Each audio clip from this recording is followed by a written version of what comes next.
subject to the town's compliance with certain conditions, those being that the town dedicates an amount equal to or greater than the fair market value of the released property towards acquisition of new parklands and/or special improvements to existing parklands and recreational facilities.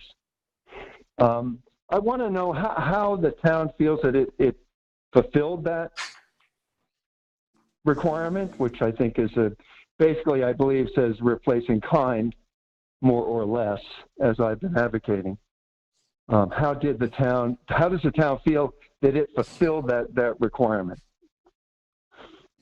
So Charlie, what you're referring to is the provision in New York state law that the alienation of any parkland requires that parkland be replaced with commensurate or greater value parkland. We fulfill that when we acquire an open space parcel, recreation parcel under CPF. And as you probably know and are aware, we've acquired a great number of parcels since we originally went through the parks alienation process.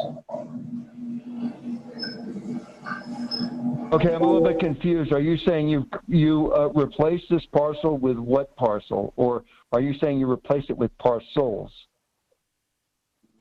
I'm saying that the requirement is that the town replace any alienated parkland with commensurate equal value of parkland. Right, and that new parkland, is it CPF parkland, can be used for recreation. Was there any parkland that was purchased with recreation in mind, or you just purchased more CPF land? Virtually all. A clarification. Right. Virtually all CPF properties that we acquire have a recreational component to that acquisition. I'm sorry, I didn't hear that. Has a recreational component. In other words, it can be used for recreation, all CPF parcels. Yes, in some cases it's passive recreation, and in other cases it might develop for more active recreation. Right. So the state is satisfied with that acquisition being the replacement for this parcel. That is my understanding, and I would defer to council to add any other comments regarding what the requirements are for parks alienation, but that's my understanding, and I believe we have fulfilled all those obligations under the law. Okay, so who is this council that you refer to? That would be our town attorney, John Jilnicki. Oh, John, right, okay. Right. Okay, and I may speak with him, correct? Absolutely, you may. Right. Okay. So there was no quid pro quo, so to speak, or as I keep saying, exchange in kind made specific to a parcel. It's just a general, we purchased a great deal of land, so therefore it's a wash under the CPF fund. John, you want to answer that? I mean, I've answered to the best of my ability that it has to be of commensurate or greater parcel. Right. Or it could be improvements to existing parkland for recreational purposes would also be counted in that. It's an obligation the town has. There's not a specific timeline that's laid out for it. It's just that we are required to do that, and I think the board's intent is to utilize acquired parklands and or possibly improvements to other parcels for recreational purposes could also be included in that. You know, there's no specific requirement that we outline the specific manner in which we addressed it, as long as we can show, if it was questioned, that we have fulfilled our responsibilities under the approval from the legislature, which was to either acquire more parkland, do improvements to existing parkland for recreation, and or a combination of both of those. correct. Question, John. How was it, well, what was it appraised? I mean, in other words, it's a hard question. How was that land appraised, and how was it? So in other words, there has to be an exchange. At least it seems that there needs to be an exchange completed here. So how much would that have been, the 4.5 acres been appraised at, or a value? There must have been a value attached to the parcel that you rezoned. I don't have the information in front of me right now. I'd have to look. So Charlie, if I could just add, the hospital is contributing $1.75 million to build new ball fields. And beyond that, the town has also acquired additional parkland property. So I'm quite certain that the town's fulfilled its obligation to replace with commensurate or greater value. Right. Well, Peter, what sort of I'm stuck on here is that a parcel, which I believe is 4.5 acres on Panago Place, has just been, the zoning is, you just changed the zoning to CI. And of course, the only number bandied about is the $1.75 million. And I'm going, well, if the town is selling CI land for $1.75 million, please let me know, because at that price, in other words, the price seems to be, I'm trying to understand the exchange here. Obviously, $1.75 million for 4.5 acres of CI is not, Let's be clear that the $1.75 million is not for the commensurate value of the property. It is being dedicated towards building new ball fields. And beyond that, again, we've made a number of purchases of parkland to offset the cost and the value of that 4.5 acres on Panago Place. And you have to also understand. Right, correct. Okay, thank you. Yeah, no, I'm just trying to figure out, I'm just trying to get it in my head here, because obviously it seems logical that the town would have purchased 4.5 acres in some more centrally located part of town to rebuild the ball fields. That makes perfect sense. So you're saying we went out, we have purchased more parkland, but we're not going to put the ball fields on that. We're going to put the ball fields up in Wainscott.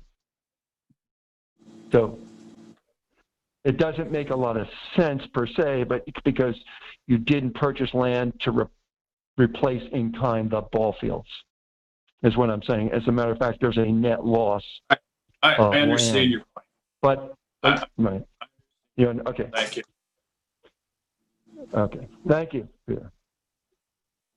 Thank you, Charlie. Have a great day. Mike, do we have any other callers on the line? No, we do not have any other callers at this time. Okay, at this point, I'd like to move on to the tentative budget discussion. And as board members know, that was released on the 30th, made public. This will be an opportunity for the board to discuss particulars in my proposed budget. We have with us Charlene Cagle, who is our chief financial auditor, and our budget director, Lynn Bernard, both joined us for this discussion.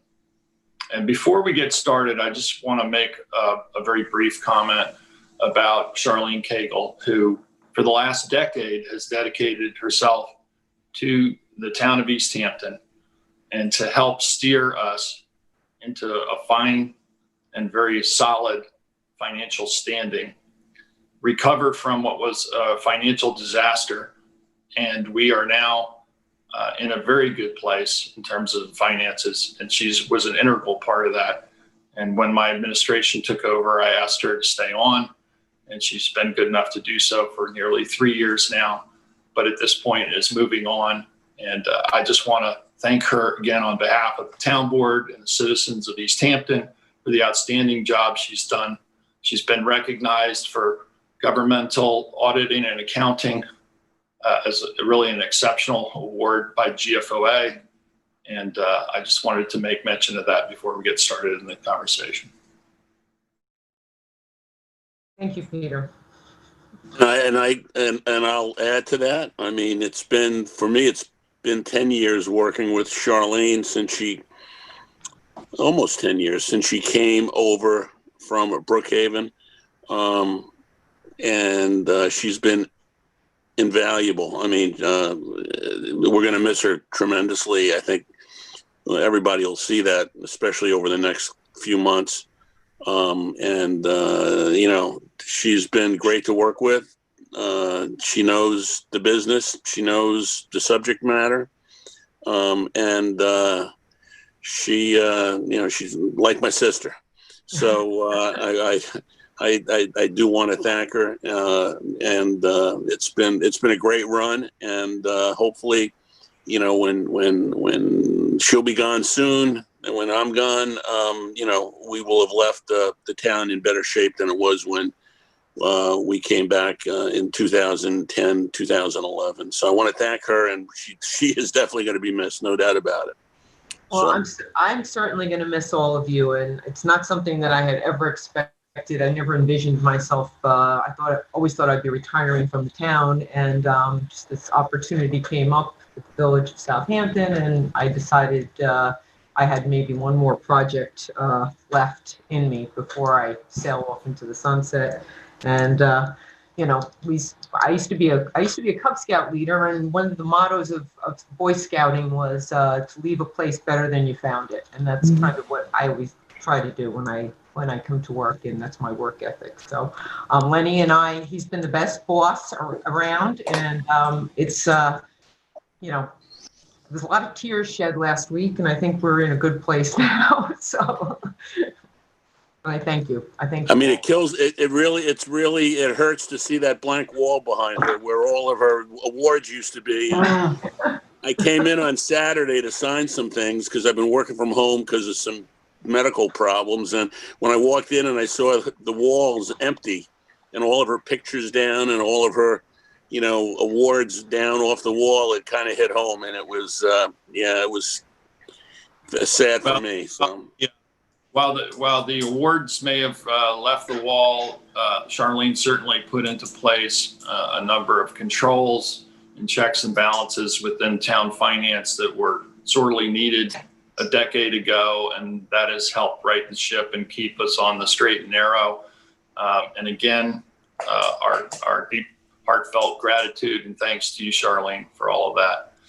And shall we get on with the budget? Okay. Yep. So if you want to, I'll just go down, I'll just hit some of the highlights like we normally do when we have this first review of the budget. And then I'll, leave it up to you, Peter, to kind of take over and talk about some of the items and some of the things that the board might have an interest in. So spending in this budget is almost $82.7 million. It's up. Spending's up about $700,000, which is pretty modest. That's less than a 1% increase in spending. One of the things that we do lose, and a lot of it has to do with COVID and county money, we lose about $1.3 million in non-tax revenue with respect to certain non-tax revenue items. That's $1.3 million that we have to somehow replenish some way. We also, like I said, with that $700,000 spending increase, that puts us at about $2 million now that we've got to develop some revenue to cover that $2 million, that $700,000 in increased spending and the $1.3 million in the loss of non-tax revenue. So the way we do that is we increase the non-dedicated surplus that we are going to use in this budget.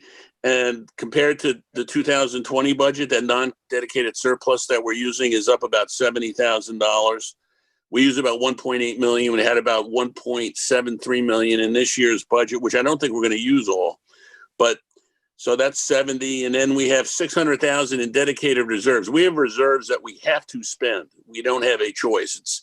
They're mostly related to debt service. If we close out a project that we bonded for and we close out the project spending less than what we bonded for, the money that's left over has to go into a reserve, and that reserve money has to be spent on the debt service related to that project. So, the good thing is that we've had a number of projects that have closed under budget, which means the excess money that we bonded for goes into the reserve and pays future debt service. So we have about $600,000 in dedicated reserves that we're going to use, and then tax revenue. In the major funds, the tax levy goes up about $1.4 million. So that is kind of how we get to balancing things out. The $2 million in spending increase and loss of non-tax revenue, and the $2 million that we need to come up with to keep the budget balanced. Also, because of some, a modest increase in the assessment base and keeping spending down in other areas, if you go through the budget, you'll see there are a lot of line items that have 0% increases. We held the line. There are also a number where we went down in our spending. Because of that, we were able to keep the tax rate increase to a minimum, 2.28% increase in the tax rate if you live outside a village. And your tax rate will actually go down by a little less than 1% if you live inside the village. And as a result of that, a house with a market value of $1.2 million will see about a $50 increase in their town tax bill. If you live outside a village, if you live inside a village, you'll actually see a decrease of about $7.77.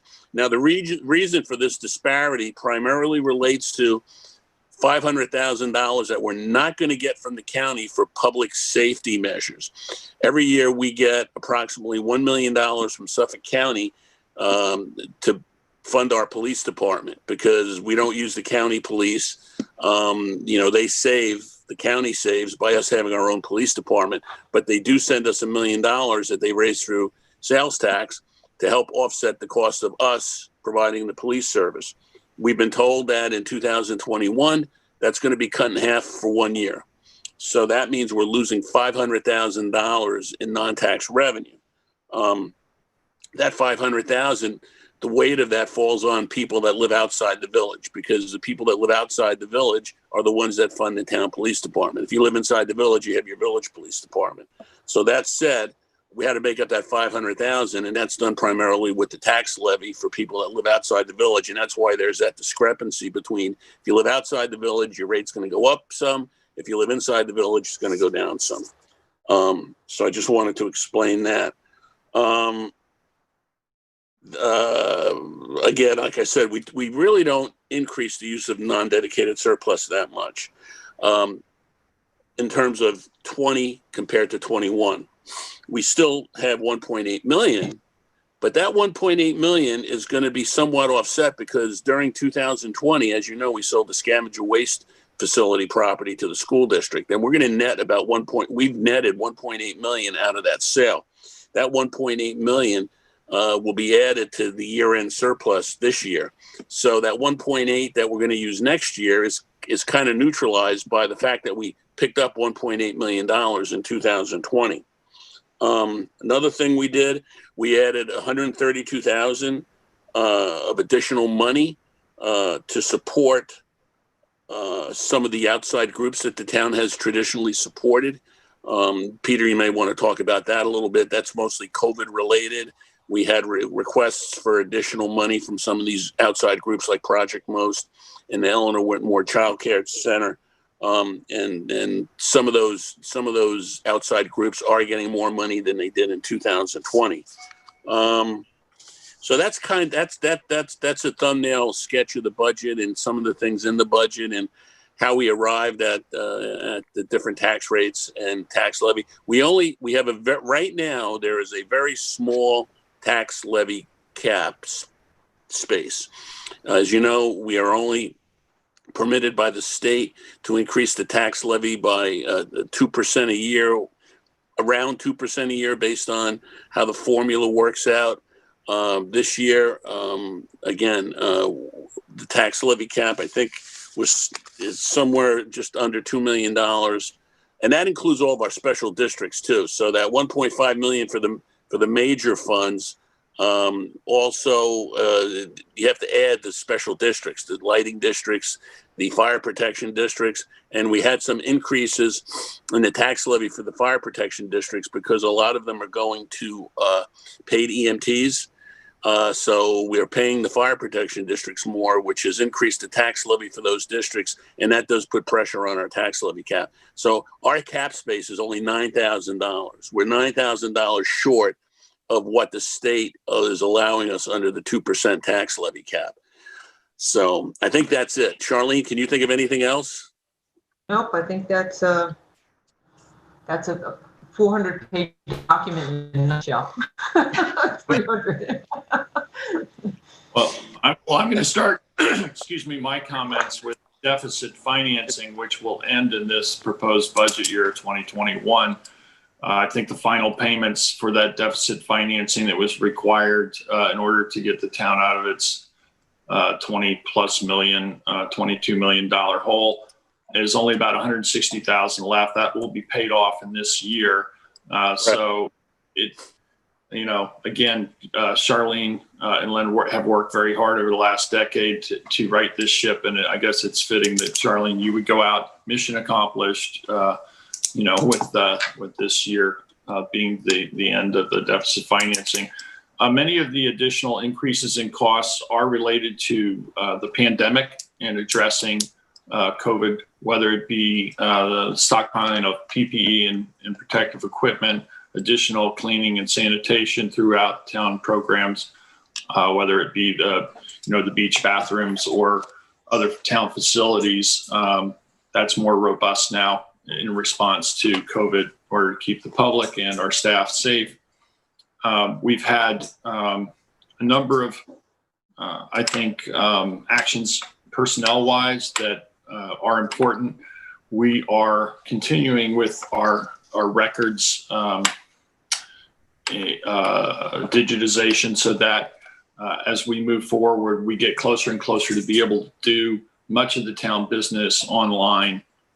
We're behind our neighbor Southampton in that effort. We started much later, and that's ongoing. It's somewhat expensive, but this fully funds our continuing effort to digitize our records, get up to speed. In conjunction with that, we in the budget, I have added a office application specialist in the IT department. I've also added an ordinance inspector, an environmental analyst, and a harbor master. These 4 positions will be new positions, and I think they're important given the services that the town's people require. To broaden both the ordinance inspector and harbor master in terms of enforcement, I think is important. We've seen an uptick in the number of people who are residing here, not beyond the season, and that's likely to continue. We want to make sure that those departments are fully staffed. And in addition, there have been a number of other actions taken to recognize outstanding performance by staff members, and they included increasing responsibility of some town employees through promotions. There have been 21 position regrades on the salary scale, 9 merit increases, and 3 title changes, 7 promotions, 4 raises. I think it's important to recognize those who do outstanding work and incentivize that, and this budget will continue to do that. As Len mentioned, our human services have been a crucial part of our response to COVID, and as Kathy Burke-Gonzalez has reported at numerous town board meetings, our human services department has prepared and served, I think, over 30,000 meals during the COVID time. We've seen a marked increase in the number of people requiring assistance from the local food pantries. We've seen various other charitable organizations and organizations that deal with young families, children, educational, Eleanor Whitmore Early Childhood Development Center and Project MOST. Because of the COVID protocols, they have to do additional spacing, and under the regulations will require additional staff in order to meet those challenges. So in a 1 year only contribution level, I've addressed those specific needs and increased those requests for grant funding for those programs. I think it's really important helping working families, especially during time of COVID, with care and education of children. And, at this point, I think Len's already touched on the loss of county public safety funds and mutual aid. Unfortunately, the Suffolk County Exec has cut our local public transportation bus routes. That's something that I think we as a town board should address with the county exec at a time when people who are most at need are now finding that there's no longer even public transportation for them. I think that's falls disproportionately on those of limited means. I have maintained in the budget public transportation funds for the hopper. Those relate to the South Fork commuter connection. It's unlikely that service will start again soon, but we do acknowledge in the budget the importance of public transportation. Again, Len has mentioned the use of surplus. It's pretty much in line with the amount that we used last year. And we still, again, have maintained our AAA bond rating that was reaffirmed mid-pandemic due to the large reserves that we had accumulated and maintained in the budget. This budget will continue to maintain large surpluses. I believe we're around 50%, which is significant. And it's these reserves that have helped us to weather and respond to the demands of the pandemic. So I don't want to talk about it anymore. This is really the town board members' opportunity to ask questions and make specific recommendations as to the budget. Again, Len has said that we are at this point about $9,000 below the 2% tax cap. I'm very proud that we were able to bring the budget in under the cap. If board members have specific projects or interests that would exceed that, I would suggest that you look at other areas which you would have to cut out of the budget so that we maintain the budget below the 2% tax cap. It's important also, and Len, maybe you want to add on as to why it's beneficial to try and get as close to the cap as you can with a budget. Yeah, well, one of the things that, I don't want to say that you should spend in order to get to almost almost the cap limit. But if you have a lot of cap space, puts a lot of pressure on you for the following year, because the cap is based on it kind of piggybacks on your prior year tax levy. So if tax levy falls too much, the following year, and you need to spend money the following year, especially if there's an emergency, puts a lot of pressure on the budget to stay below the cap. It's really one of the real the cap has been good in many ways, but it also is, it has some negatives. And one of the negatives it has is that at times you may, I don't want to say overspend, but you may spend a little bit more than you need to in order to use up the cap, so that the following year you don't get caught in a bind. So we haven't done that here, as Peter just elaborated. We've added 4 positions that are needed. Those are not frivolous positions. There are 4 positions that are needed. We've recognized the performance of a number of employees, of around 30 employees, in terms of regrades and promotions and merit increases. And again, we've also lost some non-tax revenue funding, primarily that $500,000 from the county. So, we're at the cap. and I think that it's okay to be at the cap. And again, you know, all of the spending in this budget is very justified, and I think does a good job of staying below the cap without, again, you know, without spending unnecessarily. Everything in this budget is certainly needed. Is that what? So with that, yeah. With that said, I would leave it to town board members for any comments or questions, suggestions. Okay, can I start? Please. So I believe that there may be more cap space than we originally anticipated. When I was going through the budget, it looks like elected officials were given longevity bonuses to the that totals $33,500. Since we're not in the union and we don't get longevity, I think that may have been miscalculated. I suggested this year that since every other town employee is eligible for longevity after 5 years, whether they're union or not, that town elected officials also be placed in that category. I think that's appropriate. We have not given ourselves a raise over and above that 2% that is automatically kind of been given in the past. And we are, I believe, below the commensurate parity with other municipalities as well. So there is a modest amount of money within that section of the budget. And that's the rationale for giving that. Okay.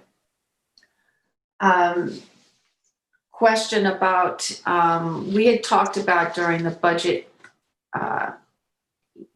meetings that we were going to consolidate and put all youth in one line. Is there so we've been getting emails from folks that say, you know, you're only spending $50,000 on, you know, alcohol counseling, but because that has its own, for whatever reason, that was broken out as its own separate topic.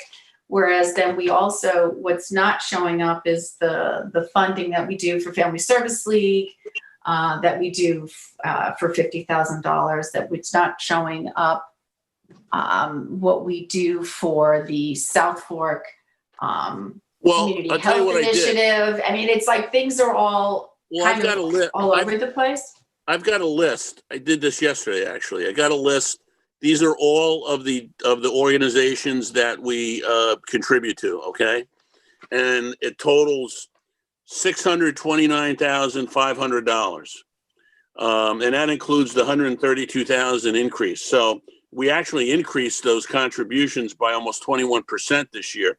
So we're at $629,000. I have this list. What we can do in the next stage in the preliminary budget, because right now, you know, all of these different donations are in a spot where I think they make sense. I understand what you're saying. They're kind of in different departments.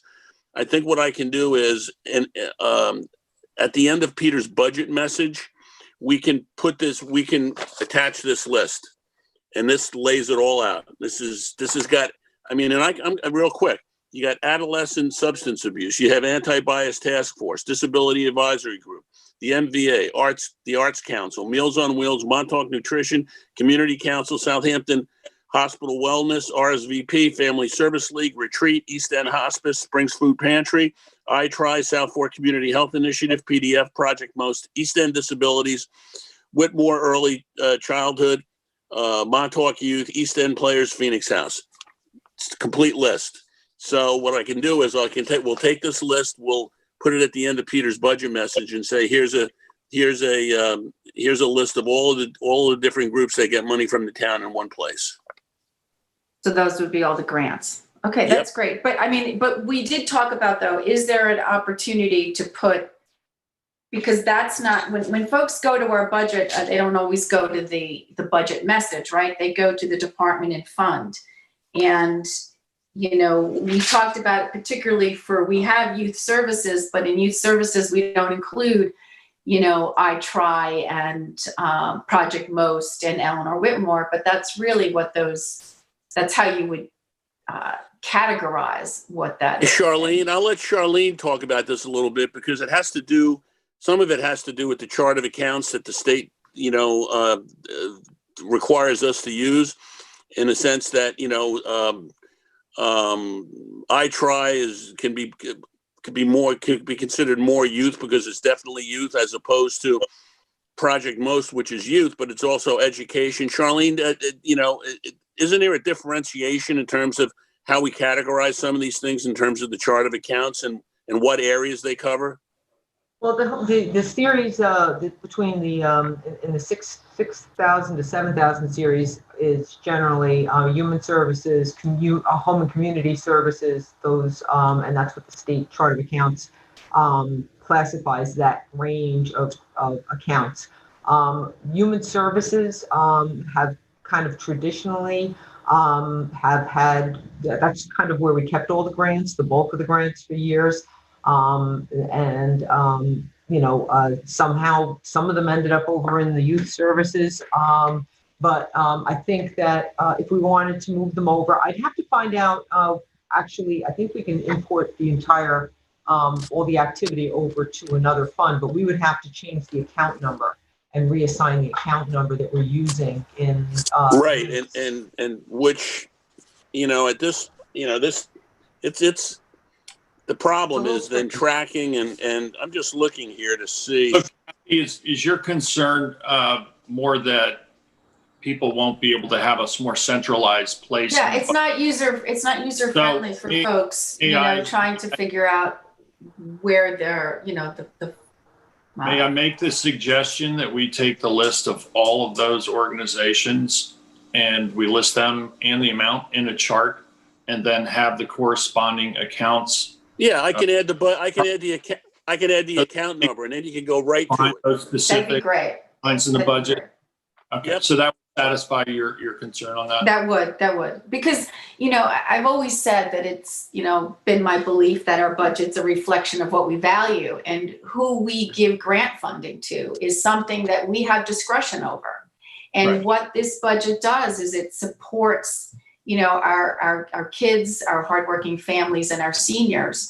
And I think the community, particularly, moving forward in 2021, because we know what a hard hit a lot of these organizations have taken, because they haven't been able to do their typical fundraising. They haven't been able to have that cocktail party that raised, half of their funding for the year. So they're struggling, and we're, we've made the decision, you've made this decision, Peter, to support those organizations this year. And, I think that it would be helpful if people could find that information. And because we do know we have been getting, inquiries from folks about, where And all the spending's going.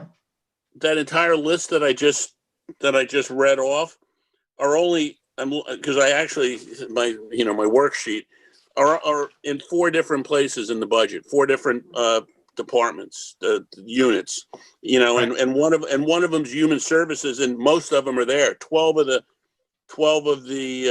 22 are in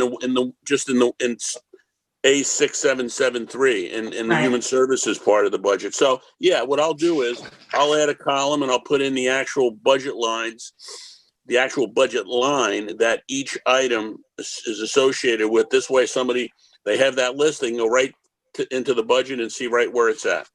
That'd be great. Thank you, Lynn. Board members agree with that? Yes. We have consensus. I know Sylvia brought it up last year, and Kathy brought it up. That's why I put this list together, because I thought it was going to come up today. You knew it was coming.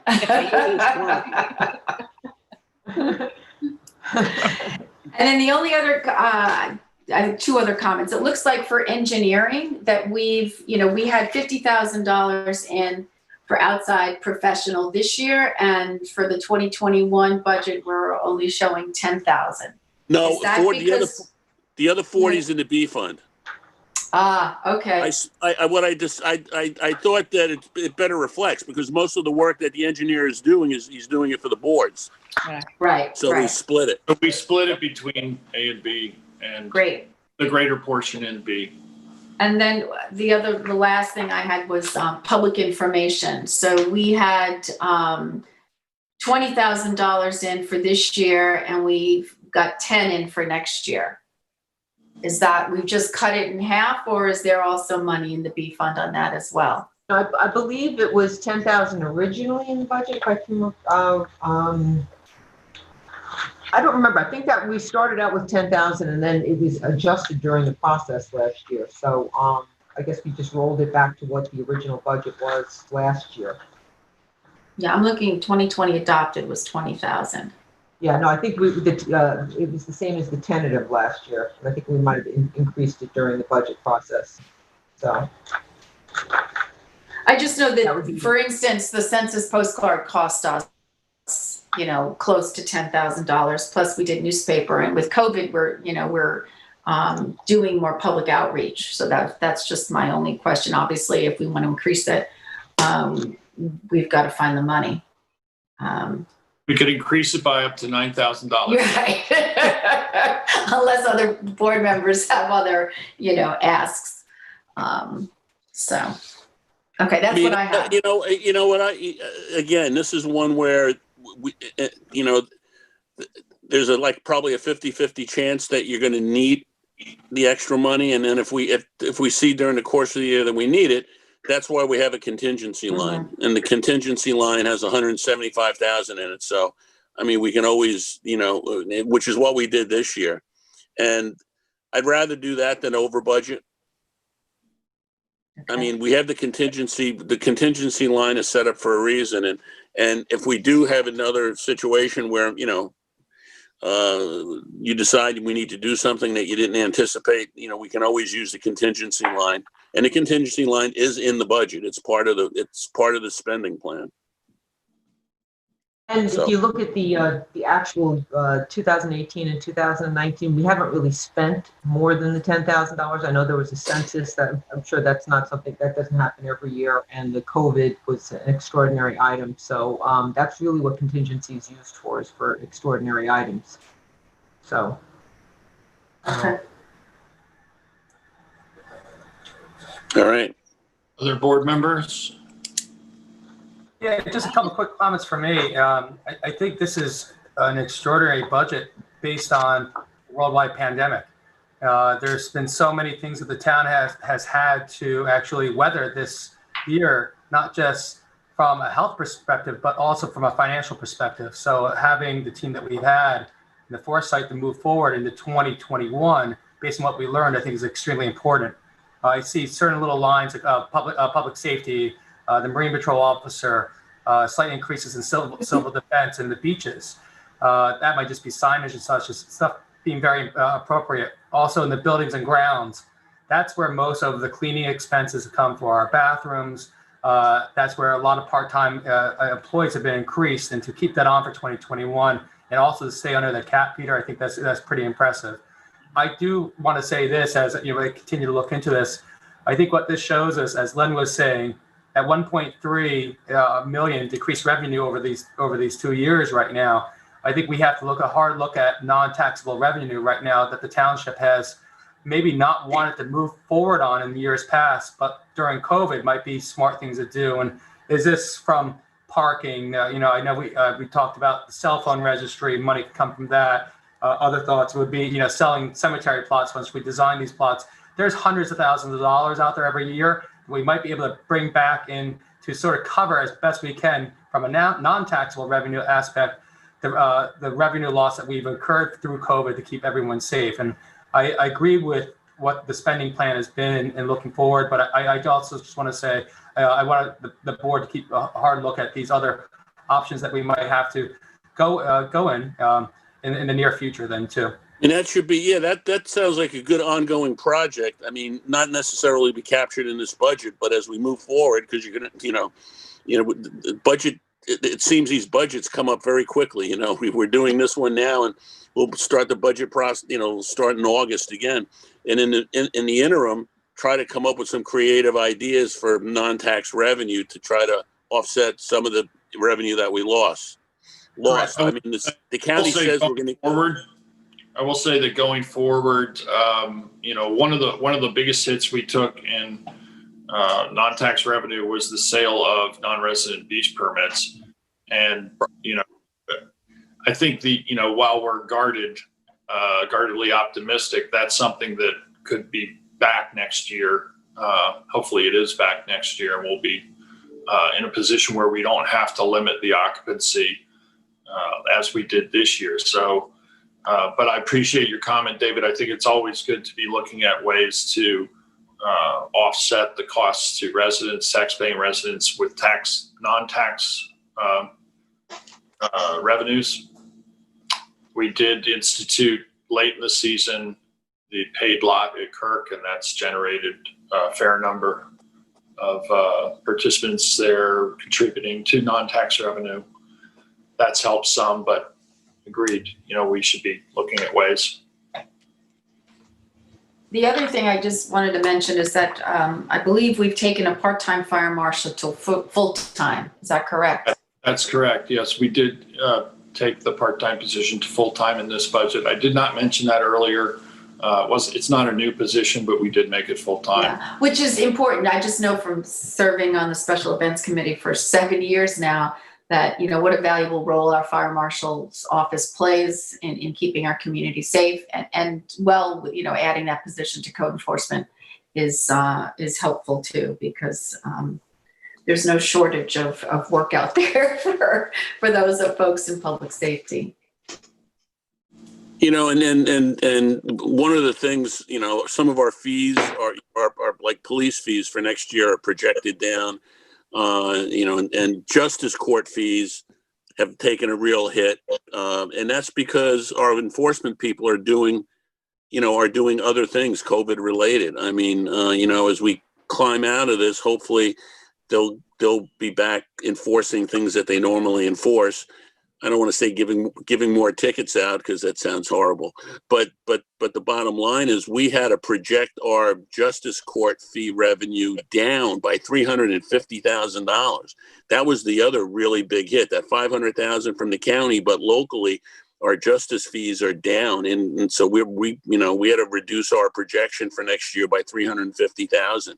So, and again, it's not because our people aren't out there doing the job, like you said.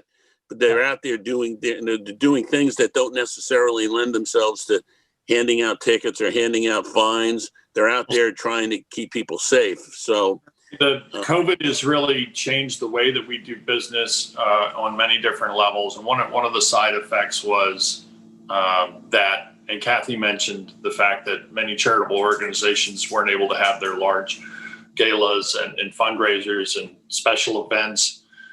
Because of that, we have some surplus this year in the police overtime budget relating to the fact that there were fewer events that required additional, police involvement. So that number is on the positive side for us this year. Not a huge number, but I think something closer to $20,000 the last I looked. So again, we are going to continue to experience changes in the way that we do business, need to do business. We need to be able to respond to those changes, and having that healthy fund surplus is going to allow us to do that and not impact our taxpayers. Any other questions or comments regarding budget? I just want to chime in and to thank Peter and Len and Charlene. I think this is an extraordinary budget during extraordinary times.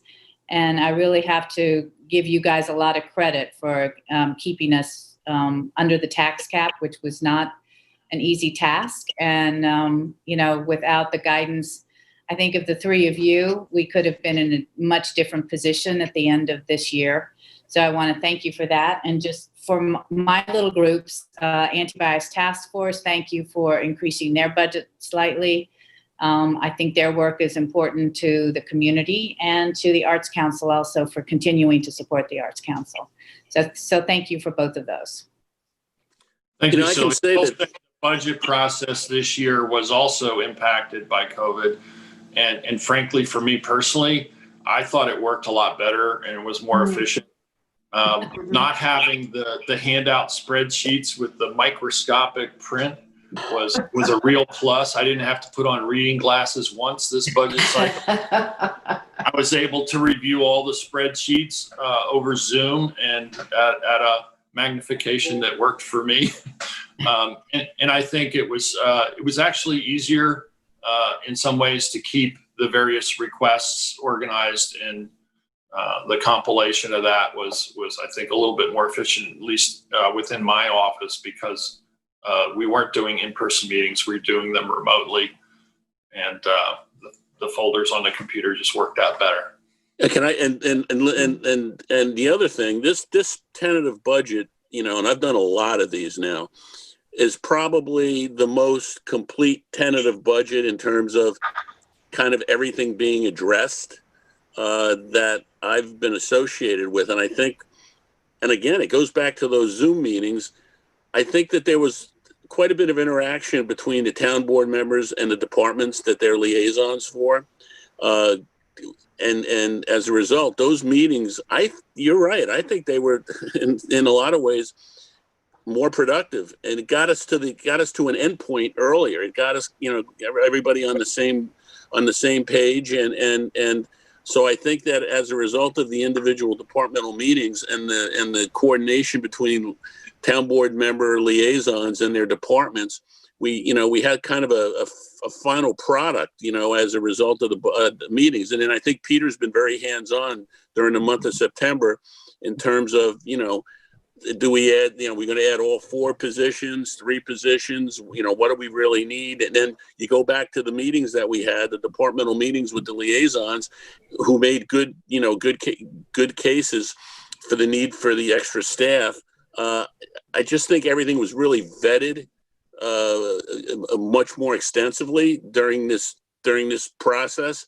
So that's why I think, because what I'm looking at right now is we have a tentative budget and we don't have any changes to make at this point other than to, fix that chart, and we'll attach it to Peter's budget message. So I think you're right. I think we've got a really, really good budget right now. I just want to join in Sylvia's comments that it's been a stressful time, and to see a budget that comes out like this is very reassuring, and I'm always appreciative of Charlene and Len, especially. They're always there to answer questions and help me out, and they've done it on any number of occasions. Numbers are not my strong suit, I confess. I have talked to the small items that my liaisons represent in terms of the budget. There was some confusion at LTV, but I believe when I looked it over that they did get a 3% increase, which is we brought them up to 700,000. That was the agreed on the amount. There was they were confused a little bit because there was a prior one-time payment of $25,000 for some equipment, and it didn't show up for the next year, and they thought that was a reduction in what they got, but it doesn't appear that that's that was. No. That bump was for their HD equipment when they were switching over the system in town. So we discussed that a little bit. One thing that caught my ear, actually just a few days ago, was the comment by a member of the community that the public's computers in the assessor's office weren't working. And I just want to make sure that there's money in the assessor's budget to make sure that those computers, are functional, because I think they're going to be very important as we move forward. That would be a capital budget line. Yeah, that would be capital because it's computer system upgrades. And we'll have the capital budget prepared to go over in the coming months, but we normally don't do capital budget till closer to year end and into the But if there's a concern, he hopefully knows about it. Part of the issue as well is just a more general issue of maintaining safe protocols for the general public to use a single computer station.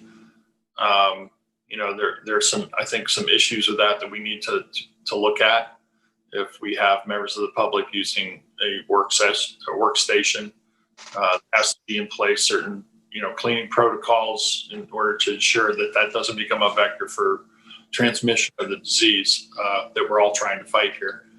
And, to date, town offices really aren't open to the public, only in those circumstances when the information the member of the public seeks can't be attained remotely. Do we make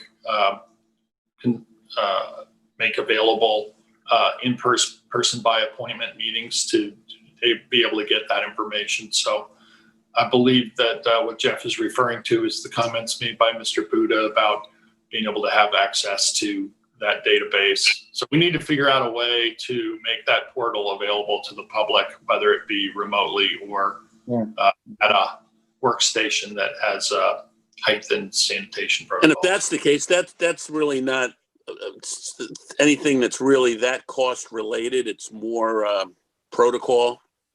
Yes, I believe so. And I don't think even just a single workstation would be very expensive.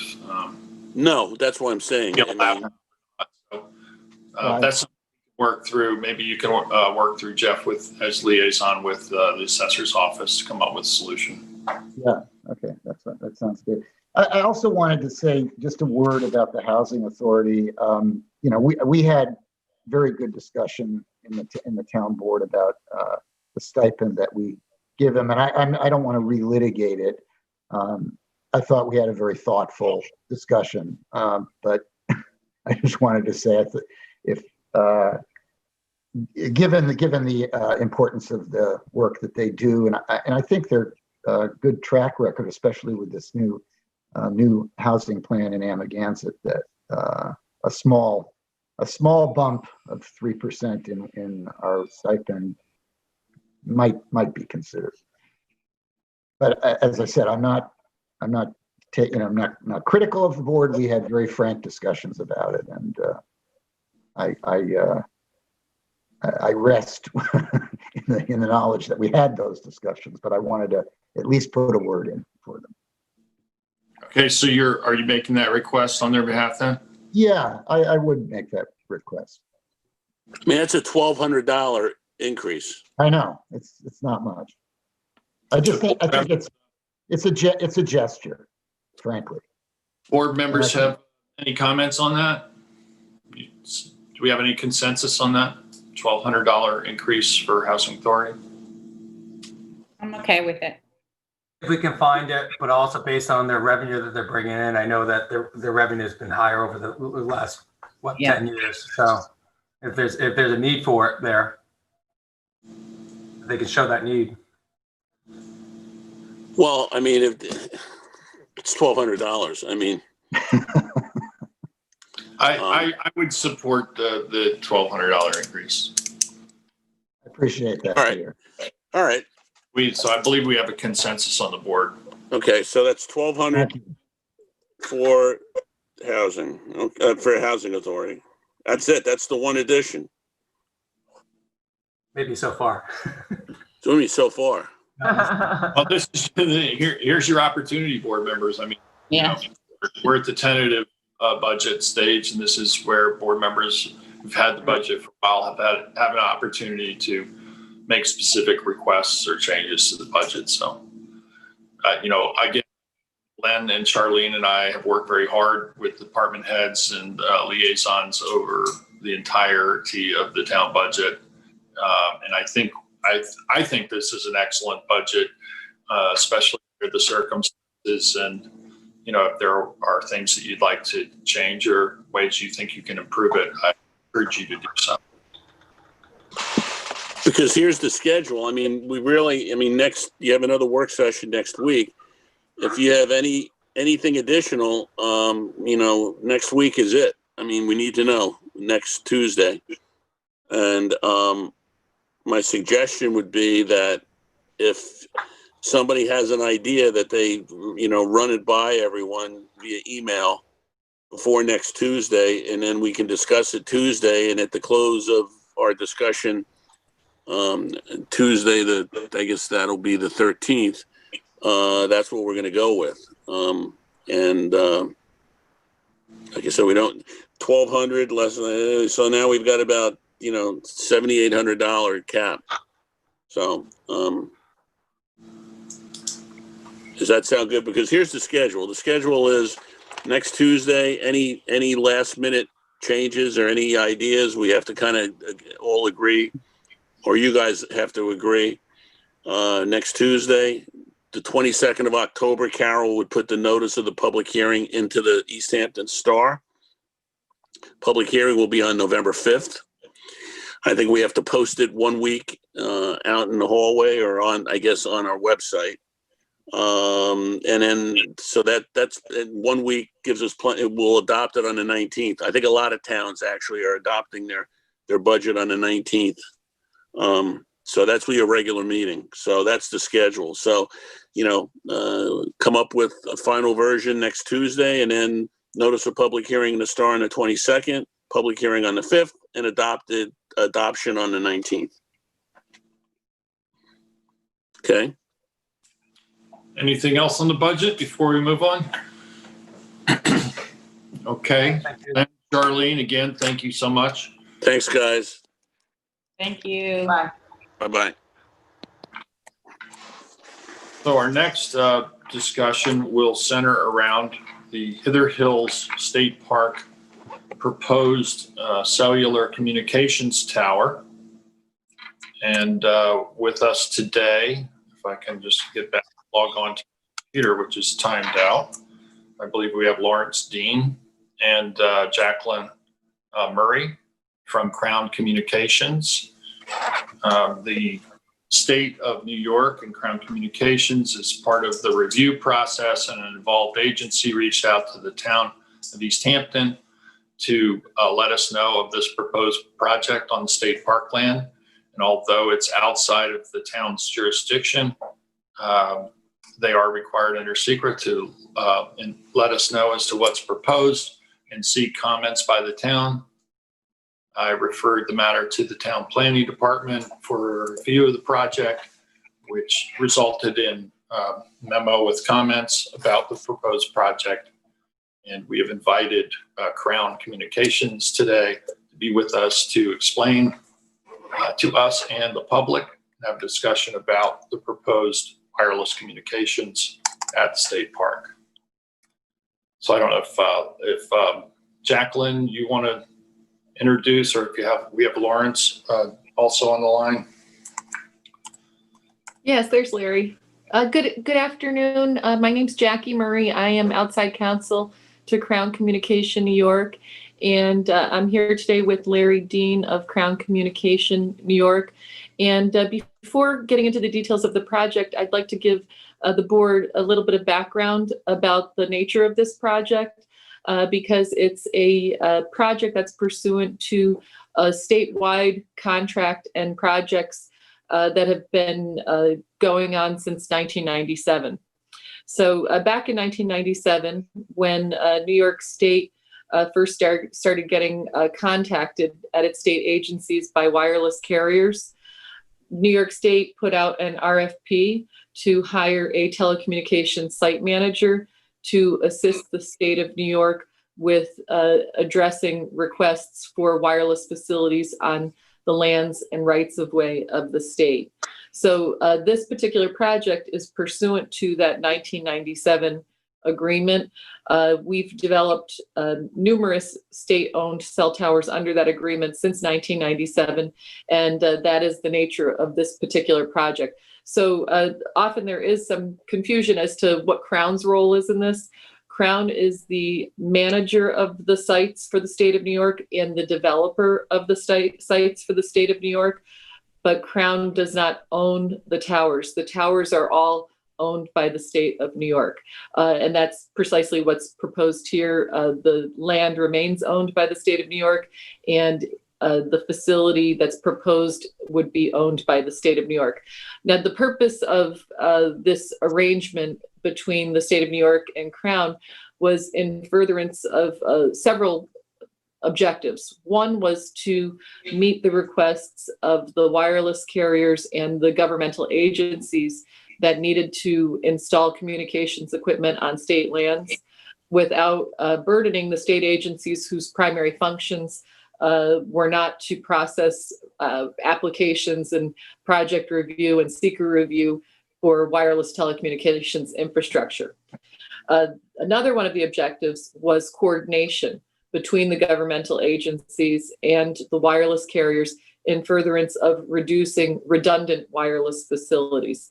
So every facility that is proposed to be developed under this contract has the goal of shared use, of getting as many commercial and governmental carriers or users on the facility as possible, which in turn eliminates the need for towers elsewhere. And prior to this agreement with Crown and the state and all of the projects that have ensued since its inception in 1997, what was happening was the carriers didn't know the needs of the government. Government didn't know the needs of the carriers. And so you would end up with projects that were redundant, where you would have more than one tower to serve the needs of each of the parties, whereas a single tower might have served all of their needs collectively. And that is the reason why the plans that we've presented in our outreach packet to the town illustrate all of the potential users, although the current potential user that's proposed on the tower is AT&T, with the top of the tower reserved for the state of New York's use. But below AT&T's proposed installation, there's several additional carriers, spots for additional users illustrated, but those spots are for future use. And what we invariably see happens is the carriers all seek to serve the same area once there is a facility that's in place. Another one of the objectives of the state contract is simply to improve coverage. And in this particular area, it's been documented that there is not adequate wireless service. We understand that there are existing cell sites to the east of this site along Route 27. But I recall reading in the planning department's comments as well that because of the change in topography, those cell sites to the east do not provide coverage in the area of Hither Hills State Park. And Crown has had its radio frequency engineers confirm the same is true. And that's precisely the reason why there has been a need indicated for the tower by the potential governmental users and carriers as well. So with that background, I would like to just explain the basic details of the project. I think you all have the data before you that sets it forth. We are proposing a 115-foot tall monopole structure at the existing maintenance yard at the state park.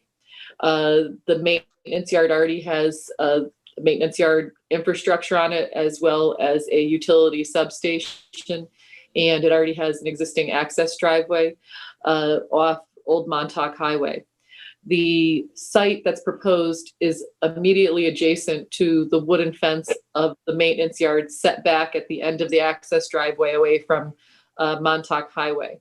The site would consist of the monopole secured by an 8-foot chain link fence that would also secure ground equipment of all of the users of the facility. There are utilities that exist along Old Montauk Highway, and there would be a utility route along the access driveway from the source at the highway to the site to serve the users of the facility. With the plans that we submitted, we also provided to the town a visual analysis and viewshed map that illustrates through photographic simulations the certain viewpoints that were analyzed from which the facility may or may not be visible. Largely, the facility is not visible from sites to the east. That's likely due to the topography. That's what's indicated with the viewshed map and with the vegetation and topography that's set forth in the viewshed map, but it's also corroborated by the photographic simulations that were provided. And the balance of the simulations illustrate that where there is visibility, it's largely contained to the immediate vicinity of the site. And then in regard to viewpoints to the west, it's the uppermost portion of the facility just above the tree canopy. And what several of the photographic simulations illustrate is that the visibility of the small portion of the upper part of the facility is no higher than, and in fact lower than, the extent to which existing utility poles are above the tree canopy. So with that, we are here to answer any questions that you may have about the project.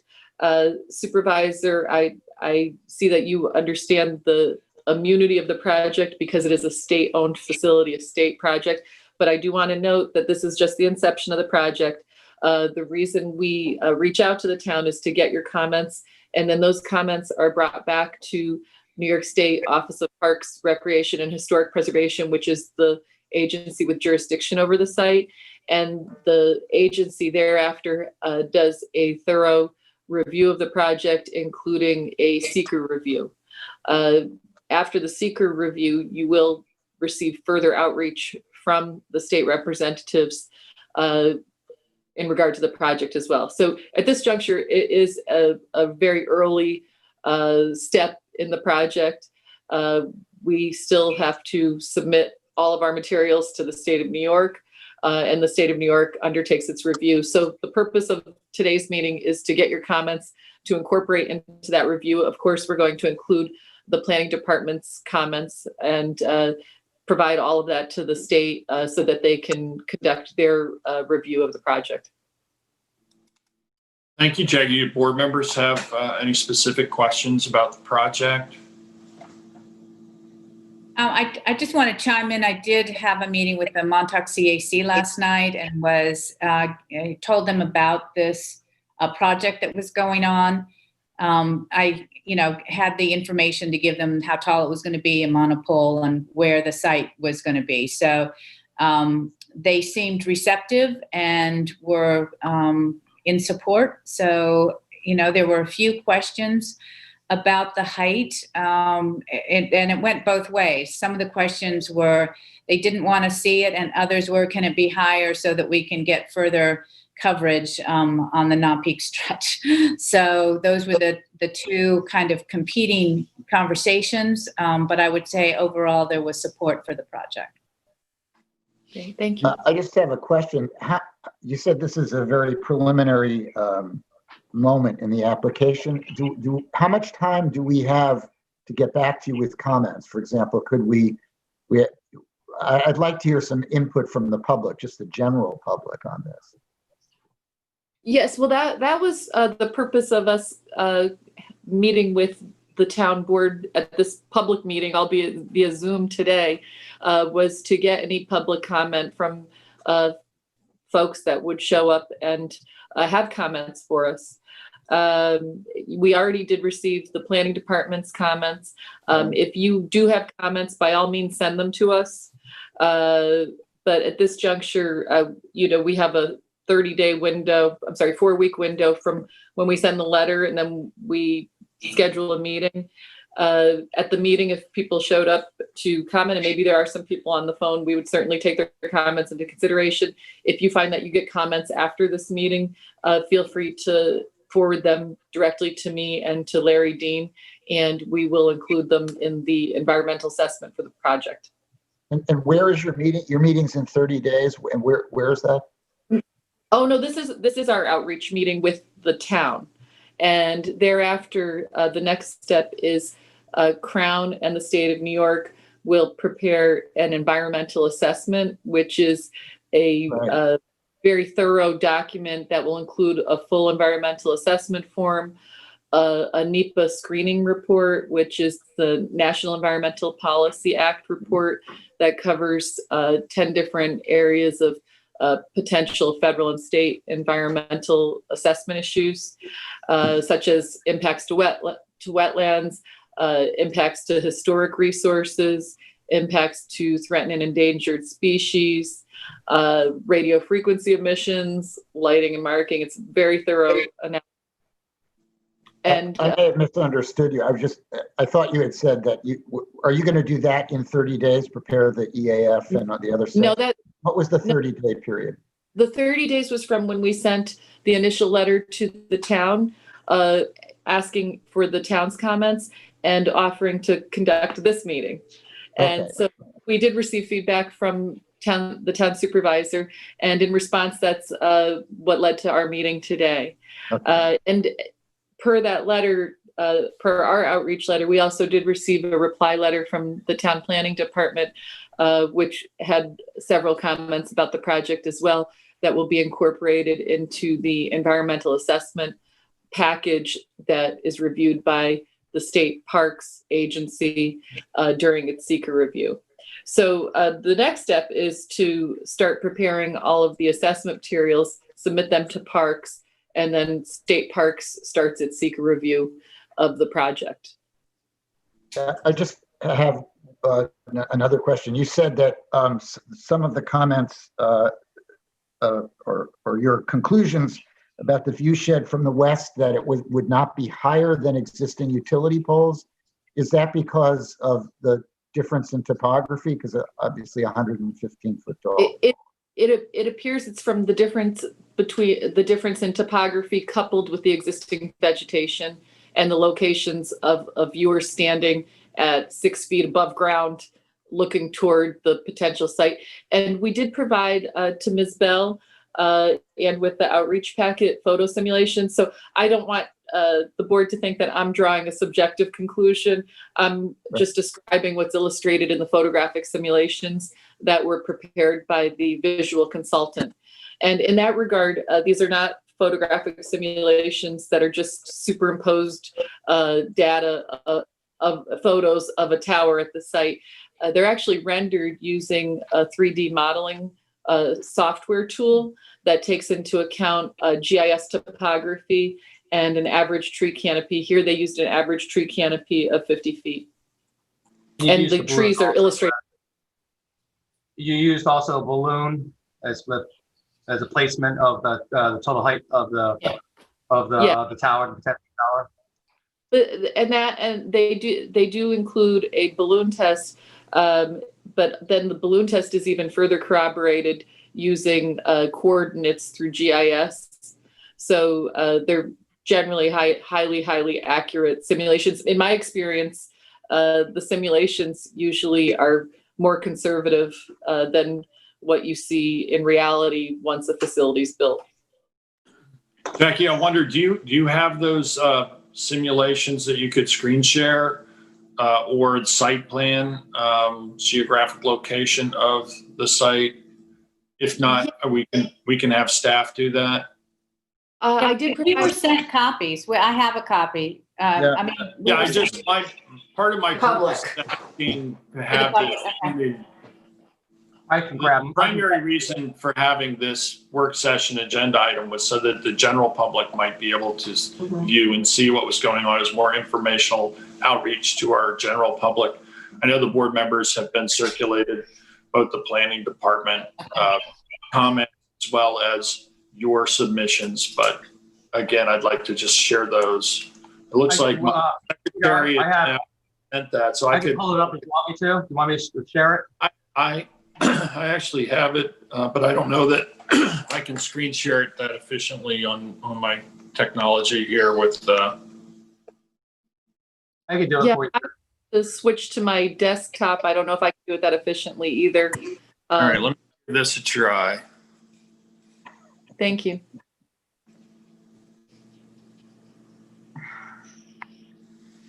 I guess as a supervisor, I do have a couple other questions, but as the supervisor pulls that up, since this is a project that's outside immune to our local zoning codes, is there going to be an outreach or a notice to adjoining property owners in that area, which there's not many? I believe there's 3 in a view shed. I know I've already heard from one of them. But is there an outreach specifically to those individuals to let them know about where their comments can be sent to or heard? This serves as our outreach meeting to the community. We do not send notices to specific landowners. However, the town's welcome to share my contact information with any members of the community, and I will make sure that their comments are delivered back to New York State Parks. Thank you. Can you forward your contact information to us? Yes. Can I ask you a question? The planning department apparently says they acknowledge that Napeague has terrible cell service, which we all know, but they also say that this is not going to solve that problem, but it might lessen it somewhat. Is that your view? Yes. What we do is we prepare what are called radio frequency propagation maps that illustrate the existing coverage in an area, and then they predict what the proposed coverage would be from a site, from a antenna at a given height at a given site. And that is the basis for the proposed height and the design, taking into consideration that one of the state's objectives is to have the monopole tall enough to not only meet coverage objectives of a given user, but also accommodate multiple users. So is it, when you do, we've seen some of those maps because we've looked at them in other contexts. When you run that simulation, does it increase the geographic reach of cell service in the Napeague area? It does, but even more significantly, it provides coverage where there is no coverage currently. So this site is, unlike maybe some of the sites that you've seen in areas that already have service, this is not merely what's called a capacity site where you have existing coverage that's strained. You have that based on the usage, especially the way usage is increasing with so many people continuing to reside in the area or working from home. But this site is a coverage site because there simply is no initial coverage in the immediate area. There is the location to the east on Route 27. And then as you progress west or travel west toward this site, the coverage becomes deficient. And then further to the west, there is a DEC-owned tower, which now is on Cranberry Meadow Road also. At Napeague. There's Meadow Road, yes. And that particular tower is structurally failing, which is why it does not support any wireless communications equipment. Jacqueline, I'm just sharing your site plan information right now. As you can see, page 6 here, this just shows where the targeted area would be for location with the spread going out a quarter mile, then a half mile. If I just pull this down more, you'll see some of the photo locations. This is immediately at the shed location from the storage depot. This location, again, would be then with the pole imposed upon that image. Again, this would be going up the road, the access path, I believe just past the substation to where the pole would be. Again, it would be superimposed there. That actually is going from a gradient of about 50 feet up to 70. I believe base floor elevation of the pole right now, based on our GIS, is 70 feet, which would make then this pole higher than about 185. Is that approach from the west? Is that what we're looking at? What direction? This is north. North road, Jeff, from the highway. Yeah. This is actually from 27. Sorry, not from 27. This is Montauk Highway. Montauk Highway. This is the gate there, superimposed. This here would be from the western gate, which is closer to where the residences are on Old Montauk Highway. Again, superimposed. This here would be from this is actually 184 Old Montauk Highway. I'm familiar with that because of the construction. And again, not visible. This would be here. This is from the top of the road. I believe it's called Beach Street. One of the neighbors I've had outreach to that neighbor there.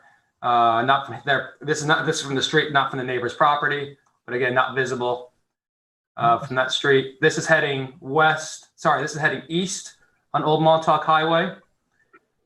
This is before the entrance to the state park. This would be where the pole would be superimposed. This again is a little further back on Old Montauk Highway, heading east. It's superimposed. Again, one more time, superimpose there, and you get closer. I'm going to try. This is actually now heading east, heading up Montauk Highway. You can see the overlook in the top left here. Superimposed. Now I've ridden that a lot. That top of that street right now is about 140 feet on our elevation for GIS, and those trees in that area are about another 30 to 40 feet. So when the foliage is there, it's going to be very limited to see it, in my personal opinion. Not visible. This is actually I believe, from the actual overlook. Not visible.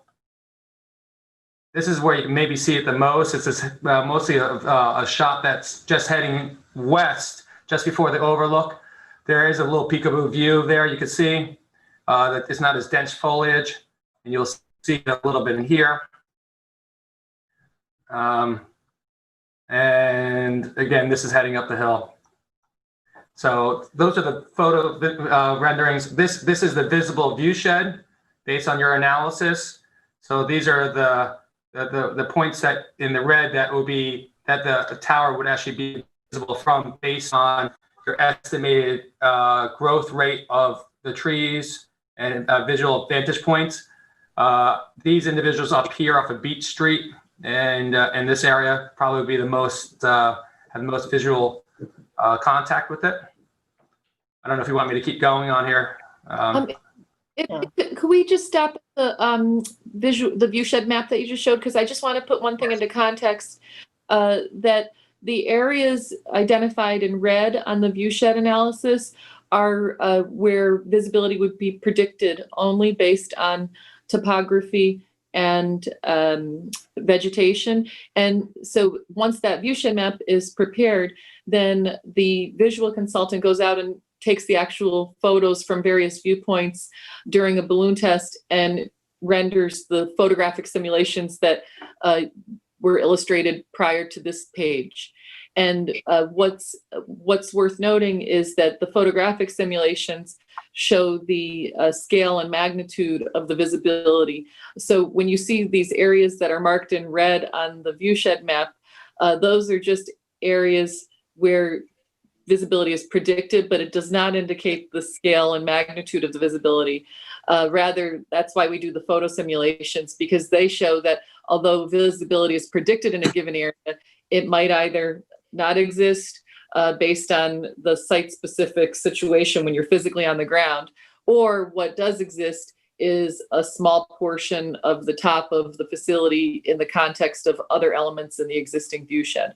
So I just don't want this map to be misinterpreted, because that's the nature of it. And that's really the reason why photo simulations based on a balloon test have become the gold standard for visual analysis, because they show real life conditions as opposed to the predictions based on a viewshed map with topography and vegetation only. So as I understand, Jackie, this map shows the areas where there is a visual impact in red, and then the photo simulations show the magnitude of that impact with the balloon test and superimposed. Right. This map shows where it's predicted that there would be visibility based on topography and vegetation. And then the visual consultant goes out on the ground and physically verifies whether from those areas there really would be visibility or not. So that's how the photo simulations interact with the viewshed map. So just so I'm clear and the public's clear, the purpose of installing this tower, New York State will have communications at the top of the tower, parks, I guess, and then there will be private carriers that can locate below. Currently, AT&T is expected to locate on the tower. Yeah. Is that correct? And yeah, the service area that's expected with the wireless communications, do we have an idea as to that? Is this primarily for the users of the campground?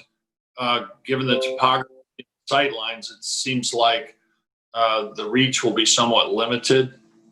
Do we have maps that show what the coverage area would be as a result of this?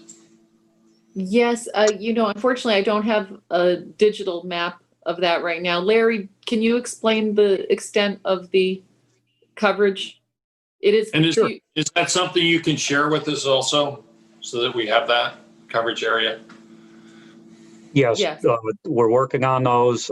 It's like Jackie said, we don't have that in a digital format right now. But generally with these sites, with these cellular frequencies, you can expect at least a mile radius on this. So that'll capture anybody, in that vicinity, the roads, certainly in the thoroughfares. Something else you had mentioned, so the top 10 feet, as Jackie has said, is reserved for the state. It's also reserved for any other state agency that wants to use it, besides Parks or DOT. But we also have that top 10 feet available to any town or county, land mobile communication system for police or fire or anybody else, Homeland Security, anybody else that needs to bolster their coverage in that area. That top 10 feet is also available to them as well. Good to know. Do you want to just briefly comment on the one comment that caught my eye in the planning department memo was that the site doesn't meet the standards for an opportunity zone and does meet the standards for an avoidance zone. I see the opportunity zone standards are kind of limited. Public rights of way, religious institutions, rooftops, tree masses, and town-owned properties. But I just wondered if you had a comment on that. I understand that they're direct, they're not mandatory standards. They're I guess advisory or directory standards. Well, first of all, I just want to note that these comments will be included in Parks review. And the one thing that I did notice was because these standards come from the town zoning code and don't contemplate state-owned property, that I thought actually if the standards were applied to state-owned property, that we would actually fall within one of the opportunity zones because it would be similar or equivalent to a town-owned property. Because it seems like the spirit and intent of having town-owned properties is to use municipal properties. And interestingly, this site uses a type of governmental property that's already disturbed with utility-like infrastructure. It has a substation on it. It has a maintenance yard facility. So I just want to throw out there that I think that the site is consistent with the spirit and intent of the opportunity zone listing of town-owned properties, because it is a governmental owned property, albeit owned by the state of New York. In regard to the avoidance areas, the one thing I do want to note is that the planning department comments identify this as potentially in an avoidance area because it is recreational open space and within a scenic area of statewide significance. And in regard to the first point, recreational open space, just clarify again that this is not a space that's used for recreation by park visitors. It is truly a maintenance yard site. And in regard to the site being within an area of scenic area of statewide significance, it's actually just outside the boundary of the scenic area of statewide significance. So I just want to clarify that the site is not within that. So taking into consideration what's listed as an opportunity zone and what's listed as an avoidance area, I think that there's an opportunity to say that this is commensurate with a town-owned property because it's a state-owned property, and the intent is to use governmental properties where there's already existing public infrastructure.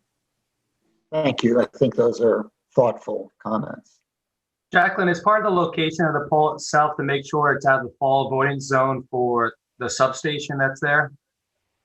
Yes, it's set back more than its height in feet from the substation that is there. And in addition, I noticed the planning department comments included that the site meets the town's fall zone requirements as well. Yes, but that would be for habitable structures. That's not a habitable structure, but it is infrastructure, Right. utility infrastructure. So I'm just questioning: is there any other locations on that site that or it could be moved to, or is that the site that you're targeting? That's the site that we're proposing, and where it is, it's not, the substation is not within its fall zone. Thank you. Is there going to be a generator? I saw the comments about the possibility of a generator. Is that now required? The users install their own generators. With the commercial users, it's become the industry standard for each commercial user to include its own generator within its own equipment shelter.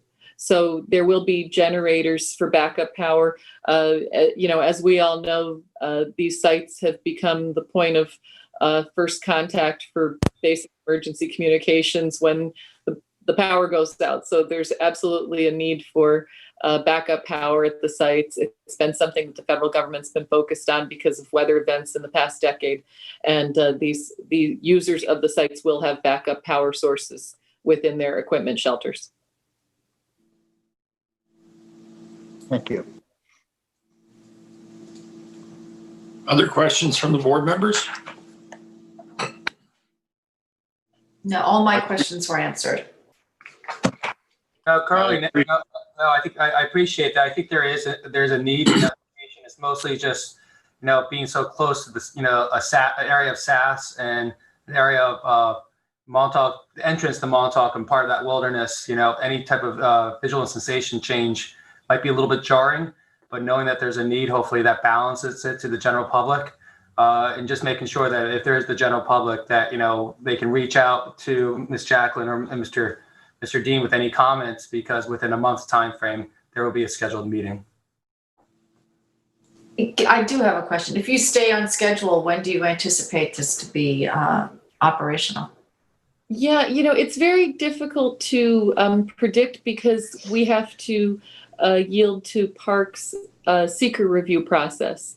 And my estimate would be that we could complete that review, and assuming the review concludes that this is going to be permitted, it could be 6 months from now that construction would commence. The other qualifier is with people's current schedules and the new abnormal that we all live in. We see different types of delays. So, but I think 6 months is a reasonable estimate. And once a facility such as this is permitted, it usually takes about 8 to 10 weeks to construct and to become operational. Again, the only qualifier is we are at the mercy of the schedule of the utilities to get the utilities there so that we can turn it on. Understood. Any other questions by board members? I believe we have a caller on the line. I don't know if it's regarding this or some other topic, but I'd like to take the caller now, Michael, if you could, and we'll find out. Sure thing. And I'm going to unmute that. It doesn't relate to this. I appreciate you coming, taking the time, Jacqueline and Larry, to explain this, answer questions, and make the public better aware of what's proposed. I'll unmute the caller right now. Thank you, Michael. Good afternoon. This is David Buda. I was very interested to hear this topic being discussed, and the board has adequately represented the public's interest by its questions and comments. But I do want to chastise the board for the lack of publication in advance of those documents that you had been, that were prepared by the planning department, that were submitted by the manager of the state facility. They all could have and should have been just made available as part of the requirements of the open public meetings law when you know that you're about to discuss something and the documents are available to you, and you are, it would behoove you to provide those online in advance so that people would know what you're about to discuss. This whole thing kind of, I had no clue what this was about, because no one could know other than those people on the inside in the planning department, in the town board, or on the behalf of the applicant. So I think that was a negative, that it would have been helpful if there really is a need to ask for public comment. The thing to do would have been to provide information to the public in advance so that people most affected could learn about this in a detail and then meaningfully participate. I do thank Councilman Lease for at least arranging quickly to screen share some of the documents that you've received. I want to just make one comment. If I heard at the very beginning of the discussion, I think the proposed height above ground is 115 feet. I think that's what I heard. Correct. I'm not that familiar. Is that correct? Yes. Yeah. I believe this area is a bit of a hill or a slope between Old Montauk Highway and the new 27, so it does have a higher elevation over sea level than just the 115, correct?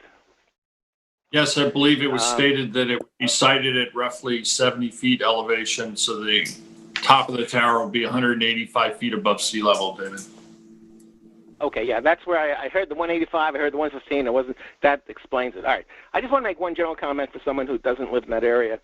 The DEC, which obviously is a state agency, apparently owns the old, now non-functional, I think it's a 300-foot tower at Napeague. I think it's in the vicinity of the old Smith fish meal factory. Yep. The state could perhaps get more bang for its buck if it were to be considering removing and replacing a tower in that location, which obviously for a long period of time has been visually present. And if people cannot really complain about something popping up in the sky if it's just a replacement for something that's been there for a very long time. And I would think that there would be much greater radio frequency propagation from that area than from this area, which seems to be designed to primarily service the campsites, which is a very limited in scope. So I just want to throw that out. The state certainly owns the DEC tower site. If it's not functional, which is my understanding as well, then perhaps it could be made functional, it could be repaired, it could be replaced, and you might actually get more bang for your buck for the public's sake, and not add a new disturbance to the scenery, but just simply replace what's already there. So that's my comment for today. Thank you very much. Thanks for taking the time to call us, David. Can we ask council if if she has a comment on that? Yes, actually, we've looked at that site for several years, and it is a very decades, probably. What's that? I'm sorry. You probably looked at it for decades. Yes, it's a very tricky site. It was declared to not be structurally sound, literally decades ago, and because it was under DEC's jurisdiction, it was something that for many years was not allowed to be used at all for commercial purposes. And recently, when I say recently, within the last few years, the jurisdiction over the tower was transferred to Parks. So Parks, who is the owner of this site, is also the state agency with jurisdiction over the Napeague site now. That said, because the site currently supports state police uses and other governmental uses and is not structurally sound to support any other uses. In fact, it's deficient as it is. Any project to replace it is not something that could be performed imminently. There are major structural issues and environmental issues related to that particular site that are an impediment to simply replacing it in the normal course and putting in something new for commercial infrastructure. It's a site that Larry and I are intimately familiar with because you look at it and you think it's an opportunity. Unfortunately, it has a lot of impediments that come along with it, not to mention impediments on the ground because it is in a coastal zone And I might be misspeaking about this, but I think it's also no, I'm not misspeaking. It's a DEC tidal wetland. Yes. So because it's a tidal wetland, it also comes with issues in terms of just its simple removal. The tower's so old that it has contaminants that also make it incredibly difficult to safely remove, taking into consideration the environmental conditions on the ground. So it's something we've looked at for a very long time. And unfortunately, it's not presenting itself as a viable alternative to this site or a viable site that could be easily redeveloped for any future use. Hopefully someday that could all be figured out, but it is not an easy site to redevelop. Can I just ask a follow-up question? Are the constraints on the ground, are you suggesting there's structural complaints because of the constraints because of the wetlands and such? I don't even know if there's a structural one in terms of what type of foundation that could be installed, because usually there's engineering solutions that you can come up with to address conditions on the ground. The issues that we identified early on looking at that site was during its removal, the presence of the tidal wetlands as an environmental resource would make it difficult to safely remove the tower without a lot of remediation work.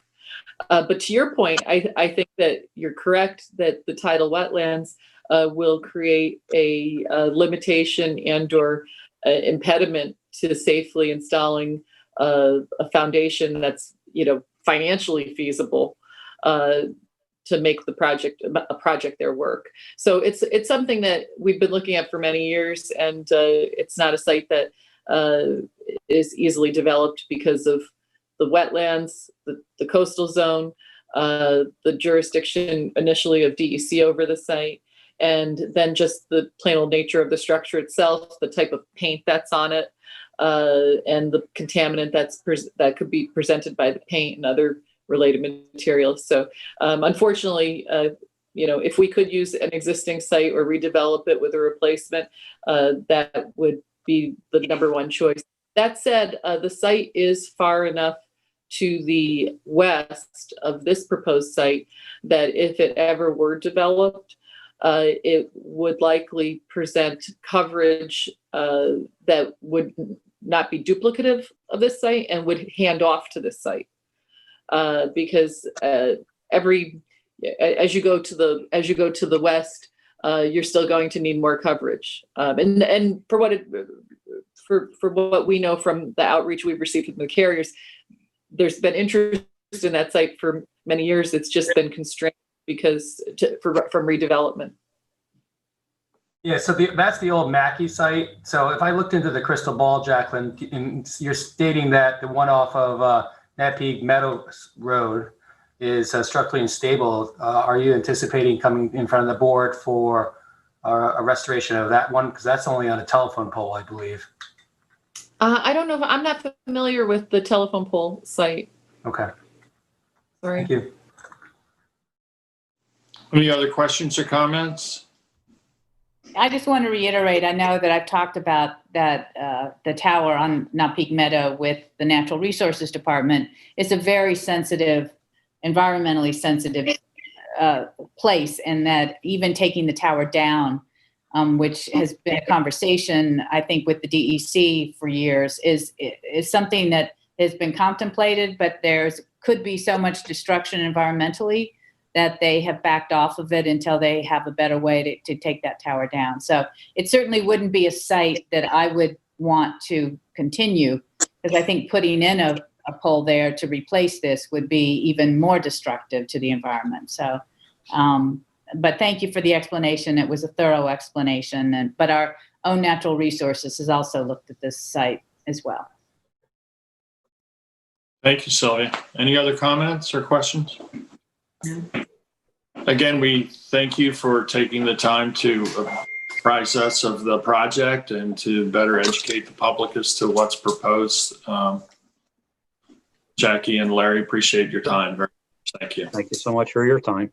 Thank you very much. And I will send my contact information over after this meeting. So if anybody from the public wishes to send comments in, feel free to forward them on. Thank you for all your time. Thank you. Thank you very much. Take care. So at this point, we'll move on with our next agenda item, which is going to be a discussion of the Wayne Scott Sand and Gravel DEC Site Characterization Report. And we have outside counsel Nick Regano to walk us through that. I know the board is familiar with the Wayne Scott Sand and Gravel site.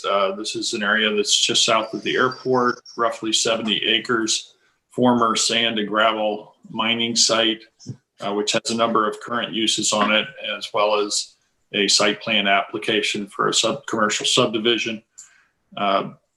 Subsequent to the first discovery of PFOA, PFOS contaminations in groundwater, there was a site characterization study done at the airport. And then subsequent to that, there was a site characterization report of this site as well. And at this point, I will turn it over to our outside counsel, Nick Regano, who's joined us today. Thank you, Supervisor.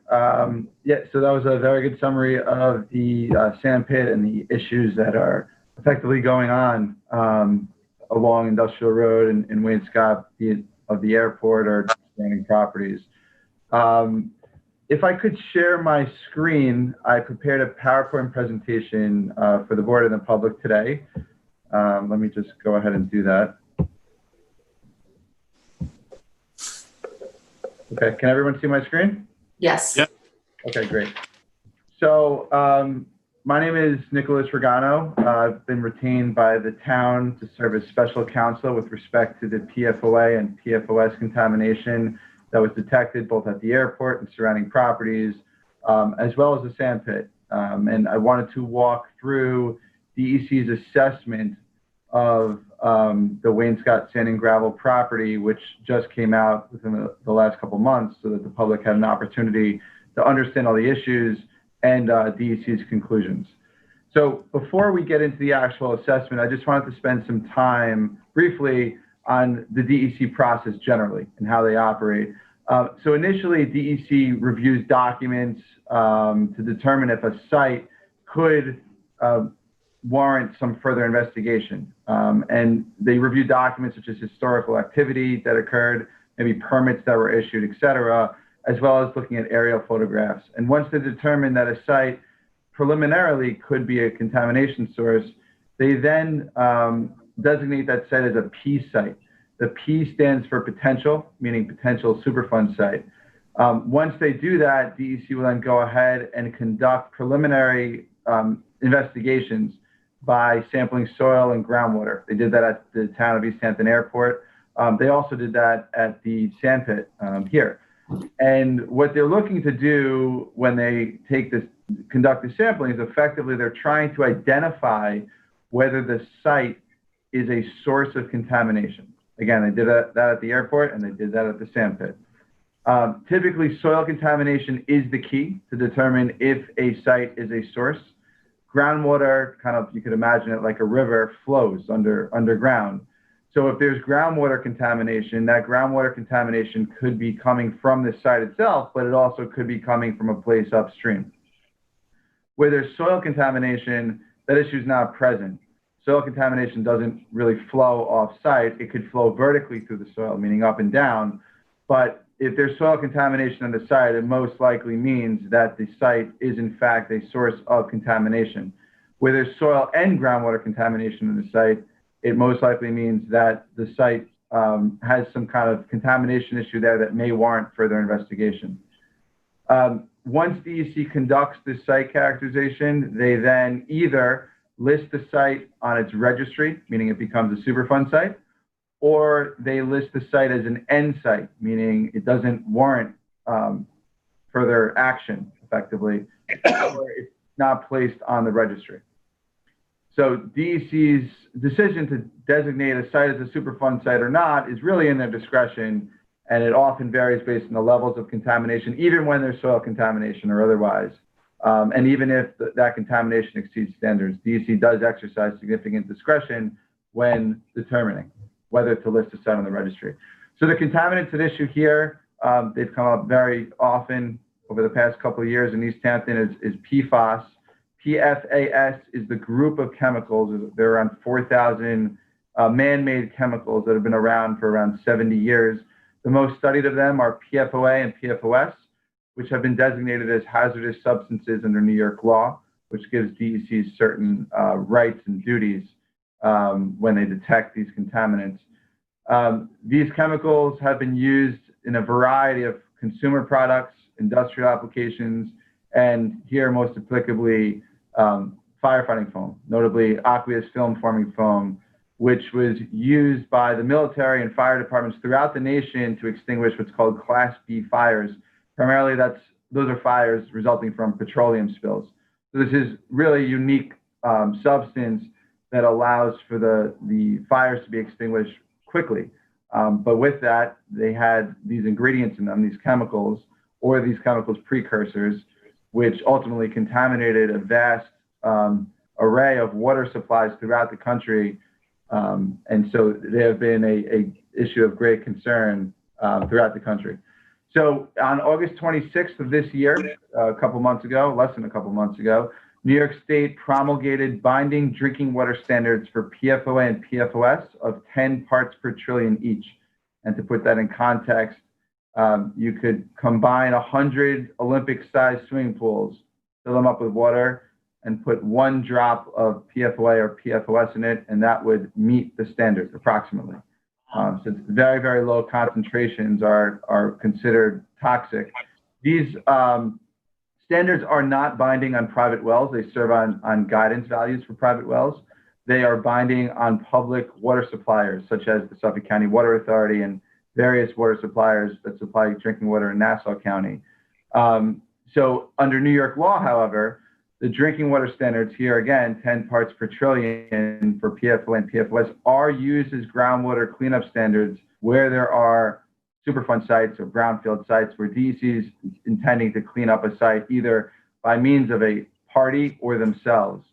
And so the DEC sampling protocol provides that further assessments should be conducted where the levels of PFOS or PFOA exceed 10, or again, remember that PFAS is a group of 4,000 chemicals. So where the group of the chemicals, if any one of them exceeds 100 parts per trillion, any one of those 4,000 exceed 100 parts per trillion, further assessments required, or if the total concentration of all 4,000 is detected in a sample above 500, further assessments required. Notably, these are the groundwater cleanup standards. There are no specific cleanup standards for soil yet, though I understand DEC is working on those.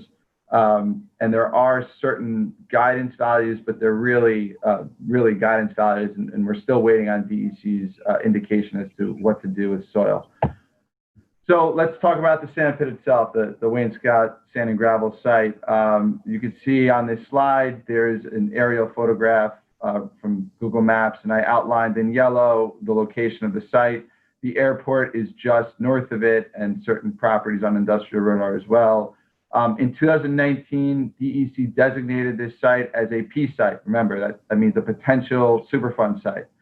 So they did this after reviewing documents and records because the sand pit consultant actually conducted groundwater sampling and detected PFOA and PFOS in the groundwater. In addition, as the supervisor mentioned before, there were several operations that occurred at the site that had suspect PFAS contamination uses. And in addition, we in DEC found media reports with photographs showing local fire departments conducting training exercises with fire suppression foam in June of 2000 at the northern part of the property. So after doing all that, again, DEC designated the site as a P site, meaning that they were to do what's called site characterization or assessment of the property by sampling the soil and groundwater. They did just that, and in July of 2020, DEC released its report setting forth all the data. So this is effectively a summary of the sand pit site characterization. As you can see, there's a picture there on the left. I mentioned that there was some fire training activity that occurred with reported use of fire suppression foam in the northern part of the sand pit. That is a picture of that event that occurred in June 2000, according to certain media outlets. So the results of DEC's sand pit site characterization were as follows. PFOS, again, one of those chemicals that is the most studied and has been designated as a hazardous substance under New York law, was detected in the soil in multiple borings, primarily in the northern part of the sand pit where this fire training activity occurred, up to 3.01 parts per billion, which is comparable to the soil levels that were detected at the airport. Again, this is where the local fire departments engaged in their training exercise. Groundwater contamination was detected at this location at around 151 parts per trillion, so around 15 times the standard of PFOS, and 2,850 parts per trillion of PFNA, which is another PFAS compound. And at that location, there was total PFAS in excess of 3,000 parts per trillion. PFAS was also detected in groundwater throughout the site. The highest levels were found at the western border for PFOS of up to over 1,000 parts per trillion, and total PFAS of up to 1,500 parts per trillion, a little over that. In addition, they detected iron, manganese, sodium, and thallium. Those are they occur throughout Long Island, so not surprising they found those. Just because of those detections there were hits, doesn't mean this site is a source for those contaminants. It could or it could not be, but those are regularly detected throughout Long Island. Notably, DEC, in making its conclusions, relied on its regional groundwater flow models. And so what does that mean? That effectively means scroll out to the 30,000-foot view. Groundwater generally moves in a certain direction. When you look at that 30,000-foot view, in this area, groundwater moves southeast.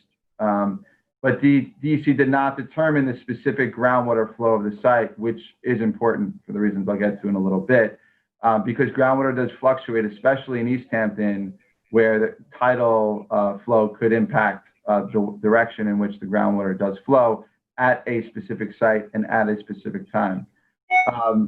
Note that this summary here is just, in fact, a summary. So there's more to the site characterization. It's publicly available.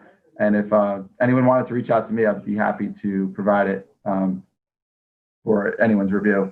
So this is some of the data here. This is called a spider diagram, which is often used in these kind of reports. It shows the locations of the wells in which DEC conducted sampling, and it shows the detections at each of these wells. And as you can see, can you see my mouse moving? Yes. Yes. Okay, great. So, I just changed the slide. So this is MW6. This is approximately where the fire training activity occurred. And you can see PFOS was detected at 151 parts per trillion, and PFNA was detected at the 2,800 number that we found, 2,800 number that we discussed earlier. But then if you go to the western part of the site, MW5, MW3, and MW4, you see higher levels of PFOS, which again is really the contaminant of concern here, along with PFOA. The total PFOA and PFOS are high here, as well as MW4, high there as well. And then if you go to the eastern part of the site, the total PFOA and PFOS are what appears to be lower. So what DEC ultimately determined, I'm sorry, here's a little bit more data that DEC had in their report. Really same data sources. You have total PFOA and PFOS where the fire training activity is conducted at 77 and 75 parts per trillion, which is approximately 7 times the standard. And then you also see that throughout the site, the groundwater is in fact contaminated with PFOA and PFOS. Nick, if I can just interrupt and ask a question. So sure. These locations, are these the soil tests on this chart, or is this the well water? Yeah, Right. So I didn't include the soil diagram because it was you couldn't even read it. There were so many soil samples, and they didn't highlight the exceedances like they do here because there's no real standards. But let's go back to this last slide. Sorry. Yeah, I was just going to say, so this slide is showing the wells monitoring the perimeter of the property. And then the following slide shows what? So these are more groundwater. I'm sorry, I should have clarified that. These are more groundwater. These are tests as well. Right, this is all groundwater. That's right. Thank you. Yes, so these slides don't show soil because the soil, they did so much, it was effectively not readable in computerized format. But it's a good point. So this is the soil here where the fire training activity was conducted. They found soil contamination up to 3 parts per billion in multiple borings around here, like, in this area. We found 2, 3, 2.5, et cetera, suggesting that area is in fact the source. Coupled with the photographs, it suggests that the fire department training exercise was in fact a contributing factor to the contamination here. So again, this is the more groundwater detections, and as you can see, there's really exceedances of the 10 parts per trillion standard throughout the entire site. All these yellow highlights are exceedances of the 10 parts per trillion standard. So it really is all over the Superfund site. I'm sorry, all over the sand pit. So what were DEC's conclusions after conducting the sampling? Despite the high levels in groundwater and soil, as well as the photographs showing the fire training activity, DEC concluded that the site should be classified as an N site and not a Superfund site. So why did they conclude that? Their conclusion is that because the highest groundwater detections were up gradient and side gradient, meaning upstream and side stream of at the property, the groundwater flow appears to be flowing onto the property and not from the property. They then go on to say that low level of PFAS detections in on-site soil do not implicate the site as a contributing source of PFAS groundwater contamination. But again, we look at this and we see they may be right? I mean, here on the western side of the boundary, the levels are higher and the groundwater is flowing this way, according to the regional groundwater assessment, not a site-specific one. So the site-specific one may show that the groundwater could be flowing in a different direction. But if you assume that the regional groundwater flow is correct, they may be right that these are the result of some upgradient source. And they may be right about this one as well, but because you have the soil contamination in this area, it does suggest that the fire training activity is in fact a contributing source in this area. So all that is very interesting. I do know that the Wayne-Scott Sand and Gravel individuals or representatives put out a press release stating that DEC's statement is that the site is not a source. That is not accurate. DEC's assessment is that the site would not be designated as a Superfund site on the registry. Whether it is a source or it is not a source is subject to further review, not by DEC. DEC is not currently looking at it, but other parties. So it's not a conclusive determination that this site is not a source. And the fact that you do have soil contamination at the levels that we have here suggests that in fact it is a source or could be a source. I just wanted to give a brief update as to where we stand with respect to the airport Superfund site designation with DEC. So can I just ask you a question before you get into that? Yeah, absolutely. Are the soil samples in the north, are they considerably lower in their exceedances than the soil contamination that they had on the airport that generated classification as a Superfund site? Is that what makes the difference? No. So just as an example, the soil here was detected up to 3 parts per billion.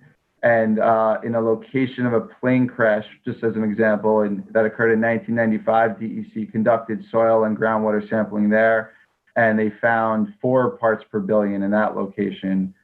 which is really, at the end of the day, it's really the same number. I mean, 3 and 4, it's really not much of a difference between those two. So the levels are in the soil are comparable. That's where we are. And again, soil contamination would indicate that contamination took place at that site rather than somewhere else, where groundwater contamination is less conclusive as to the origin of the contamination. That's right. You could use groundwater contamination. Again, I'll analogize it to a river. For groundwater contamination, what's typically done is you look at an upstream sampling point and a downstream sampling point. And if the upstream sampling point has high levels and the downstream does not, it suggests that the upstream levels are coming from a source further upstream, right? But if the downstream levels are higher than the upstream, it suggests that something went on between those two, meaning that that site could be a source. So that's another way to use groundwater. Here, so really the two ways to determine whether a site is a source is that, or whether there's soil contamination. Here we really have, soil contamination and photographs showing activity. So there is reason to believe that this site is in fact the source. Any other questions? Other questions for Nick before we move on? So you were getting ready to talk about the airport. That's right. So the airport, DEC did the same thing as they did with the sand pit. They designated it as a P site. They did their site characterization, but they determined that it should be listed as a Superfund site. As we could see by this picture, if we go back, there's that map. The airport is just north of the sand pit, and the regional groundwater flow suggests southeast. Groundwater flows southeast. In addition, DEC designated 2 other properties. One is right here, if you could see my mouse. That's the East Hampton Fire Department fire station. And then another right here is the fire training facility, where certain local fire departments engage in training activity. So those 3 sites combined is really a portion of the airport over here, this portion of the airport, plus this fire station, plus the fire training facility comprises the entire Superfund site that's at issue now that DEC designated. And so DEC designated those properties as a Superfund site because during their P site characterization, they found soil and groundwater contamination at the site. So a major contributing factor to this contamination, as we referenced earlier, was the local fire departments, primarily the East Hampton Fire Department's use and storage of firefighting foam, the AFFF, at both the airport and the fire station. DEC, since their designation of the Superfund site, demanded that the town execute a consent order to investigate and remediate the contamination that's both on-site and off-site, because the town owns the properties, not because the town caused the contamination. Again, the contamination was apparently caused by the fire department. The town has executed that consent order and is in the process of preparing a work plan to conduct a further investigation. The whole process, soup to nuts, is likely going to cost millions of dollars and last year's, unfortunately. When I say soup to nuts, that's the investigation and remediation of the Superfund site. The town has acted very prudently here to mitigate the financial obligation to the town's taxpayers. We reached out to the village. We tried to get their cooperation. The village operates the East Hampton Fire Department. They have insurance, tens of millions of dollars of insurance for which covers this precise situation. Unfortunately, the village, the fire department, and their insurers have just simply not cooperated with us. They've put up roadblocks at every turn. They haven't provided any information about where they used the firefighting foam specifically or stored the firefighting foam specifically.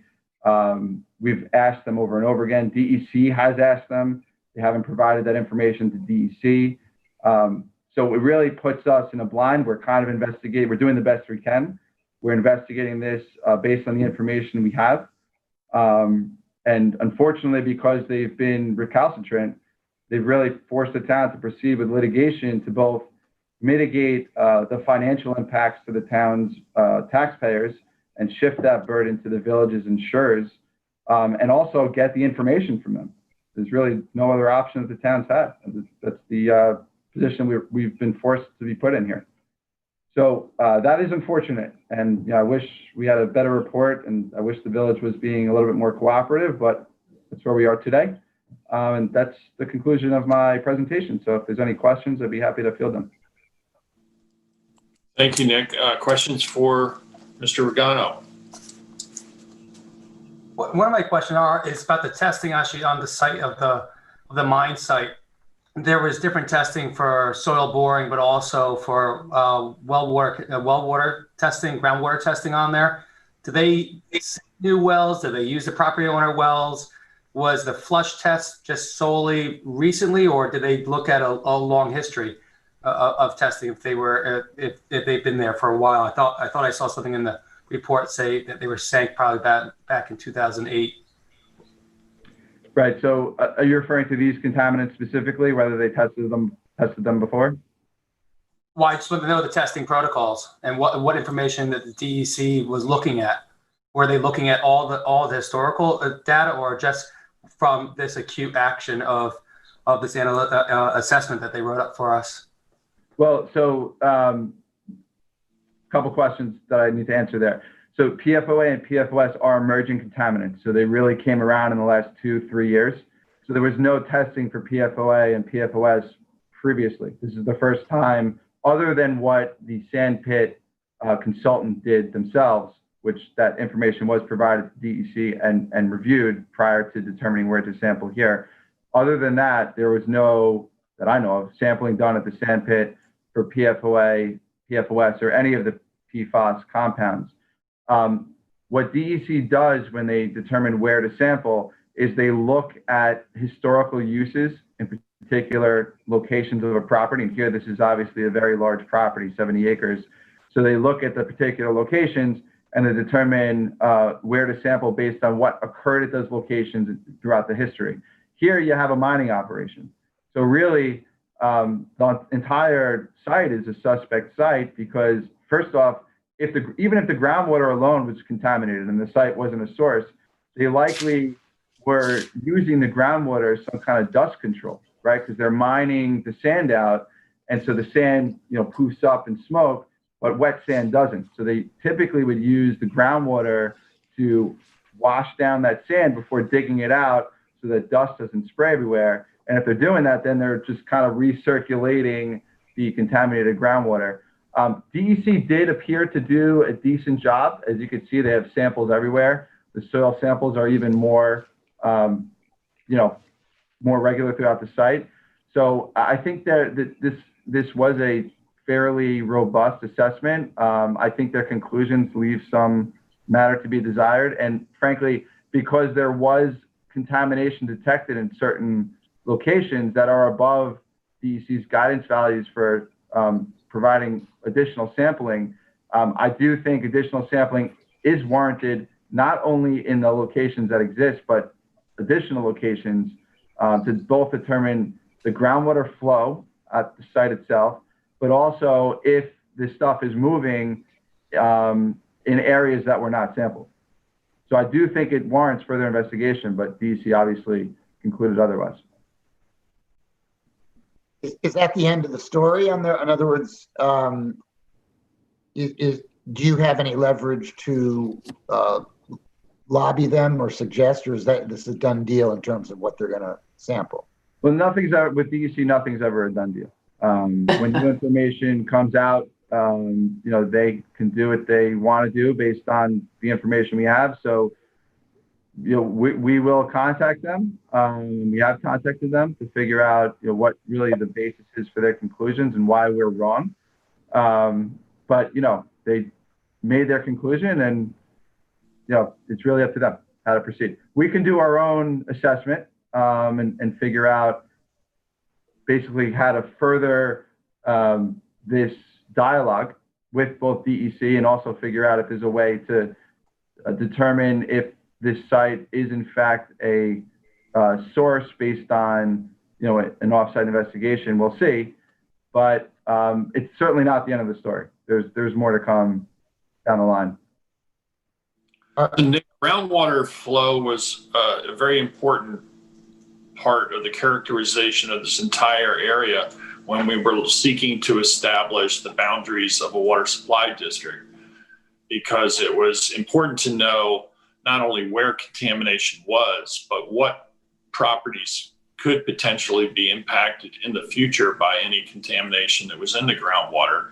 And so that characterization, in conjunction with, the county health department and state health departments in determining groundwater flow was really crucial to that. And I guess I'm a little surprised that there's not more investigation as to the groundwater flow at this specific site, especially with determining where, contamination might have originated from. There are a number of wells in that previous slide that you show around the perimeter of the property. Can you distinguish for me or help me understand the difference between those well test sites and the other slide that follows it that shows groundwater testing? Right. So it's really nomenclature in the environmental world. These are probe samplings, which are more kind of quicker samples. They're easy to install. These are actual monitoring wells, MW, which are more like permanent wells. Is there some reason why they wouldn't have installed a monitoring well in the central portion of the property? They likely would have if they designated this as a Superfund site and required further investigation in that area. Monitoring wells are a little bit more permanent. And so, this was their site characterization. So if they were going to, monitor the central part of this site for a lengthy period of time, they would probably incur that expense. But I think most likely they didn't do that because they figured they weren't going to be doing that long term unless they, had the reason to once these results came back. So is there a difference in the depth of a monitoring well versus the probe sampling? Not necessarily. I mean, you can see here, right? So the depths are on these monitoring wells. Here, this groundwater was tested at 6 feet depth, right? Here's Okay. 13 feet, 10 feet. And then if you go to this, they did multiple levels of depth here, 9, 19, 29. So again, it's just a different methodology of installing wells and, Right. And I understand that there's, it's important to have different depths tested as the chemicals may reside in a certain level, whereas a shallower well may not detect the chemicals if it was deep and upstream, or might be shallower if it was closer to the location where the original contamination took place. So that's helpful just to kind of understand the difference between those two slides in terms of the test sites. Right. And that's actually particularly the case with these compounds because they're actually soluble in water. Like, if you stir salt and water together or sugar and whatever, I forget which one's better for solubility, but that's what it's like. Whereas other contaminants, for example, TCE, which is a major contaminant at Superfund sites, they sink to the bottom. Petroleum floats on the top. So this really could be anywhere in the aquifer. So the varying depth is very important to your point. Right. Some chemicals actually bond to the surrounding soils as well. So that's the sense. That's right. Unfortunately, this one does not, because that makes allows for rights. Sorry. Are there procedural differences moving forward because they've chosen not to designate the pit as a Superfund site? I mean, do you get some, evidentiary presumption or anything like that in the ensuing litigation, or is it pretty much the same that you can still use this data to establish liability? Is the difference just that engaging in the consent decree and the mitigation, or are there other procedural impacts on the litigation moving forward? DEC's conclusions are DEC's conclusions, so we'll deal with that in the litigation. Any other questions for Mr. Regano? No. Nick, thanks so much for taking the time to walk us through this and make the public aware of this site characterization report. And we, again, appreciate your ongoing efforts on behalf of the town board and the town residents. Sure. Thank you very much. I appreciate it. Our next topic of discussion is outdoor dining legislation. I believe we have Nancy Lynn Thiel here to walk us through. We had at a previous work session discussed the proposed legislation. And again, this was proposed as a potentially special permit type of legislation, initially on a trial basis. We discussed a number of aspects of that. And I believe, Nancy Lynn, you have come back to us with another draft and some topics that we need to focus on, particularly with regard to answering questions. Yes. We have, as I distributed to the board, trying to kind of focus down on what we need. We are talking about this as a pilot program, and if it's successful, then perhaps it would be a means for us to get all of our outdoor dining under one area of the code, so that it would be easier for businesses that are operating to have a sense of what their options are as far as expanding their dining. We're talking about the first item, just getting into some of the questions that I need answers from the board in order to be able to give you a draft of potential legislation. The first issue that's come up or is a question that needs is whether or not we're looking at doing 100% of occupancy, allowing up 100%, or if that should in some way be limited. Are we talking about maybe we do 100% in commercial areas, maybe only up to 75%, or a smaller number in areas that are residential, maybe for those that are pre-existing non-conforming, in order to not impose on the quiet enjoyment of residential properties in the town. So that's the first question of whether or not we allow up to 100%, or if that is, townwide, we limit it, or if it's limited only in specific zones. So that's kind of the first area of discussion that I would appreciate some guidance from. Okay, so if we could start that discussion, we have the ability to differentiate between zoning district and the regulations within a particular district.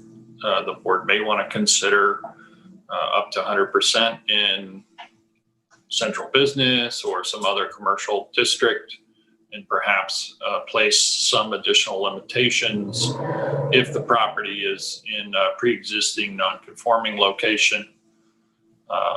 Most notably is within a residential zone, or even maybe immediately adjacent to a residential zone. So, or any numbers on which is which? Do we have any indication of how many restaurants are operating that are non-conforming in residential districts or adjacent? I'm guessing no. I don't have that kind of information. I imagine the planning department might be able to provide that information, but we would not have that, quickly at hand. Right. I think that's a number that we could get the breakdown on that from the planning department, but I don't think we have that available right at this moment, Jeff.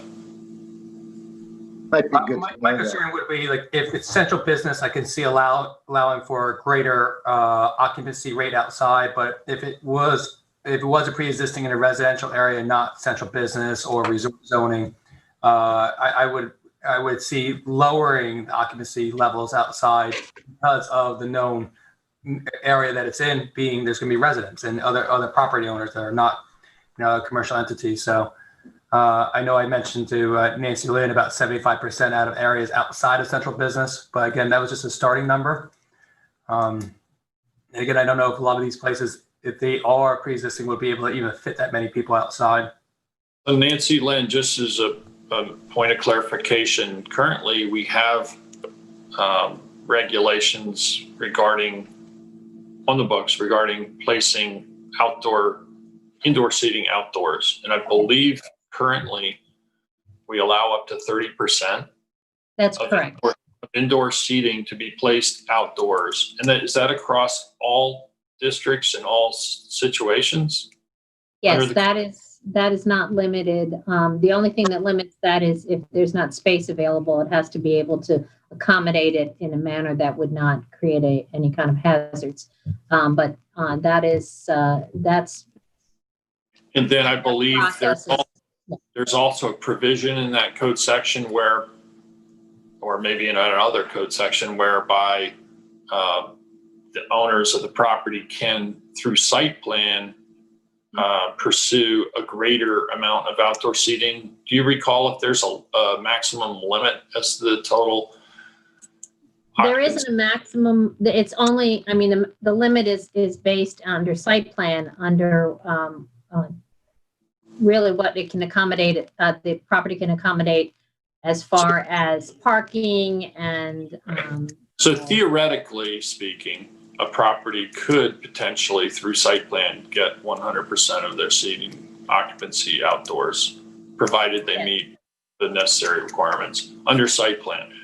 Yes, the only caveat with that is in a pre-existing non-conforming, if it's deemed to be a expansion of use, then it would be prohibited. But if it's not, I think that is probably one of the guiding aspects of outdoor occupancy with regard to pre-existing non-conforming that we should consider at least.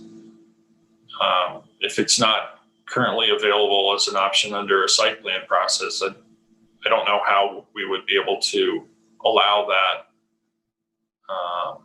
for that same reason in a pre-existing non-conforming location. Do you agree with that assessment, or is it? Well, that would be different than what we've done in the temporary program this summer. So I started with what we have in the temporary program, but I understand. Well. Because, obviously because the COVID pandemic has really impacted, restaurants, bars and taverns so significantly, we've made through executive order the suspension of certain zoning regulations. I think this legislation, would go beyond just the COVID era, and we should think of it in that context. And I'm not sure we want to relax some of the aspects long-term, as they were really a response to the crisis we were facing and are still at the moment facing. Yeah, so I agree with that as a policy. Something a little different. Are you asking what the sunset is on a pilot program, since we're doing this based on COVID and the pandemic? I don't think this pilot program is based on COVID. Yeah, that's the part. I think there needs to be a distinction made that while some of the aspects of this may alleviate some of the concerns for business owners, and in time of COVID, it's really with the understanding that this could, if it works well, continue beyond. And I think we should be cognizant of what the potential impacts of that are in a longer term, bigger picture.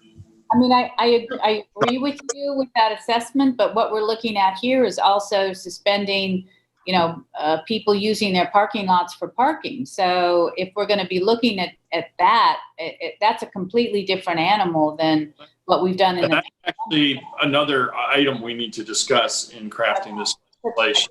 That's an expansion of use right there. If you're going to start letting people use their parking lots or other areas that were designated for different different uses. So that's something that we, again, suspended for COVID, but we may or may not want to have that included in this legislation. Okay, so I don't know how to go through this. Maybe just bullet point by point. So why don't we try to conclude the discussion about whether or not we want to allow 100% occupancy outdoors, and under what circumstances and locations. So, I mean, for me personally, I don't have a problem with up to 100% of the occupants of the existing occupancy outdoors, provided it's in a commercial zone and doesn't impinge upon the existing parking. So under that circumstance, I think I'm comfortable with that. I mean, has any restaurant I'll get to you right now, has any restaurant had 100% occupancy outside? Do we know that through the fire marshal? He should have been looking at all the plans and letting us know. I can access those and I can look at that. I don't think any of them had the space to do 100%. Oh, that's not true. Moby's did. So Moby's definitely was 100% outside. Okay, but that's not in a commercial zone. So I'm asking anyone in a commercial zone. Moby's is in a limited business overlay, actually in a residential zone with a limited business overlay. So I think it's a different animal when we talk about Moby's. But if we talk about it, separately at all, which we're not here. Right.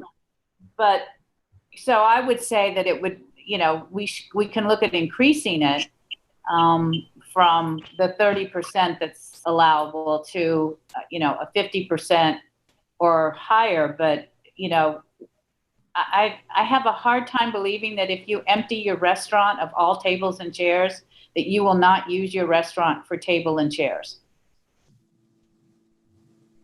So that's my concern, is that we have granted expansion, not wanting to, but in essence, that's what human nature would, as a business person, would want someone to do.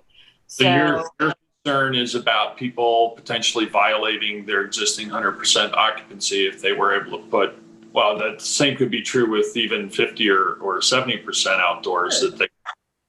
True. And my concern is with water. My concern is with septic, that we don't have septic to be able to cope with. Our intention would not be, it would be limited to a max of 100%.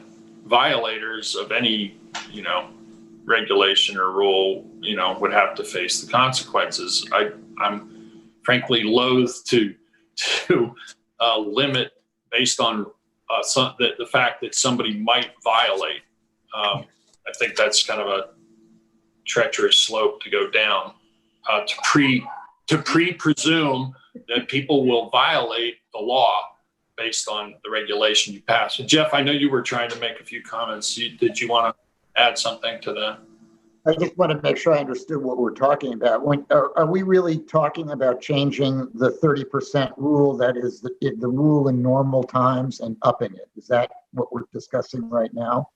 As opposed to an emergency situation with COVID going on? Actually, if I can answer, I think that this is proposed as an alternative. The 30% would stay in place during this pilot program. But this would allow for more flexibility, because the 30% generally that's how they provide a seating and provide that to the fire marshal and basically say, this is how we're operating during the warm weather months. And so that's how their method of operation is 70% inside, up to 30% outside. This would allow more flexibility built in so that it could change day to day, rainy weather, cooler weather. They would have different potential seating arrangements that they would be able to alter, so long as those had all been approved by the building inspector. And this would be potentially greater than 30%. But this would be a pilot program. Is the reaction to the COVID situation? I mean, are we reacting to COVID?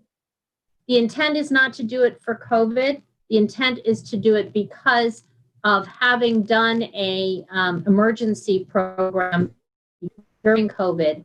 The the intent was to see whether or not having more flexibility and using more outdoor space in the manner that was utilized during the COVID emergency would be beneficial for these businesses, to allow them to be able to not only profit and have an economic benefit to them, but also provide, perhaps in situations where if there were a second wave or other health concerns, that they would already have the flexibility built in to be able to more distance their diners by using some outdoor space as well.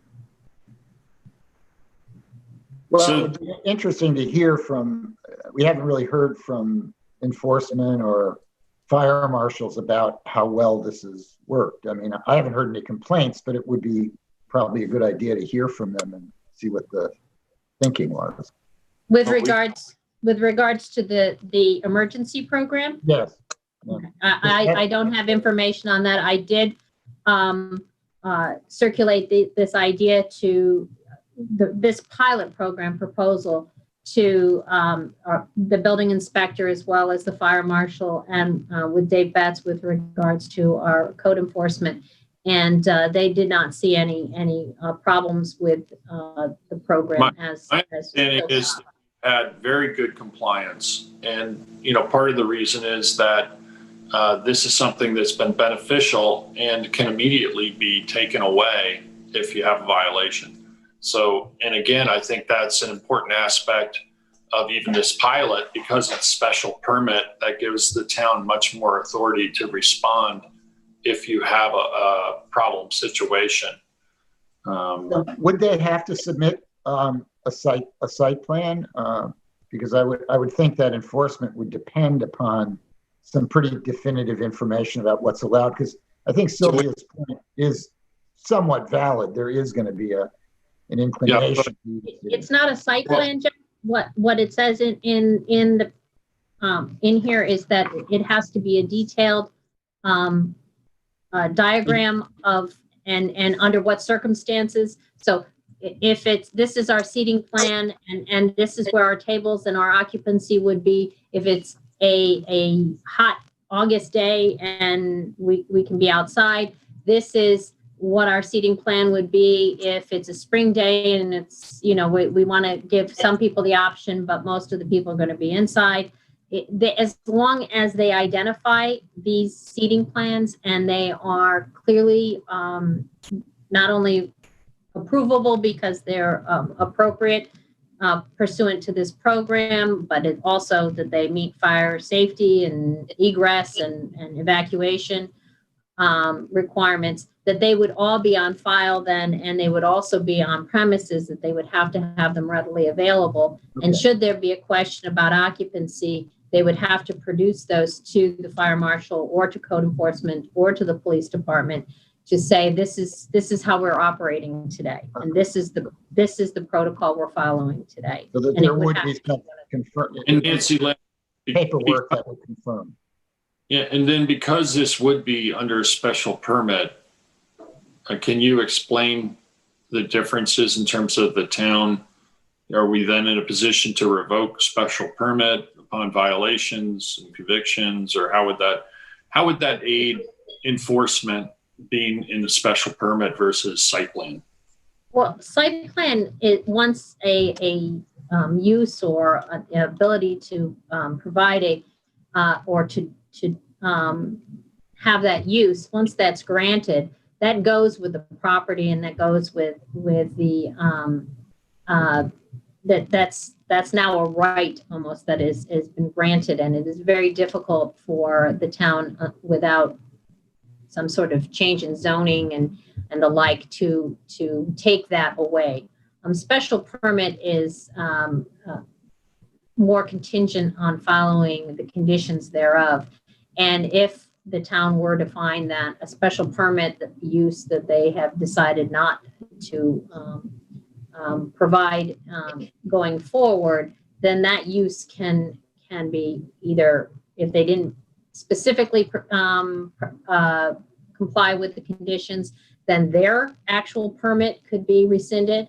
And also the town has the ability, if the program is not successful, in order to withdraw that permit, and that's an additional use that the town is no longer providing. So there's more flexibility, and So it doesn't become kind of a vested right that is. Right. So there are built-in safeguards to address concerns of non-compliance, basically. Whereas if you had site plan approval for outdoor seating of 30% or whatever, and then you filled that other 30% inside as well, and you were now at 130%, the consequences wouldn't be as dire as if you had a special permit. The town would have more leverage to address that situation, perhaps even revoke the special permit. Is that correct understanding? Yes, and that the intention is to encourage greater compliance by giving more with less of a process, since it does take quite some time to go through the site plan process.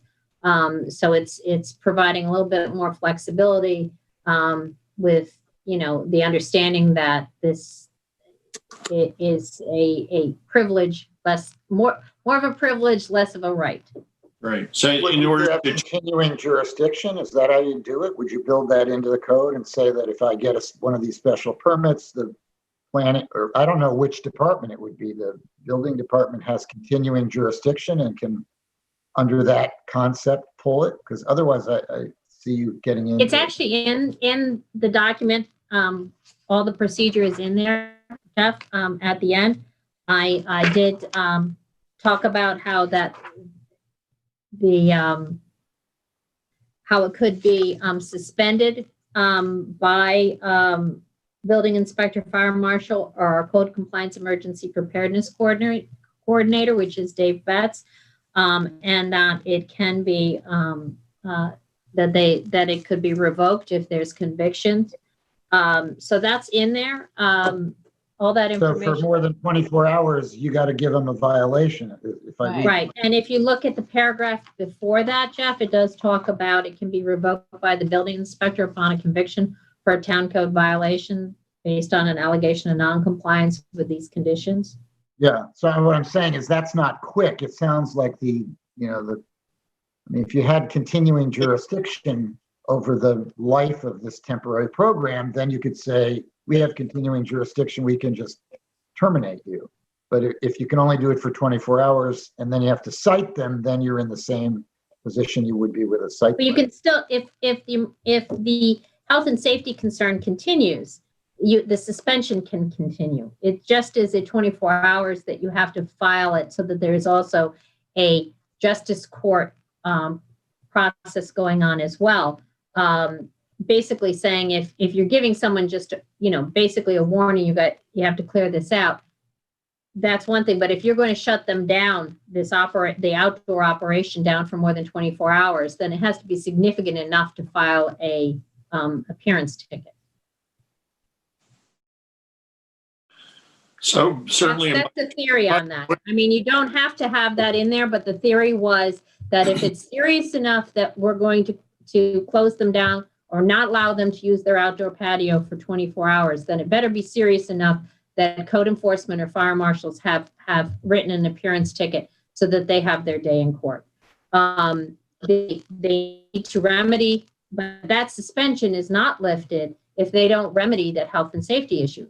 So if they are putting more than what is safe for them to have out their occupancy, or they are not limiting their occupancy so that they may have the right number of tables, but they're letting everybody come in and stand around and be at the bar, or they've put a bar out there, which they're not allowed to have. If those situations continue, then they don't need to lift the suspension. Okay, so there would be a suspension and issuance of a desk appearance ticket, basically, in parallel, is what you're saying. Yes. I mean, if it were not COVID time, or my inclination would be to be somewhat conservative about lifting that 30%. In COVID time, given what's going on, I can live with 100%. I had reservations about that because of the possibility of, having further outbreaks. But I'm more inclined to be, give them a bigger boost if it's directly related to COVID. If we're just looking to loosen up our statute, I think I'd be a little more conservative. Well, this is an alternative and not it's not a change in the 30%. That would still continue. This is a pilot program to see whether or not some of the changes that were made because of COVID would be good changes to eventually add to our code. So that's why it's a pilot program. And if I could just add that, for the foreseeable future, we will be having to deal with COVID probably well into next spring and next summer. And this would be an opportunity to, through a pilot project, both give some relief to restaurants and see, this is something that I think that's been talked about, not just here in East Hampton, in the village as well, and amongst business owners and patrons of restaurants, the ability to dine outside. I presume they're all looking to, buy heaters and just continue doing this through the colder months. Is that correct? Yes, and they would be able to. I would say working with the recovery group and the Montauk CAC, which had a lot of the outdoor dining. People were very favorable to doing the outdoor dining. They thought they felt safer, certainly being outside. And I think even without COVID, people at a beach location would like to be outside. So I'm really for the program. I would just like to make sure that we craft it correctly and we don't do something unintentional that people feel that, all of a sudden they're going to say, you're taking all this away from me and I have a right to this, which we hear over and over again on different, things. So I don't want to get too far down the road where, we're doing something that is going to cause that to happen. But businesses need to understand and be prepared to make investments. And when they make these investments, I think they, should be able to continue with outdoor dining. So if I could just try to refocus us on that one question, the 100%, I've expressed that in certain locations, I would be favorable to allow up to 100%. I don't think, frankly, personally, I support, 100% if it means taking away parking. Most restaurants are probably below the number that they need to provide for parking. Parking's in short supply on most properties for restaurants, with a few exceptions. So, I think in a central business zone or appropriate commercial zone, up to 100%, provided you have the space for it. You're not going to impinge upon the parking. And then, in other situations, for instance, within a completely residential zone and pre-existing non-conforming, I'm not sure that, I certainly don't think 100% would be appropriate. Yeah, I think that's a valid distinction and a cautious one. If I suggest that we say that in a commercial zone, and we still would have to be approved because obviously they have to show the appropriate space for it and the like. But in a commercial zone, that it could be up to 100%. In a non-commercial zone, first, you're not eligible if it's prohibited by expansion of use. But also then no more than 75%. Does that seem to be a number that the board is comfortable with, at least at this point, to draft the legislation and move it along? I am comfortable with that. I think we should define what a commercial zone is. If it's central business, resort zoning, waterfront, we just want to make sure we define that in the legislation. I'll take from the code what our commercial zones are, and I'll put that in the legislation. And then if there's one of those zones that you feel should be treated differently than we, like a Yeah, you neighborhood also have business. I don't know. neighborhood business, so perhaps within a neighborhood business zone, have a more restricted number, not 100%. I think resort, waterfront, and central business, at least from my standpoint, and I'll leave it to the board to decide, I would be favorable up to 100%, provided it doesn't impinge on parking. And they have this 75% in residential, LBO, and neighborhood business. Or those those three zoning characteristics for 75% or less? And again, you know, there may be properties like in residential zone where it would be considered an expansion and they wouldn't be eligible. Okay, so does that, does that satisfy the board as to the occupancy question? If so, we'll move on to the next question, which I believe had to do with appropriate setbacks from adjacent residential property.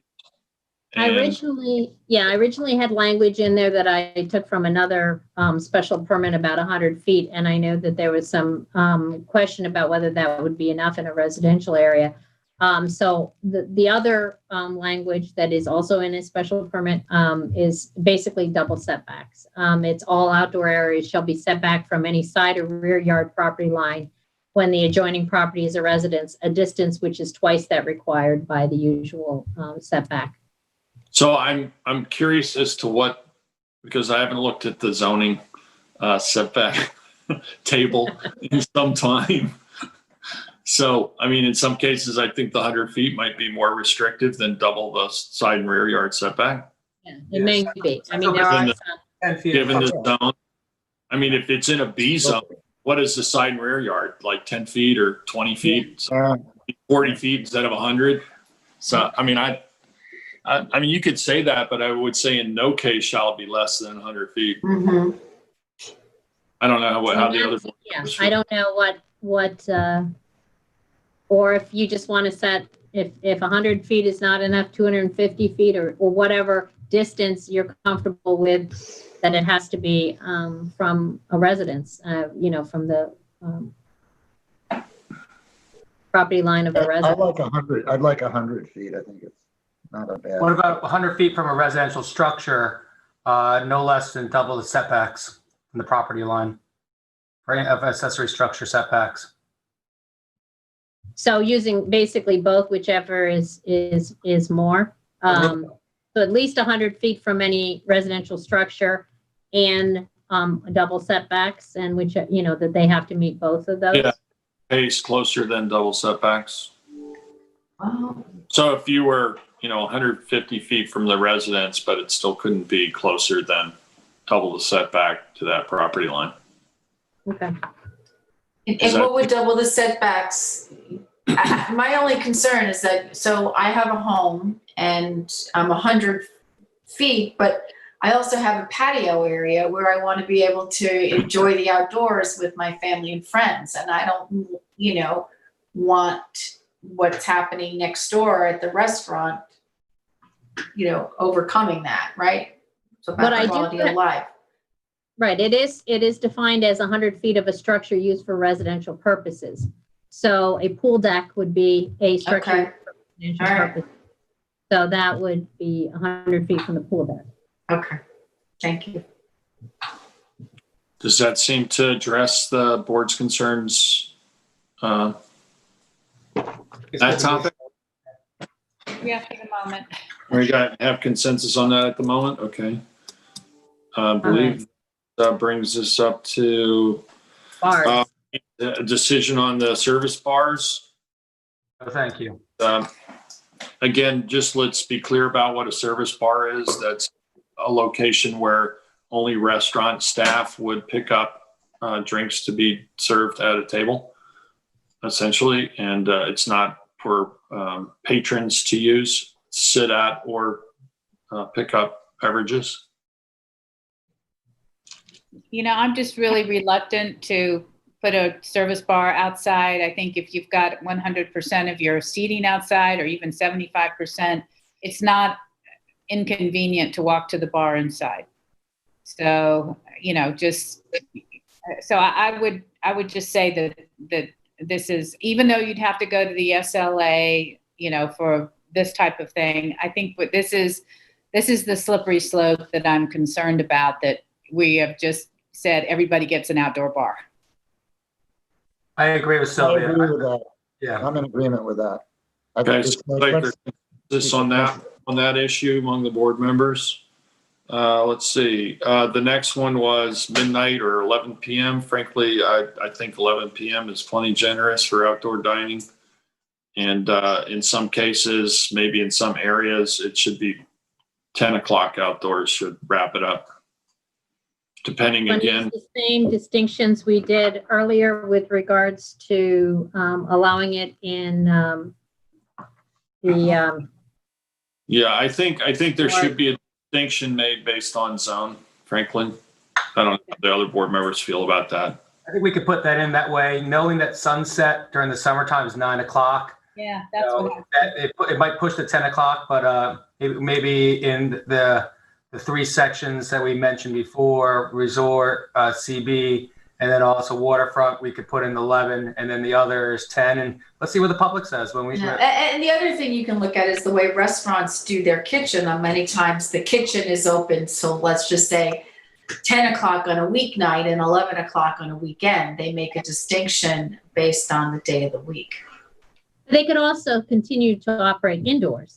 Exactly. So it just means Right. that their kitchen could continue to operate. It's just that they're not seating people outside because they have to close down outside and move operations indoors at a certain time. It's not incredibly, when they could not do any indoor dining, it was an issue. This is anticipating that they will still be able to do some indoor dining. Right. Okay. Okay. So what did we say? So we're saying in commercial zones, we're saying 11 p.m. or are we saying 12 midnight? I believe we said 11. Is that correct? I think 11 is appropriate. Again, they can move them inside. And then residential or other zones that they may be more of an impact in at 10. Is that correct? Yes, that's what I have now. Okay. The next one, parking. I think that's the last one we need some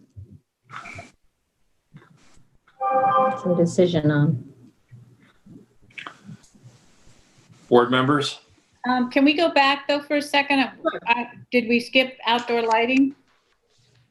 No, I think I have on outdoor lighting. I hadn't changed that yet, but you had talked about, you wanted a low, I'm sorry. The only thing I didn't change on that was whether or not we were talking about a color temperature lower than the 3000.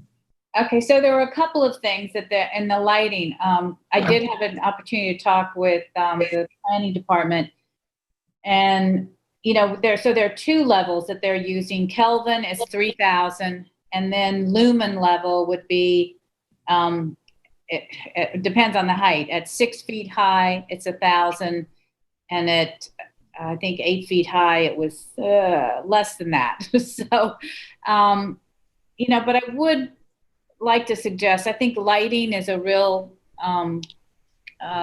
something that we really need to consider, because I think it is what everyone sees outside as far as driving by or what's happening in spaces. So it would be one of the things I would consider having the planning department do the lighting part of any site plan, of any of this, instead of using just the fire marshal. So, and the reason would be is that they already do administrative lighting permits. So this would not be a stretch, and they would have the ability to make sure that lighting.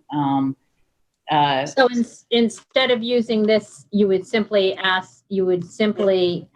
the building inspector would have to get the planning department to approve the lighting using the general lighting standards section of the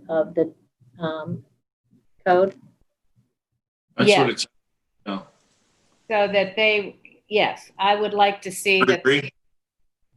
that the planning department looks at this. And the other issue would also be landscaping. If they're removing any landscaping that's on their site plan, that has to be noticed. And I think that also should go with lighting and landscaping can be combined together with the planning department. So let's talk about that for just a moment. So there's two different things there. One is the lighting, outdoor lighting plan. We want to have the planning department sign off that it's in compliance with the town's standards, right? Yes. Separate from that, you brought up the question of what happens with site plan approved aspects such as screening or landscaping or whatever. And I wonder, you know, if they're going to be changing something that was part of their site plan, if that doesn't require them to go back to the planning board for a modification. I'm not sure that we should be tinkering site plans via this legislation.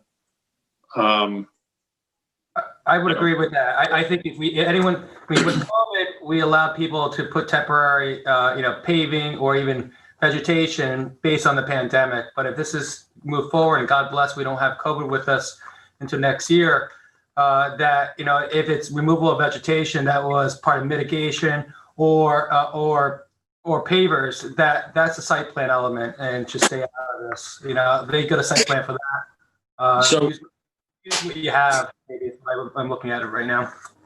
So I think there's maybe a distinction to be made between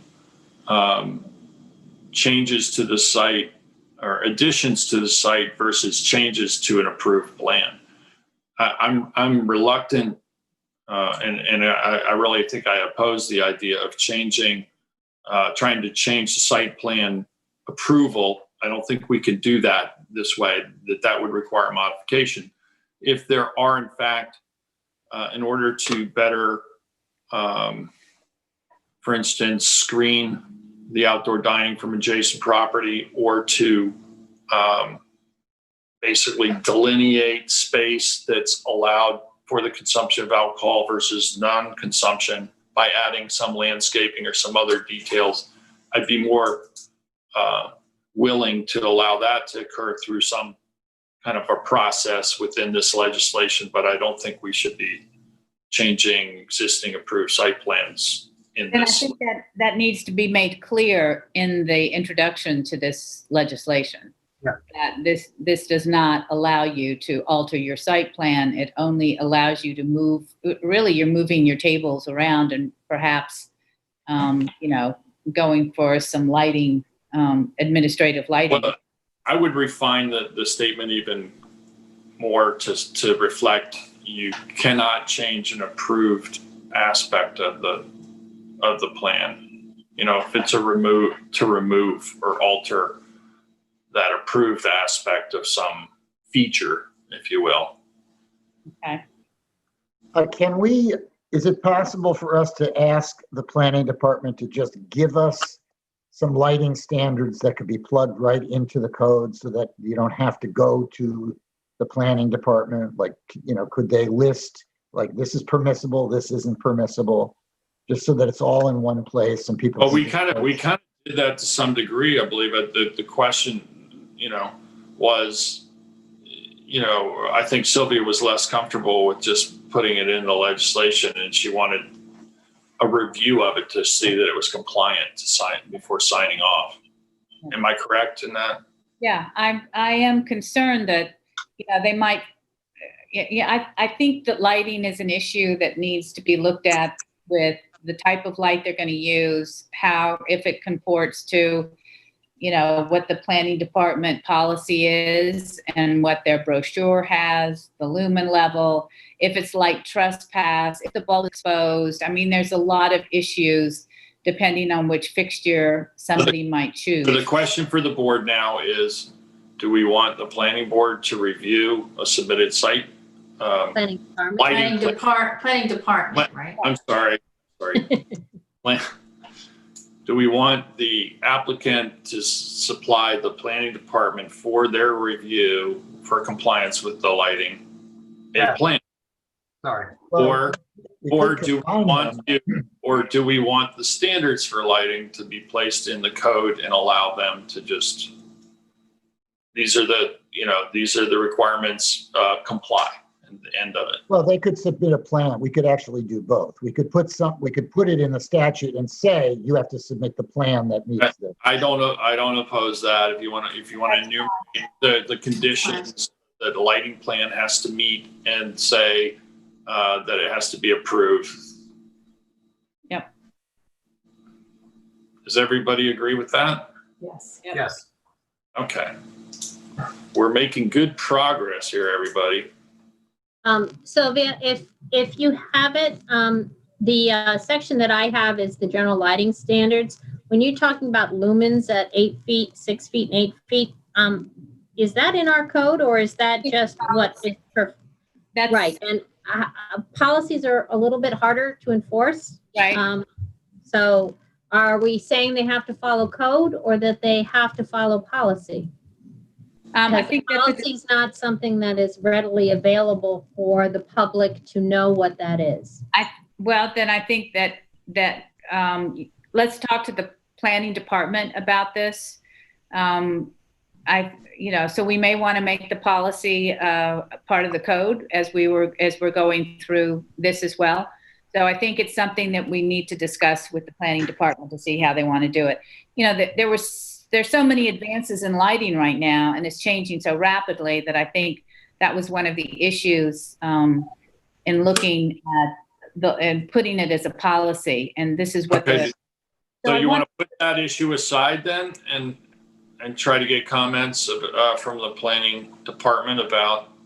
Well, we already allow an administrative lighting permit, so I think that I would just, I want to go back to having the planning department use their administrative lighting. All right.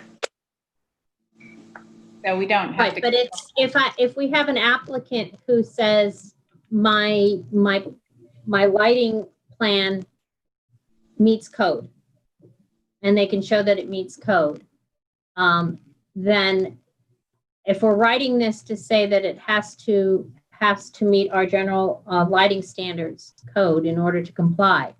And then we say, and approved by the planning department, and the planning department has more stringent restrictions, then the legislation will not be enforceable.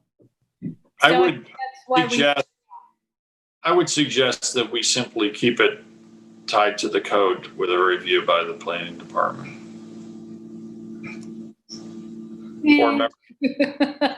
I'm not completely. I just think when you start getting into policy, at this point, the policy may become part of the code at some point in the future, but it's not currently. And I just think that's problematic if we're asking people to.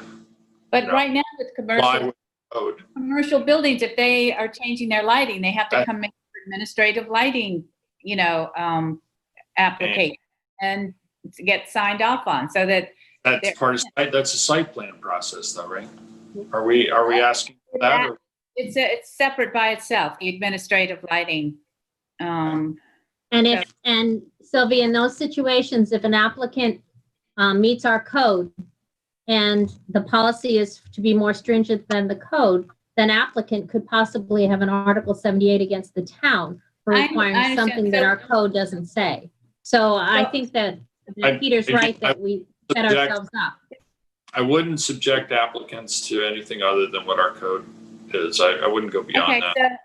So brings us to a point.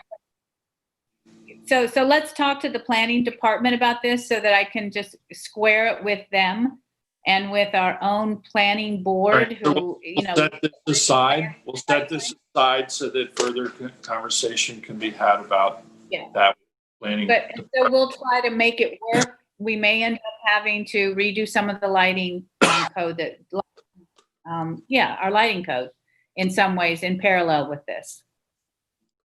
All right, so we'll come back to that issue. Are there any other issues at this point that we need to discuss? Clarifications we didn't do parking.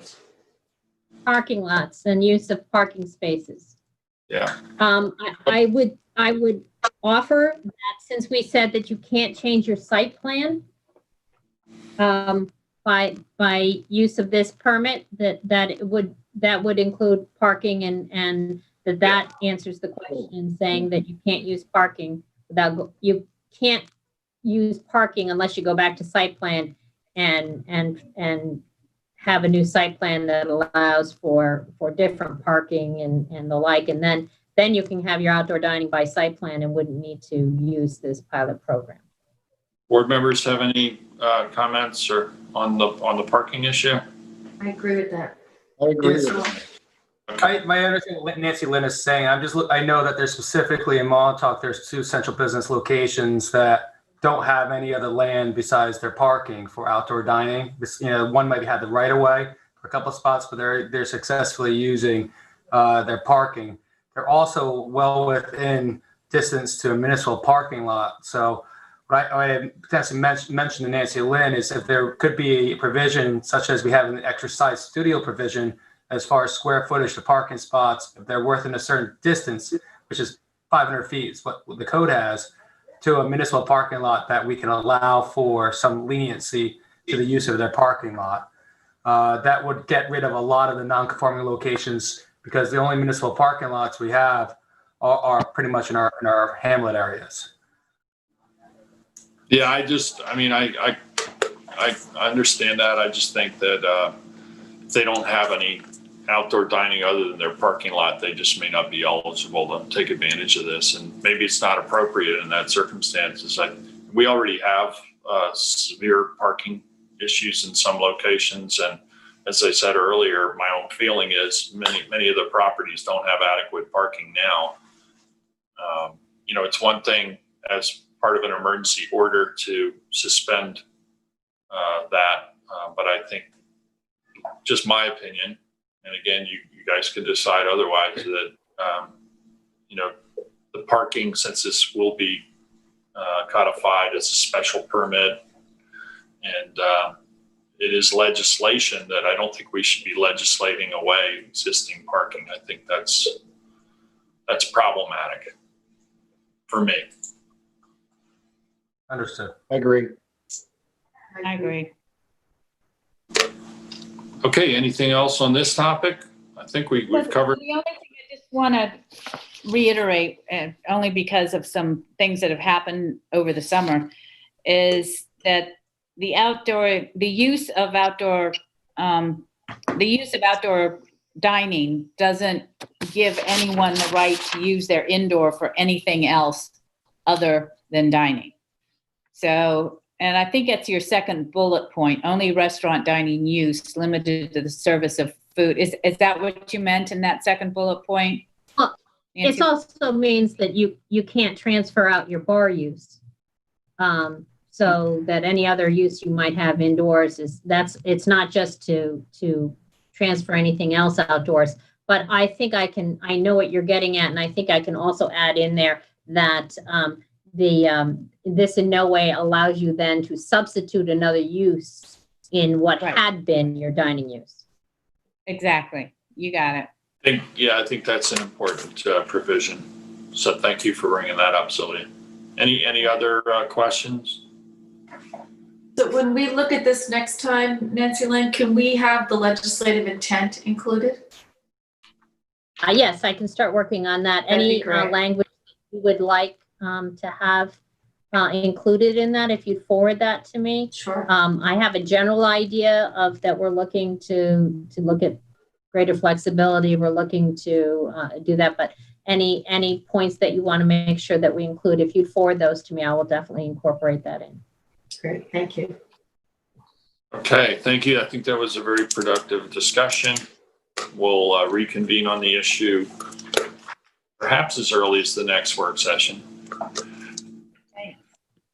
That brings us up to Sokides Road parking.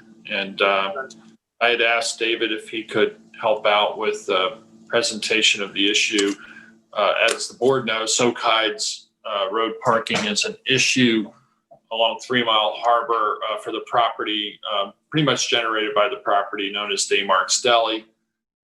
That property was reconfigured and rebuilt, and prior to that site plan and major rebuild of that site, there were significant parking and circulation issues at that location. A lot of vehicles were parking alongside of 3 Mile Harbor. They had front-end parking in front of the deli, which meant that vehicles that pulled in would have to back out onto what's a very busy road, one of our busiest roads with speed limits that are rather high, causing a lot of potential for injury, accidents to both pedestrians and vehicles.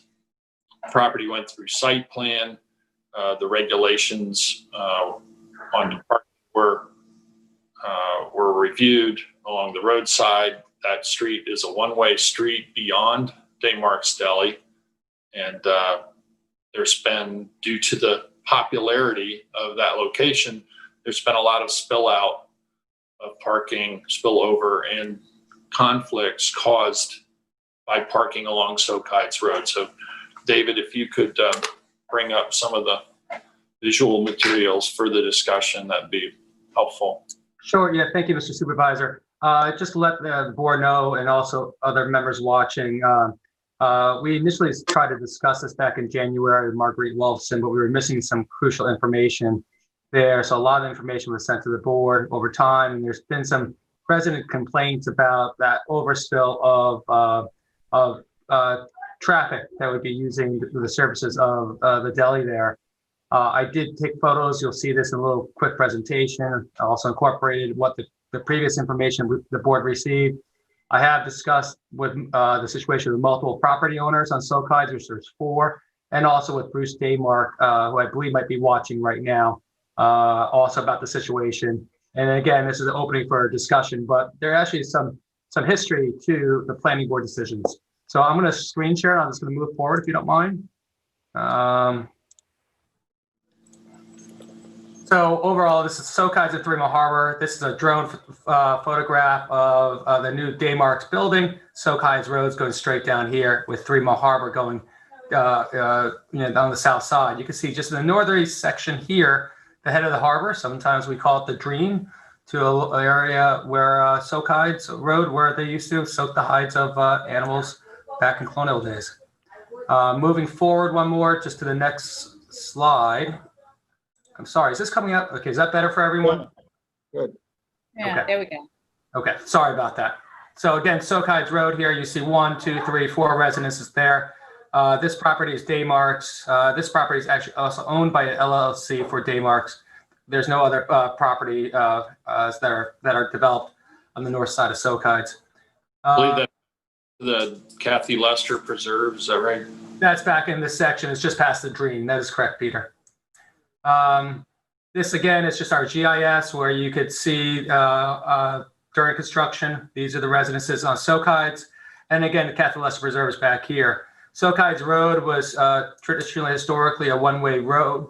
I think actually it was two-way, went to one-way, and now part of a planning board decision is partial two-way, and that two-way comes from this location out, then one-way Sokides up towards Springy Banks.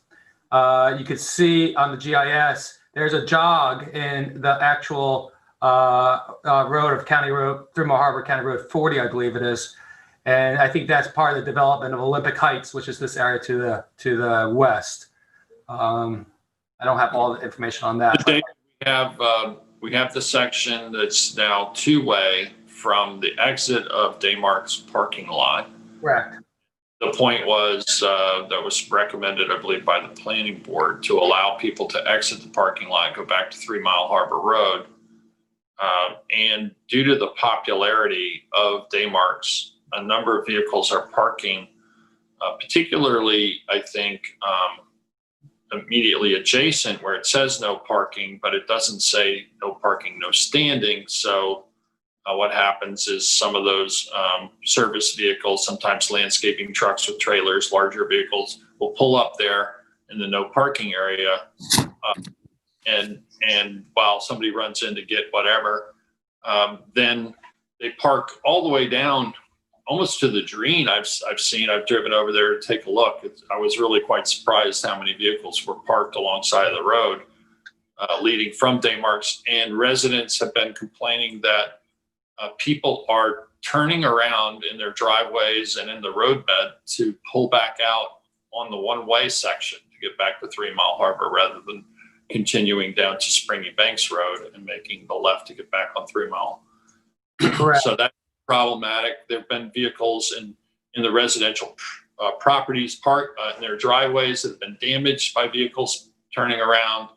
A lot of vehicles are sitting directly in front of the residences, idling. So, we've been asked by some of the residents there to take up a discussion about this to see if there's some way to mitigate some of the issues that we're finding there. So Exactly, Peter. So just moving forward on it, this is 3 Mile Harbor here. There is 2 bus stops on 3 Mile Harbor. You also have state DOT, which doesn't allow a certain amount of parking to any street corner that comes into play. This is the photo on the right is looking down Sochides, just north of the exit entrance to, this is the one-way street of Sochides. Again, this is going further past the Dreen. You see the areas that gets well used up to Springy Banks. This is looking back from Springy Banks down the deli where you can see do not enter and wrong way signs that are properly placed there. The discussion for the parking restrictions primarily is public safety, character in the neighborhood, opportunity for commerce. There's also environmental concerns then too. Let me just go on some of the history here. This is actually a resolution again from 2008, and again, it actually stated that the town board resolution, this one goes to 2012 because it was readdressed in 12, 16, and 18. Town board designate that portion of Sochides Road and Springy Banks within 170 feet of 3 Mile Harbor, a 2-way street. In addition, the town board resolved to submit a no parking request to the county for both sides of 3 Mile Harbor fronting Daymarks Deli once the proposed main parking lot is usable and available to patrons. Doing a little bit more research into this, we had a couple planning board memos stating exactly that from then Reed Jones, the chairman at the time, stating that the town board should ask for no parking on from the county on 3 Mile Harbor, and also look at the same in areas of Sochides.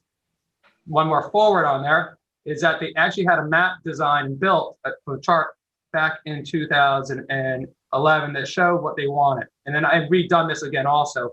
They said propose no parking on both sides of Sochides from 3 Mile Harbor up to the exit entrance, which is in about this area of Daymarks, which is currently the 2-way driving. And then also in no property and parking on these areas buffering near Boulevard, and then also in front of Daymarks Deli. Just taking the first property here, not the second property heading north on 3 Mile Harbor.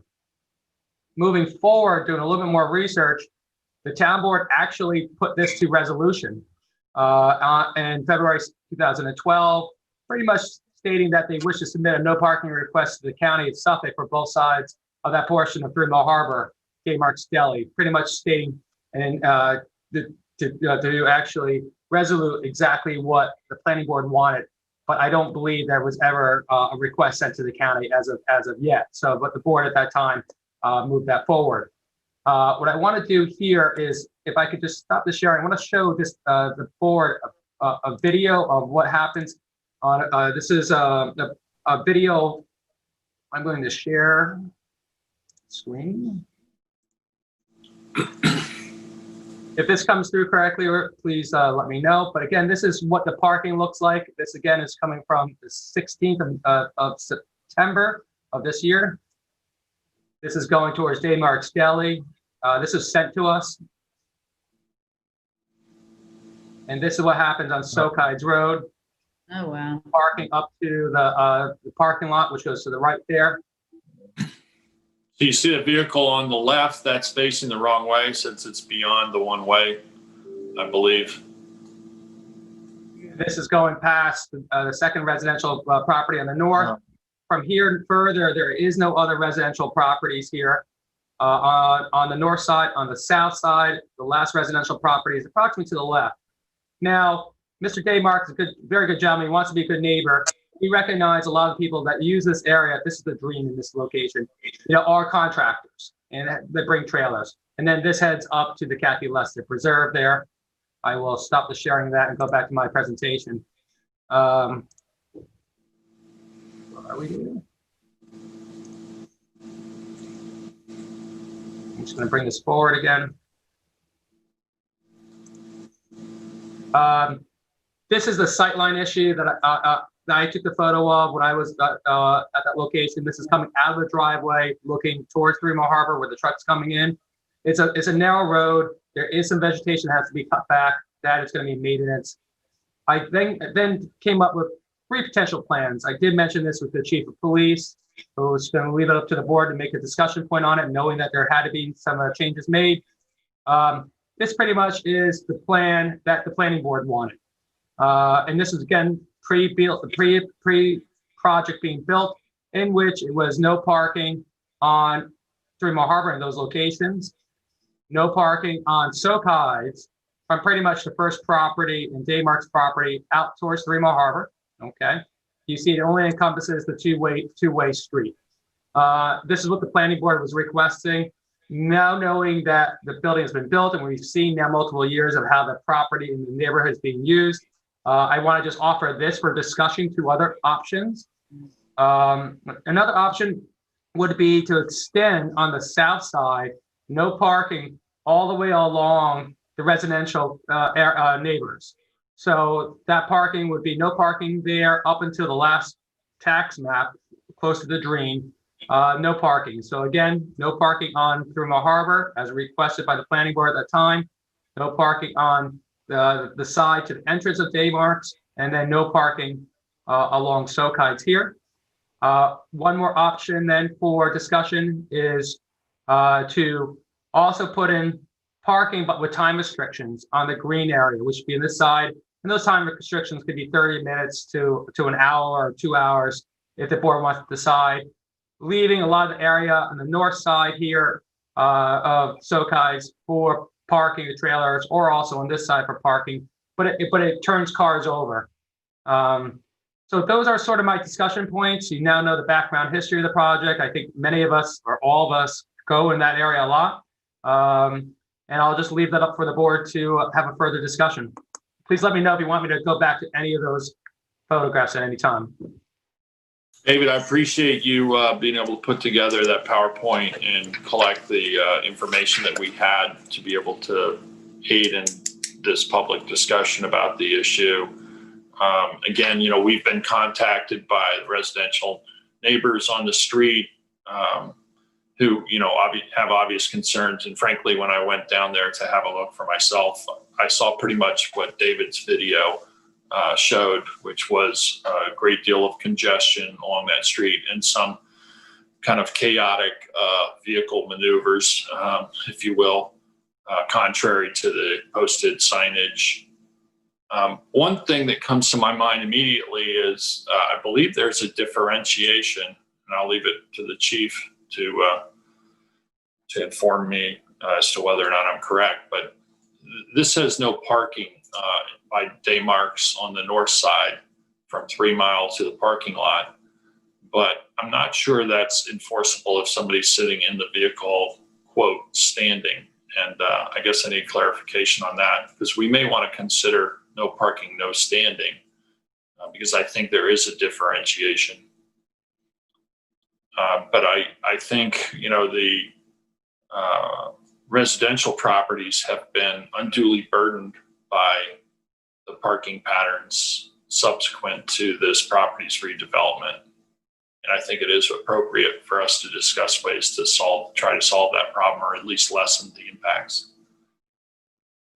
So David's suggested that perhaps we don't allow any parking on the south side of Soakides down to the point at which the Kathy Lester Preserve begins, and that we only allow parking on the north side west of the I guess, entrance to Daymarks. Do I have that correct, David?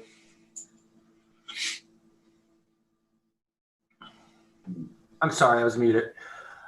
Yes, I think that's a good solution for now. The residents will get relief on their fronting lots there. Again, it's a public safety issue, first and foremost, because the width of the street there is it's not a wide right of way. That too many vehicles of that nature there just makes it very congested. If there's someone that's a pedestrian wants to walk there, obviously you see that it's very, very tight.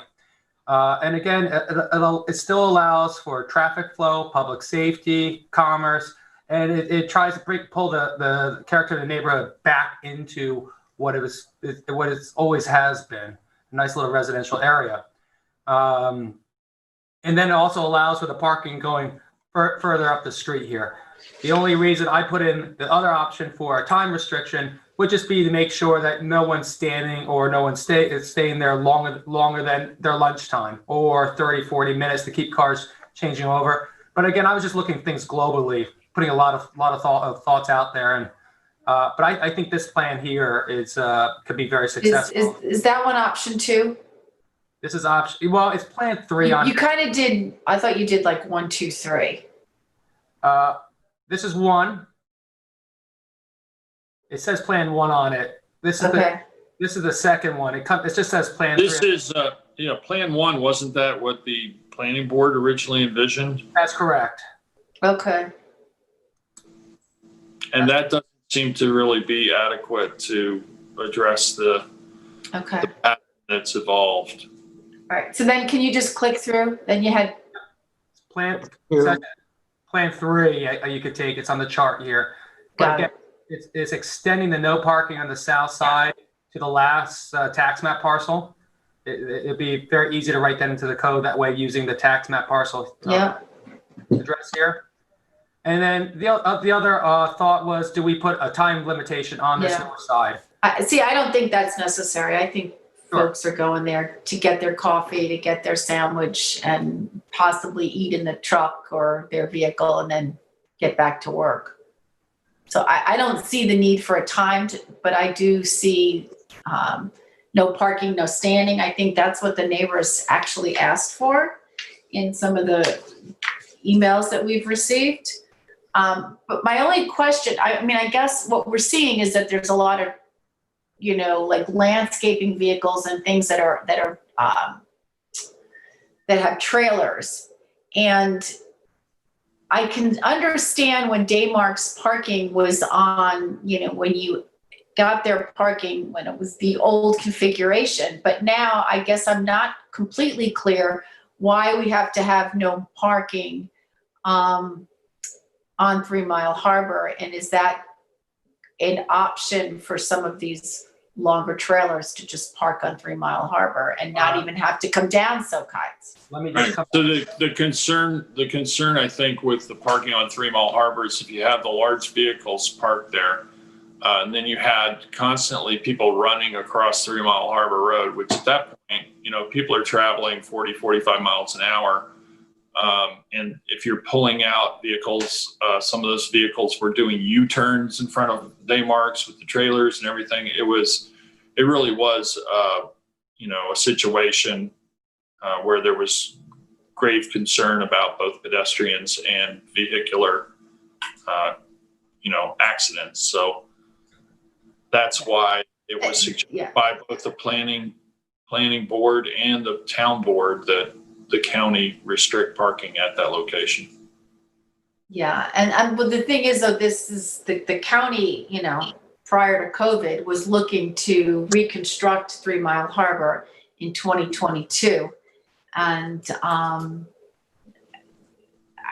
not sure if they'll make changes to their parking until they've really dug in deep to that as to what their engineering plans are for that area, because this is where they promised to give us, they may be willing to do no parking now because this is where they're looking to give us bike lanes.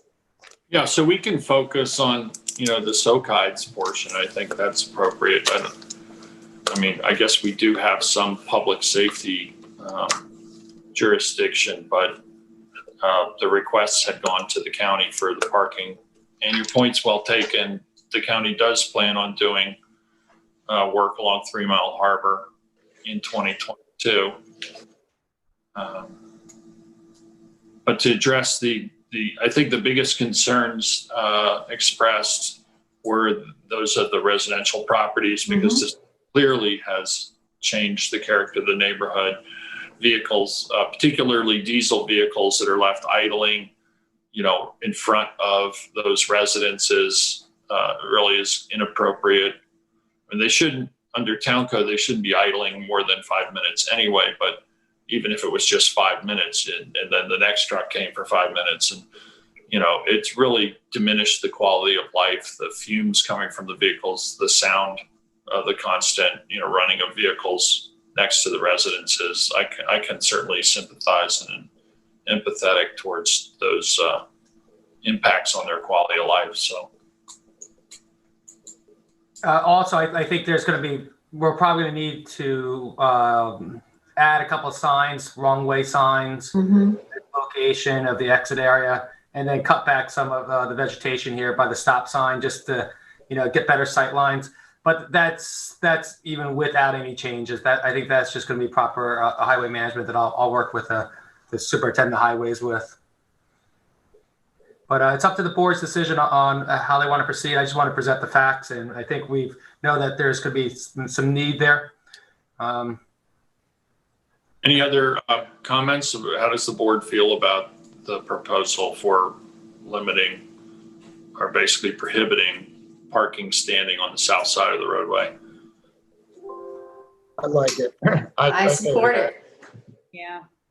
Okay. Are we going to look for the south side of the way, and then also the north side, just in the section up to that section is currently no parking, but it doesn't say. Well, there's a sign there that says no parking, because I saw it the other day when the vehicles were parked there. But are you saying that the signs, it's not codified and the signs placed there anyway? So the DOT, I believe the DOT is only 30 feet from the street corner, which is no parking, and that's much further up towards the middle. I just go back. I recall there being a sign though on the north side when I went to there's a sign there, Peter. I think it was moved. But this actually is a legal spot right there at the exit of Daymarks right now. Yeah, I think again, the south side, we should look at prohibiting that, and on the north side between the corner and the entrance to the parking lot, because it's a little tight in there also. I think that will give a lot of good results by doing both of those personally. Good start. I agree, because making a left out of the parking lot after you've picked up your coffee is there's no visibility. Right. Okay. Any other discussion on this topic? So we will go forward with, I'll get some language drawn up for a potential public hearing for no parking on the south side from 3 Mile Harbor up to the last tax map. And then also from the 3 Mile Harbor up to the entrance to the parking lot for Daymarks. And that's what we'll move on. Is that okay with the board? Yes. And public hearing, we'll hear it from the public then. All right. Thank you.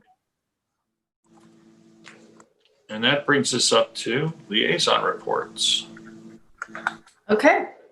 So the Human Services Department continues to provide assistance to our seniors and our community members.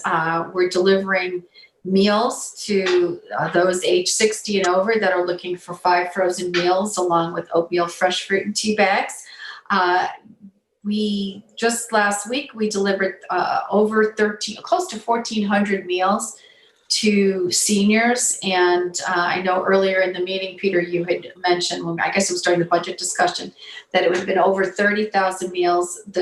Actually, through the end of September, it's 36,635 meals have been distributed. And we continue to get requests from seniors to be added to this program. In fact, yesterday, we added 4 new seniors who will be getting their meals delivered weekly. We're also making wellness calls each week just to make sure everybody is safe and sound and if they need any type of assistance. And we continue to be available using our senior transportation folks to pick up and deliver free of charge groceries, prescriptions, and other essentials. We just ask that they use those businesses that accept prepaid phone orders. We've been working, Human Services works in conjunction with Family Service League. It's 2 programs that we have going right now. One is counseling with Jane Holmes. So this is any senior that's 60 or older that feels that they could benefit from speaking to a mental health professional. We have a free service where they have an opportunity to meet virtually with Jane, who's a social worker with Family Service League. They should just reach out to Liliana Rodriguez at 631-329-6939, and she can help make that happen. We also have, in conjunction with Family Service League, a free caregiver support group.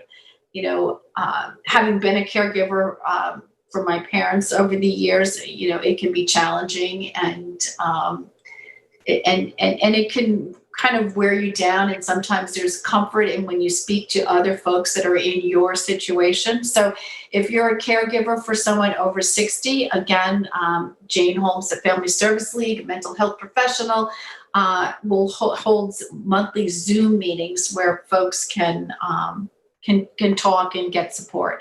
And again, reach out to Liliana Rodriguez for that. Spring CAC met last month, and we had a very thoughtful and engaging conversation with Gordy and Racky and Lauren Steinberg regarding CCA.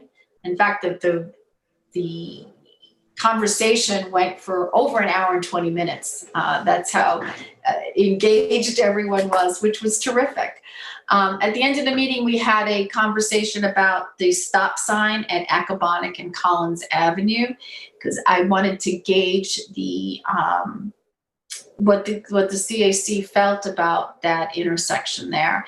And while we didn't have a quorum, it was unanimous that that intersection should either be a 3-way stop, which we only have control, I guess we don't have control over the Accabonac heading north, or it should be a 1-way and the current stop sign should be removed. One of our members had a near accident in that location where somebody was coming out from Collins.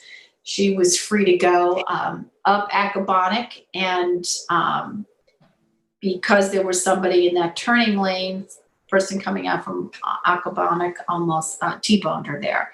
So that's something that CAC supports, having that stop sign removed.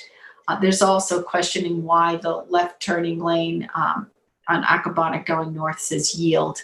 Folks found that quite confusing. Yeah, I think that intersection actually worked better before the village added the turning lane and it was even more confusion by having yield sign painted there, because in what case driving have you ever seen a vehicle having to yield to others at a stop sign? Yeah. It's not a pattern that I think people are familiar with, causes confusion. Yeah, so I know I went online earlier and it looks like we're pretty caught up with posting transcripts online for our town board meetings. Obviously the stop sign on Accabonac and Collins that has been up long enough for us to be able to take this to a vote. So I've spoken to the chief, who is not in support of that stop sign. I've spoken to Steve Lynch, who's not supportive either and ready to pull it out. So I would hope that we would, I guess if we're going to do nothing, then and not vote after the public hearing, Steve can remove the stop sign. But if we're going to go to vote, I just want to let it be known that I don't support the stop sign on Accabonac and Collins. I don't know how, we haven't discussed it as a board since the public hearing. I don't know how anyone else feels about that. I want to say that on the road as you're heading north, it says yield on the road so people are coming in the opposite direction to the site plan, and on the road it says yield. So that's confusing for someone that's going to turn left onto Collins. And I did it. I was slowing down because it says yield right here. And then, I was causing part of the problem and not, helping out.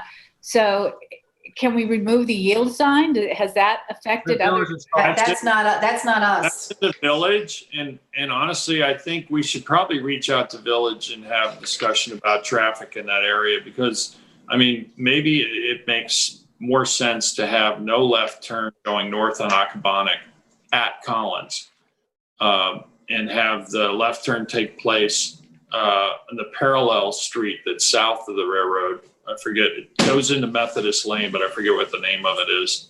I think it's Hook Mill. Is it Hook Mill Road? Because you can actually, I think, do quite well turning left there in order to gain access to North Main Street. And if you were going to the IGA, you can make the right turn onto Collins to get to the IGA or park out in front.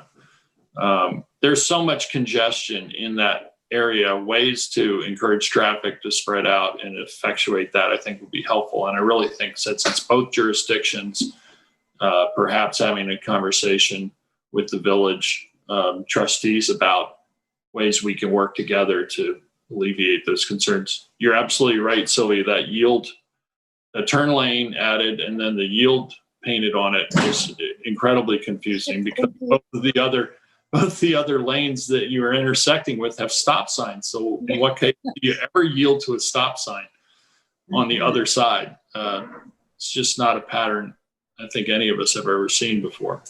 Yeah, so I'll just go, since I've moved that forward, the village at the time was supportive of the stop sign. I got that information from them.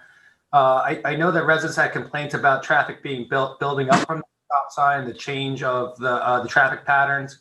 I think there was a combination over the course of this year that increased the backup there. First one, July 4th weekend, which was right before that, which was the first time we got a complaint sent to us. They were actually paving in the village underneath the railroad tracks. That road of Accabonac just got paved, also by the town, but at an earlier time frame. And then with County Road 41, traffic was just continuously coming out of Springs onto Accabonac Road. And I think there was a much larger buildup of traffic. And this was an abnormal season for many, many reasons. Also looking at that intersection there, I think there's also traffic patterns on Collins Ave that has to be satisfied. One of them, no parking to a certain distance from the intersection. That's not there on the corner of Collins and also Accabonac. And then there's also an issue then closer to the IGA corner. So I think you have to look a little bit of a global look at that aspect of it. Also, one of the options we were talking about was reducing traffic on that road there, and that would be through a weight limit. Right now, there's a lot of large trucks going up and down that road, and they're flying up and down there. And I do believe that the stop sign does produce a calming effect and a safety effect there. But I understand that, and seeing it now, yes, I think we have to work with the village on there, but I do think the stop sign does have a calming effect, but I think it's an abnormal year for the amount of traffic going up and down that road. Also, I think ask for the East Hampton CAC to weigh in on it too, because sort of in their bailiwick. Yeah, I think that one of the comments that I was just looking in my notebook for the notes when I spoke to the chief about it is that that having two stop signs out of three, where three roads intersect, is unprecedented. And that he found it confusing and congestion causing. So I don't know if we're going to be, are we taking it? Are we going to be taking this to a vote, or are we going to hold off and wait until? Yeah, and I would suggest that we reach out to the village to have a discussion about whether or not they are willing to make it a three-way stop. I think if they are, then we might want to consider keeping it. And if they're not, then, I think that changes be the way we think about it. Board members have comments on that, or other? Yeah, I mean, since there's been a change in the village, it would make sense to weigh in with them, speak to them first. Oh, yeah, and typically, a lot of times on our planning decisions, if you're 500 feet within the jurisdiction of another municipality, you do an outreach on a planning board discussion or an application. So I think that would be appropriate. Peter, is that something your office will do? We can do that in my office. I'm happy to do that. Prior to us making a decision, I think it would be helpful to be informed as to whether or not the village would consider that. I know the one concern that they would have is that potentially, the turn lane, people trying to turn on Collins, and having a stop there, just having a stop there would impede traffic to the point where it might back up and gridlock with the light, which is not that far away. Again, there's another outlet, Hook Mill Road, just prior to the trestle. People could make the left turn there, alleviate some of that pressure. Weight limit too. I think it's something I know the neighbors in that area would want and probably graciously accept, because with the raising of the trestles, again, there is a lot more large traffic going up and down that road that amounts to a great percentage of the trip calculations. So that would decrease a lot of the rumbling up and down the street. And the village would have to participate in that also, on the south side of Collins. Be part of that discussion. I know they have concerns about North Main Street as well with the weight limit. They want to restrict weight limit there because of that intersection near Newtown Lane. There's a short turn lane there, and any large tractor trailers would really cause a backup at that intersection between North Main and 27 near Newtown. So again, I think, we should really take a little bit more of a global approach here, contact the village, since both municipalities are very much involved and in close proximity at that location. So while my office will reach out to the village to discuss that. Okay. Kathy, do you have any other? Just one last thing. So, special event applications that we've been receiving have become more complex and complicated during COVID, and actually quite consuming for our office. And, we've got this busy 3-day weekend coming up. Everybody knows the Hampton International Film Festival starts this Thursday night. They'll be having drive-ins at Atlantic Beach and over on Buckskill. We've got the Montauk Chamber having their farmers market and chowder contest on Saturday and Sunday. iTry has their bike ride on Saturday, which is their big fundraiser. And we just recently got an application for this Sunday for the Tyler Valchik Memorial Car Cruise. So we had gotten that application last week, and the Special Events Committee had reviewed it. We also had the chief take a look at the route. I have actually a walk-on resolution to do today. I sent it around to everyone. And while we were in our meeting, we got the application amended. Originally, they wanted to do more or less a car parade, classic car parade from the Amagansett Fire Department. And they had originally planned to go through Amagansett and the village and south of the highway and out to Bluff Road, out to Knapp Peak. But the chief felt that he didn't have the personnel to cover off all of the intersections and stop traffic so everyone can stay together. So we had to amend the route, and we've been working with the applicants on that.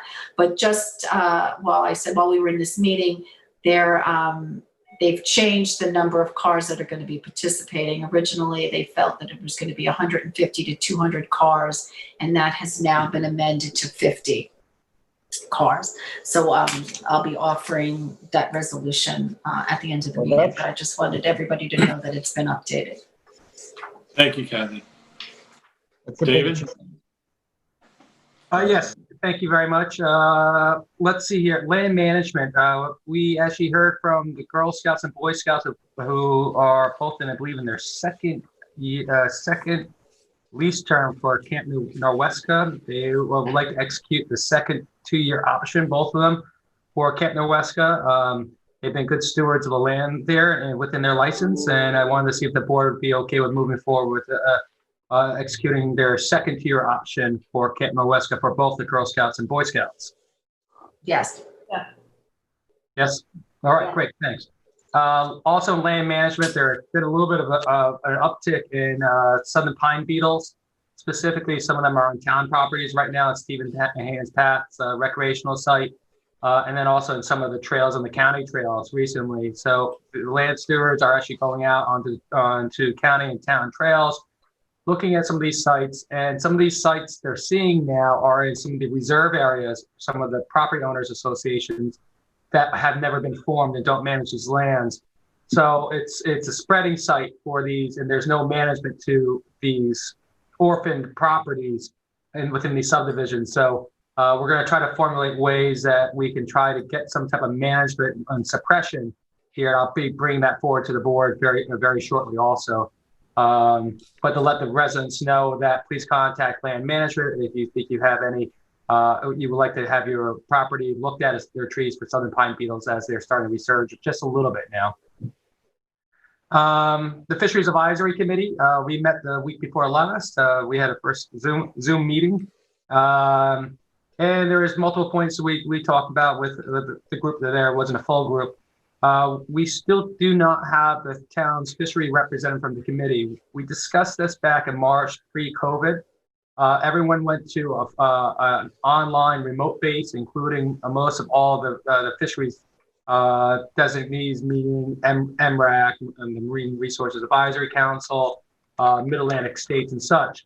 But the members that were there voted for the rest of the calendar year that they would like to present Julie Evans to be the fisheries representative for the town for calendar year 2020. Primarily, there won't be any travel. It would be for Zoom meetings.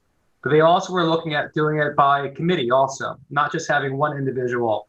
They might have other individuals of the Fisheries Advisory Council go up to Zoom in, or if they're actually at a meeting that does happen, let's say in New England or in North Carolina, that's just, there's not one person for this role, which is not how it's been over the last 14 years.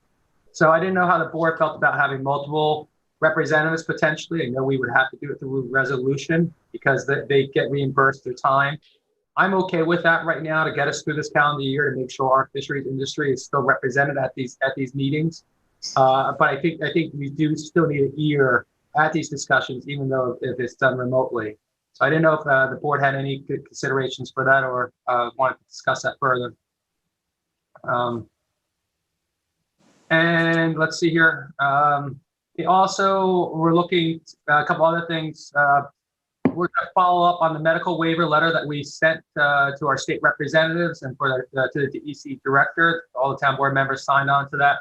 I believe back in July, that was to give a medical waiver to an individual that might have a fisheries permit, that individual got sick, ill, or injured, that someone else can operate the vessel and use that license to make a wage for earning on specifically if a person was injured or sick on there. So we'll have to follow up on that. They're interested still in a social economic study. That's been a long-standing request of the committee too. And then the chairman is still requesting for a Freedom of Information Act about DEC license allotments. So they're going to bring some more information to the board on that, maybe have a board discussion in the upcoming weeks and months on some of these points and how the fishery industries has reacted to COVID-19 and to see how that industry is done. Outside of that committee, I want to let individuals know that the DEC has commercial catch limit changes. Please go to the DEC's website. That does include scup, I believe it's also flounder and black sea bass. Also, the next SCALP meeting, which is the Suffolk County Aquaculture Lease Program meeting, is October 7th, tomorrow. Yes, tomorrow, right? 4 to 6 p.m. Please contact Susan Filipowicz. at 631-853-4800 for our Zoom invitation for that. Moving on next, the so-called beach advisory group that we convened back in April to address the needs for design of a beach action plan for the town of East Hampton based within state guidance. We met last week as sort of a post-season discussion. And again, the representatives, town lifeguards, buildings and grounds, parks and recreation, marine patrol, town trustees, East Hampton Town PD. We had a long discussion of how the summer went for each of our departments. Very important to us all and to the town. I think it went really well, but we always need to have that exit discussion. We discussed parking, trash collection, signage, lifeguard roles, outreach, staffing challenges, nighttime enforcement. And we're going to be coming to the board shortly. I'll talk to Peter about getting it onto a work session as a whole to discuss short-term and long-term recommendations to the town board for changes in policies. Also, how do we want to craft a COVID 2021 beach action plan if we need so? We're prepared to do so and to tinker what we just did successfully to change it for 2021 if needed. We want to get in front of this all now. Before we know it, it's December, January, we're into the season. We really pressed really hard. I appreciate the board giving the support to this action plan, but that was in May. We now are a year smarter in this world pandemic, and so we want to get those recommendations to the board as soon as possible. And I know there will also be other citizens that can reach out to myself and others about how their summers went on the beaches too. So David, if I could just interject, I think the plan was executed really well.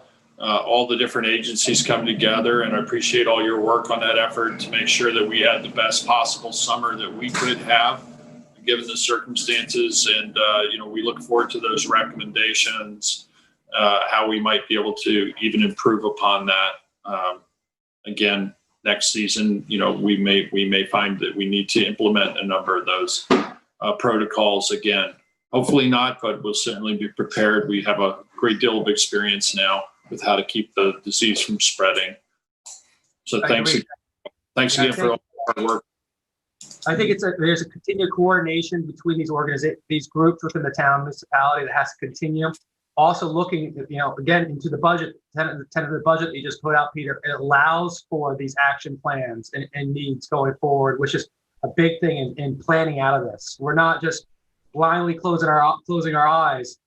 I'm actually going to zipper my mouth right now and just move on. But we are pretty much, we have to use what we just learned and prepare ourselves just in case. I think that's what the residents need and deserve. Next, let's see here. The Little League Baseball Relocation Committee convened last week. They convened. We went over where we've been in the last 6 months as far as COVID and discussions about the committee and what their scope was to not develop a plan, but develop a recommendation for a location for the ball fields. They are all unanimous still in their recommendations for Stephen Hand's path. They would like to potentially discuss this again because our next step from that right now is to go out and accept engineering proposals for the design. And it would morph this committee, which is many people within the recreation baseball community here, and potentially morph the committee, add on others into a design and construction phase. What is engineering going to look like, and how can we design something to be attractive, usable, and such also? And we would like to try to move forward on that. Again, I'll be in touch with Peter about trying to see if we can get that onto a work schedule agenda upcoming very shortly. Lastly, I have on here, I don't know, Sylvia, I hope I'm not stealing from you here. I get the DEC reports. The DEC announces enforcement of the New York State plastic bag ban. That is actually to start on October 19th, 2020, even though it went into effect on March 1st on COVID. So I know we're doing it locally out here, but as a leader that East End is, I think we've led the rest of the state to look forward to this. So I thank Sylvia and also her committee, for moving that forward, and I think it's been successful. So I just wanted to alert everyone of that, and that's what I have. I appreciate it. David, I thought you were going to talk about Habitat for Humanity's Blitz build yesterday. Kathy, you go for it. That's a good No, one. yeah, you know. All right, so I forgot about that one because I was soaked in the rain. Habitat for Humanity, actually, Habitat for Long Island is actually doing a blitz build out here. It's on the corner of Hartley and 3 Mile Harbor Road. It's been written. Springs Fireplace. Springs Fireplace Road. It's been written in the paper recently. They are doing a blitz build 3 weeks to completion of a house, which is almost like what you do on TV. And this specific house, based on the town board's request to work with Habitat, is to give preference to first responders. 2 local responders, Anthony and Cheyenne, are going to be moving into it. They are EMTs in the Springs district. They are helping with the build. Local responders are first responders such as Ray Harden at Ben Krupinski Builders and Stratton Skellinger are GCing it. I saw Chris Hatch down there, Mike Forrest. These are all individuals that are donating their time and services for affordable housing in the town of East Hampton to go to first responders. It's a mechanism, design of a mechanism I hope we can recreate. They're going to have they did a first wall raising yesterday in the pouring rain, and they're going to have the opening unveiling, if you wanted to say, in about 3 weeks from now. Yeah. It's something that Habitat, my godmother worked in there for years when it was Habitat at Peconic. They're planning to do another one shortly in another location in East Hampton. And hopefully we can partner with Habitat again. It was really great to see the community come together, not just from Bonwick, but also from west of here. And part of the problem is for Habitat is you've got to give back to the other Habitat buildings. So Anthony and Cheyenne will actually have to put in multiple hours assisting in projects up west also. So it's good to see Habitat back and moving forward in our township. Thank you, Kathy. I apologize for missing that. Thank you, David. Sylvia, do you have a liaison report? I do quickly. The Business Recovery Group met by Zoom. Becky Hansen, who is on the village administrator, is on the committee. It just wanted us to know that the village is extending their outdoor dining guidelines until December 31st. One from Paul Monty, the group wanted to know if Kirk parking lot could go back to being not for residents only during the fall season. I'm asking, or just saying that might be something to consider. He also asked that more public bathrooms be considered to be open. I've talked with David Lease about it.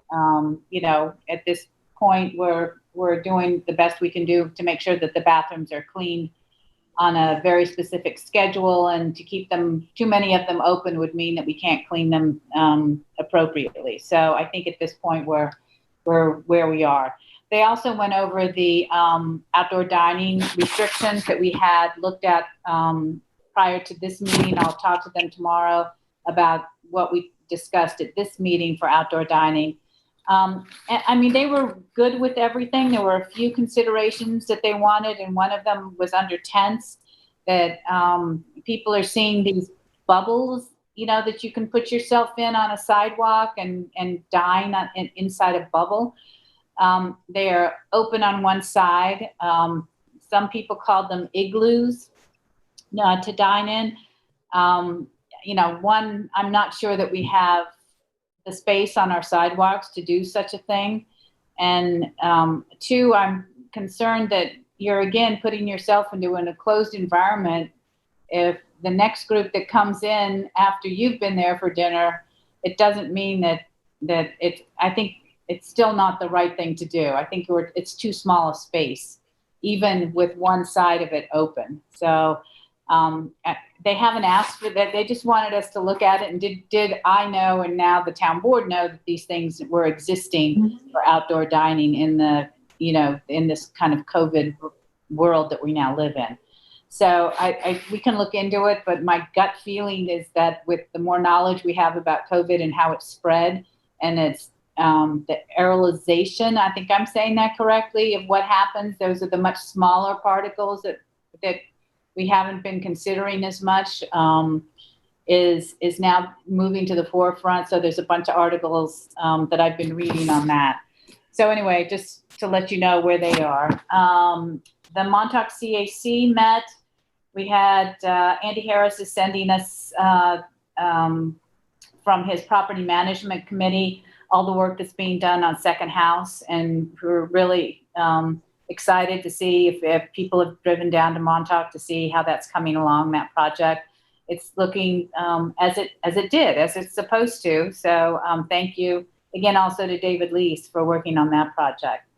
The beach subcommittee, which they put together last month, has met once, and they sent a letter to David for his beach committee as the liaison, and they're going to be setting up, thanks David, a meeting to work with them on some of the ideas that they had to improve our beaches and the experience of going to the beach, particularly in Montauk. But anything that happens in Montauk happens in East Hampton, so we want to look at it for any ideas throughout East Hampton.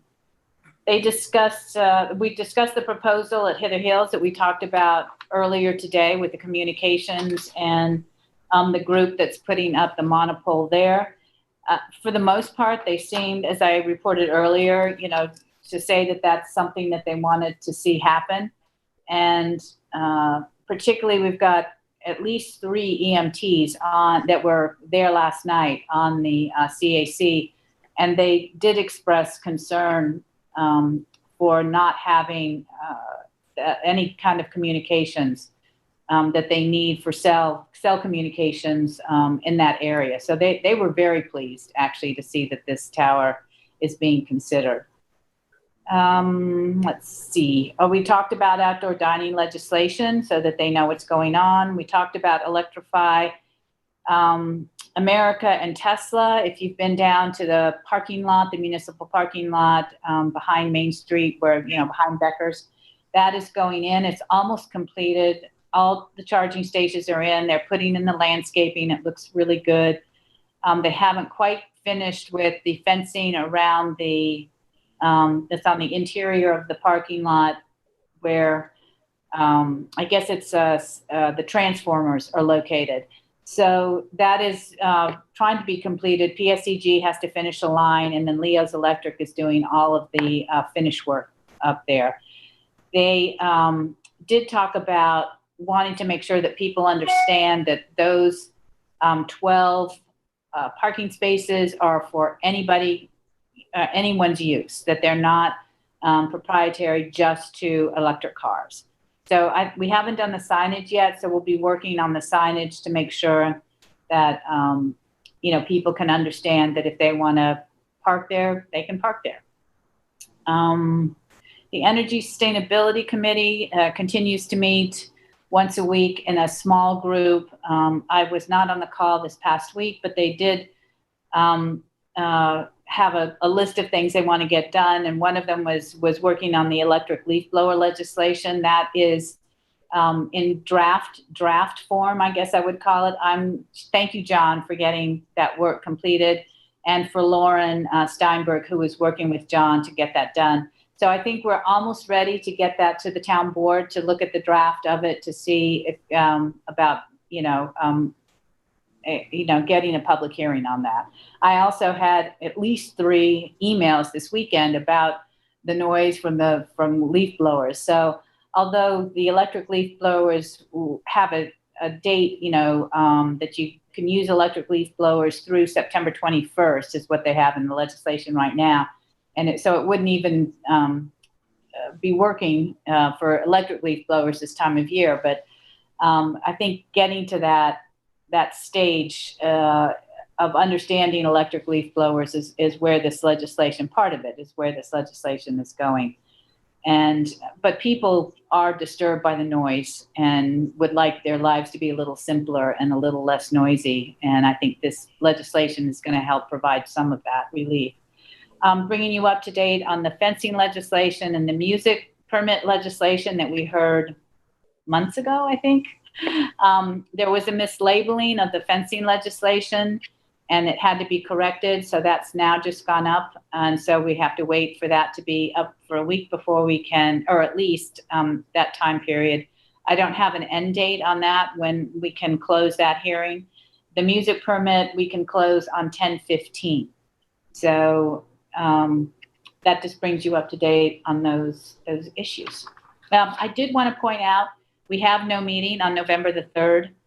So I know that date's coming up, and it is the voting day, and we hope people either do it now early. They can start voting on the 24th at the, which one? At Accabonac, at the Windmill. Windmill. Couldn't think. At Windmill Village, they can start on the 24th. Ballots, I had 2 people in the Montauk CAC looking for their ballots, and they had sent in their form for receiving an absentee ballot. I asked Gene Hudson to call today for the Board of Elections. They're behind in getting them printed, so probably those, if you've requested an absentee ballot, they probably won't be sent out until the end of next week. It's possibly you could get them a day or two earlier, but right now the BOE is saying you'll get them at the end of next week. So, and then because of voting day being on November 3rd, we are not going to have a work session on that day. Just an FYI for everyone. And that's it. Thank you, Sylvia. Jeff, do you have a liaison report? Yes, I met with the board of LTV. This is a while ago because of our meeting schedule, and they actually went through sort of a similar budget review process that the town board is going through, and tried to sort of evaluate the impacts that COVID has had on them, and mentioned that they had to hire some extra people to do cleaning, and that night meetings had cost LTV some more money, but generally, their expenses stayed fairly steady. They're working their way toward the end of their PPP loan, and anticipate that it's going to become a grant shortly. As you may recall, that relief starts as a loan, but if you spend the money in accordance with the requirements, ultimately it's forgiven and it becomes a grant. And they're almost at the 6-month deadline and expect it to become a grant. They are doing more consulting production in LTV and getting reimbursed at the same time for LTV helping with production, which is a step forward for local television. And they're doing some different kinds of work. There's some audio books recording. I don't think I can mention clients or names of books. And then there's a studio that they're I think they call the Blue Room, which they're anticipating will be ready to be rented for audio recording, music recording, among other things. They're still working on organizing a best of LTV shows. I put in a pitch for some of my old LTV shows just for laughs. I don't know that they'll get into it. They're still doing Facts at 5 in a slightly different format. I think Jay Schneiderman's by this time has been on. The A Game is another one, and they're talking about doing a virtual fundraiser, and they're trying to get organized with, I think, helping out the spring school and the high school to some extent, and getting involved with the tasks of having parents as teachers. Few photo shoots that I've mentioned, audiobook shoot. They're working on a collaboration with Duck Creek, and that I think may also involve EHM, if my notes are correct. And in addition, they're working on something that sounded like a lot of fun. Michael Clark is going to be, I think, using that Blue Room studio to do a 1-hour special featuring Gene Casey in sort of a casual interview style show where he'll play acoustic and just talk about his work. And I know everyone knows Gene from the loan sharks. And I think having that opportunity to kind of see him personally and have him talk about the songs is really going to be a lot of fun. And that's really about it on LTV. I've been involved with Kathy on the special events meetings, and I just wanted to echo what she said, that it does seem like the applications we're getting are more complicated. Maybe it's because of COVID, but I'm happy to see that the film festival is going forward. And I know everybody's excited about the outdoor movie aspect of it, which is going to be fun. I'm frankly very excited about them doing a remote film festival, because it means that you can buy tickets, sit at your home, and watch them either on a schedule or they'll download for a period of time for you to watch, which I think is exciting for them, because it really is a whole new market for them, and may well expand the festival as they go forward. And I was glad to hear in Kathy's email that the car benefit, the Valchek car benefit, cut down the size of the event, because it was a little scary to anticipate 250 cars, managing that many cars, in a line at one time. So I was pleased to hear that. And the film festival also worked with us on the size and layout of the event, making it, I think, safer for everybody. And I was appreciate their cooperation. I also met with the Wainscott CAC, and it was a very interesting meeting. This was sort of an answer to the folks who are supporting incorporation of Wainscott. So they gave a good long period of time for not really rebuttal. It wasn't, it wasn't sort of an answer back, but to just sketch out some concerns that the folks that don't favor incorporation of Wainscott have. And it was quite interesting and very factual. They basically focused a lot on finances. I think much of the discussion was on finances, but they also mentioned what might be an impediment to the incorporation, in that one of the witnesses, or one of the residents, said that the requirements for incorporation require that the incorporated village be contiguous and coterminous with the boundary lines of the school district. And Wainscott's got a couple of weird little cutouts in the school district that are sort of historically based because of neighbors. One of them was near the Strong family, and they were closer to that school, so they cut a little piece into East Hampton, and there's another little piece into Sagaponack. So it was suggested by this resident that may even preclude the application to become an incorporated village. And some other residents were very strong in reminding Wainscott that the town over many years, had preserved something like 517 acres of land, spent $52 million. They mentioned the Hand property, the Dankowski property, Conklin property, and a number of other CPF purchases, and reminded them that it wasn't fair to say that the town board was ignoring Wainscott.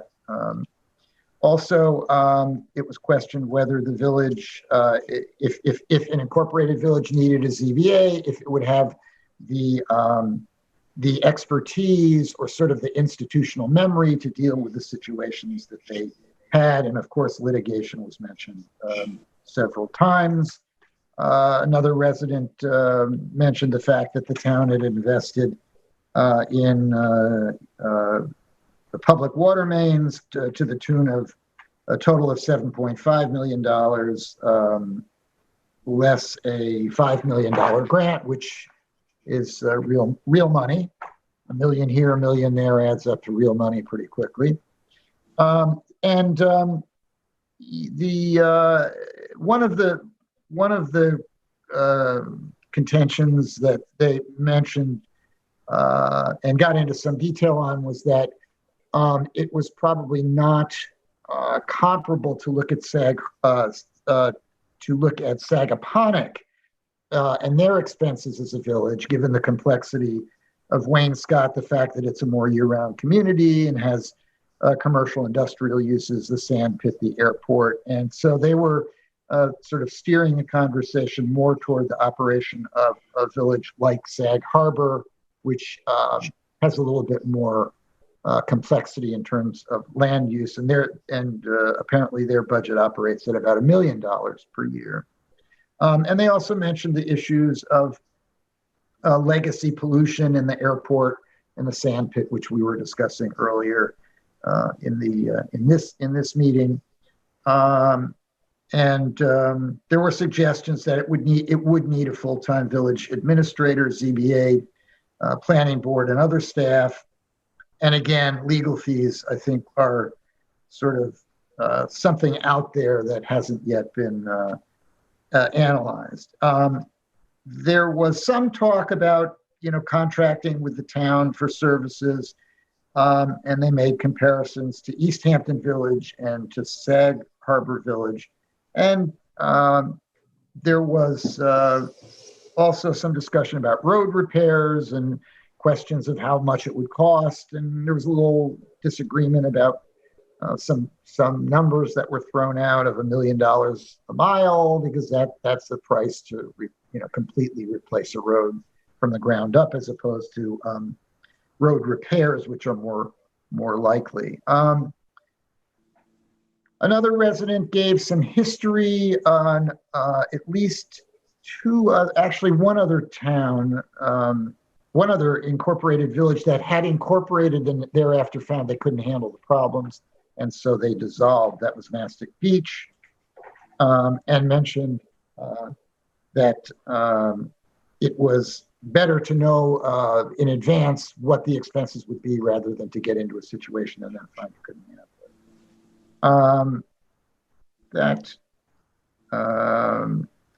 it. There was also some discussion from the people who favor incorporations, but really the upshot of the meeting was that these issues that they've raised were helpful. I'm just seeing I have many more pages of notes here. We're generally very helpful, very factual, would have to be resolved and discussed on the basis of facts, not fears and anxieties about what might be, but what actually look to be realistic numbers about it.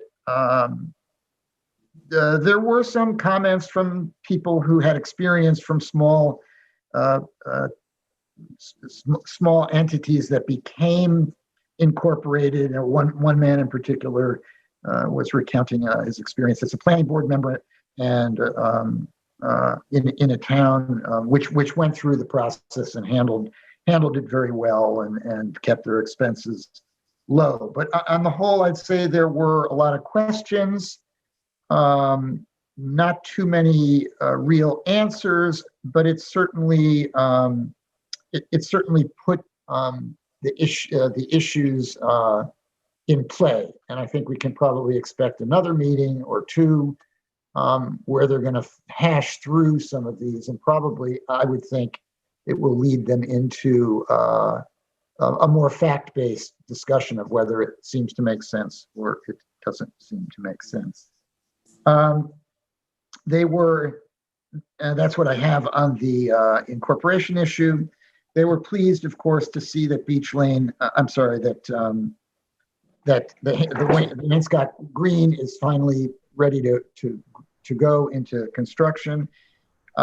They asked they were commenting on a new bench that went in on Beach Lane. Their bench is being repaired. They had a bench there, I guess, in the name of either a former member or it had some connection to the Wainscott CAC, and they saw a new name, and they wanted to make sure that they had some opportunity to have input on the placement of benches when they come into Wainscott, if that's possible. They requested that. So, David, I'm going to send you a follow-up email on that. It was something that they commented on Beach Lane.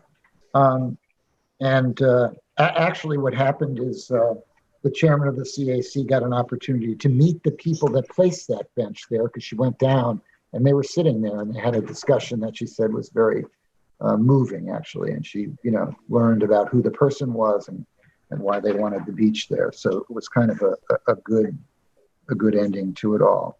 And I think that's pretty much what happened in the meeting. And those are the only two of my assignments that have had meetings since our last time that we got together as a town board. Thank you, Jeff.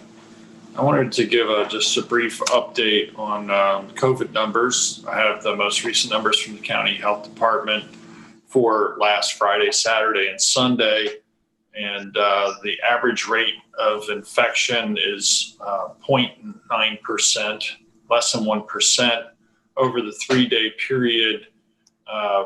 Friday alone, there were over 10,000 COVID tests given countywide, which is a pretty remarkable number, given how difficult it was earlier on in the pandemic to get testing. Those numbers and availability to be tested have both increased.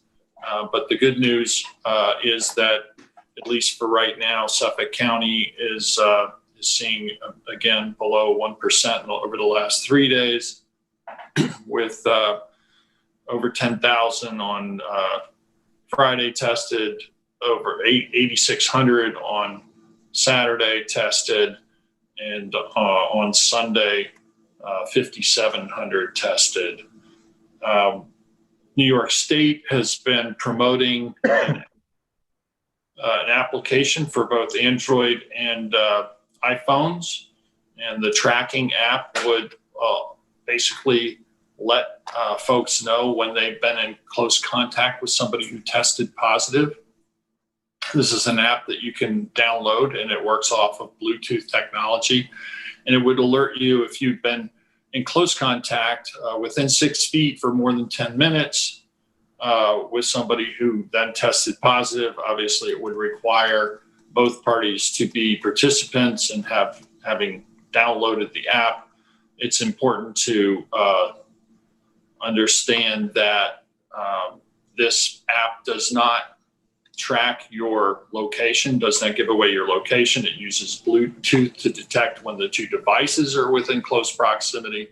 Your identity is never revealed to anyone, and your identity remains anonymous. The app will never collect or transmit, store your personal information. New York State is working with the states of Delaware, Pennsylvania, and New Jersey to ensure that the apps will work across state lines. We've put out on our social media and the website information about the app, how to go about downloading it and participating. Again, the better we understand where the disease is spreading and to whom, the better we can address this pandemic and make sure that we don't have a resurgence. Again, we're fortunate here, the steps that we took early and the fact that our community has responded so positively to the advice of medical professionals and government officials has resulted in an extremely low infection rate in the region. I think we're still the second lowest township in terms of cases reported, and we certainly want to keep it that way. We're only bettered by Shelter Island at this point. I would like to just give a brief update on the emergency radio communications. Just bear with me a moment and I'll pull up the update.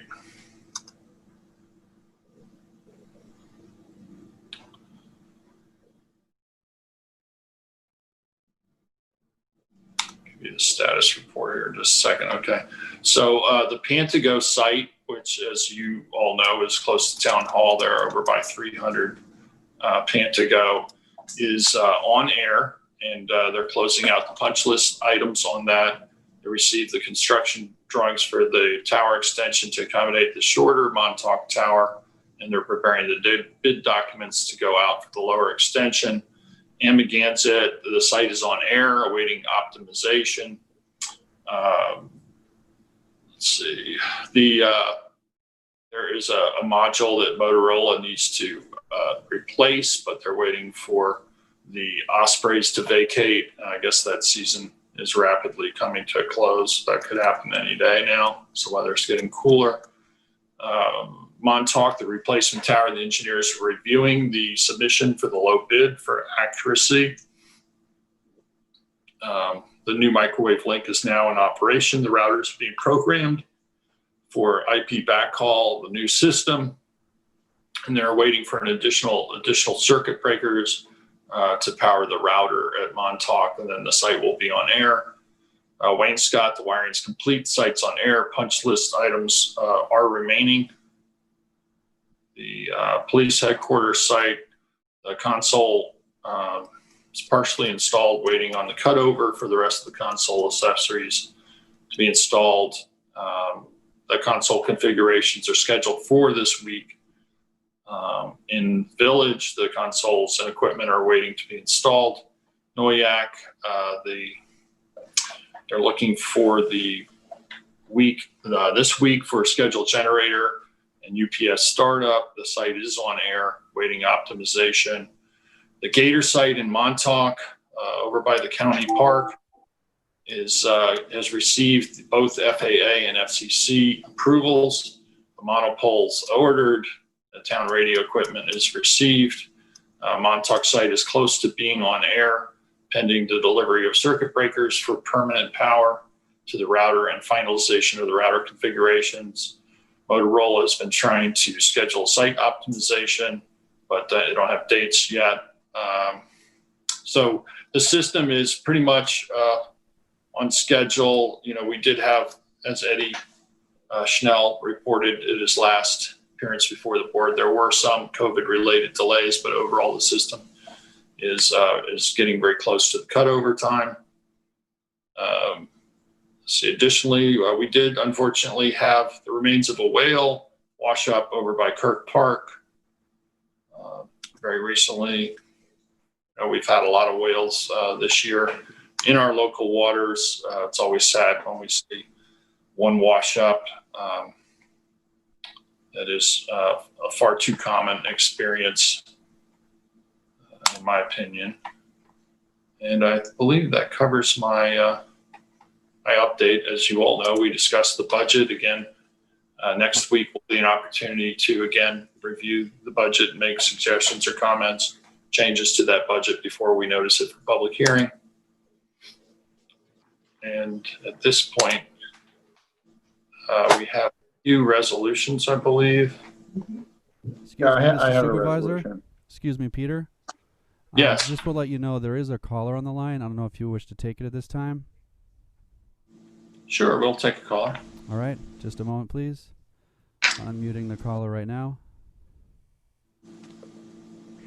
Good afternoon again. This is David Buda. I'm just calling with a suggestion. I noticed that the town website is now on its homepage successfully listing and collecting information on all of the available transcripts from town board hearings, which is very useful, as well as, of course, there's a button for all the agendas. I'd like to make a suggestion that you follow the lead of the Spring School Board, which has a practice of collecting and posting a link to all presentations, PowerPoint presentations, that are made at board meetings. It would be very useful if the IT people would either post them in advance when possible, and certainly after a meeting so that people can go back and actually look at a PowerPoint presentation carefully and download it so that you can read it. The PowerPoint presentation, it's not enough to have access to LTV because those PowerPoint presentations are often illegible because of their size, and it would be really useful to collect in one place all presentations made at town board meetings. I know David Lease is very productive at producing them, and I think there should be a place to show them off. Well, thank you, David. That's it. Okay. You have a great day. Okay, that's a doubleheader. So at this point, we'll continue with resolutions. Jeff, I believe yours is the first. Right. 2020-947 is in relation to a grant for the Justice Court, and the Justice court has requested authorization to submit a grant application for financial assistance to the state of New York in an amount not to exceed $30,000, and upon approval of the request to enter into and execute the project grant. And it's kind of a catch-all. It's for some equipment. It's also for some COVID expenses like PPE, but it's also for installation of cameras, some chairs, a shredder, replacement of broken quart seals, battery backup, calculators, hand sanitizer. So it covers the full range. Second. All in favor? Aye. Aye, passed and carried. Resolution 948 is to authorize 2019 police petty cash reimbursement for travel expenses in the amount of $20. Second. All in favor? Aye. Aye, passed and carried.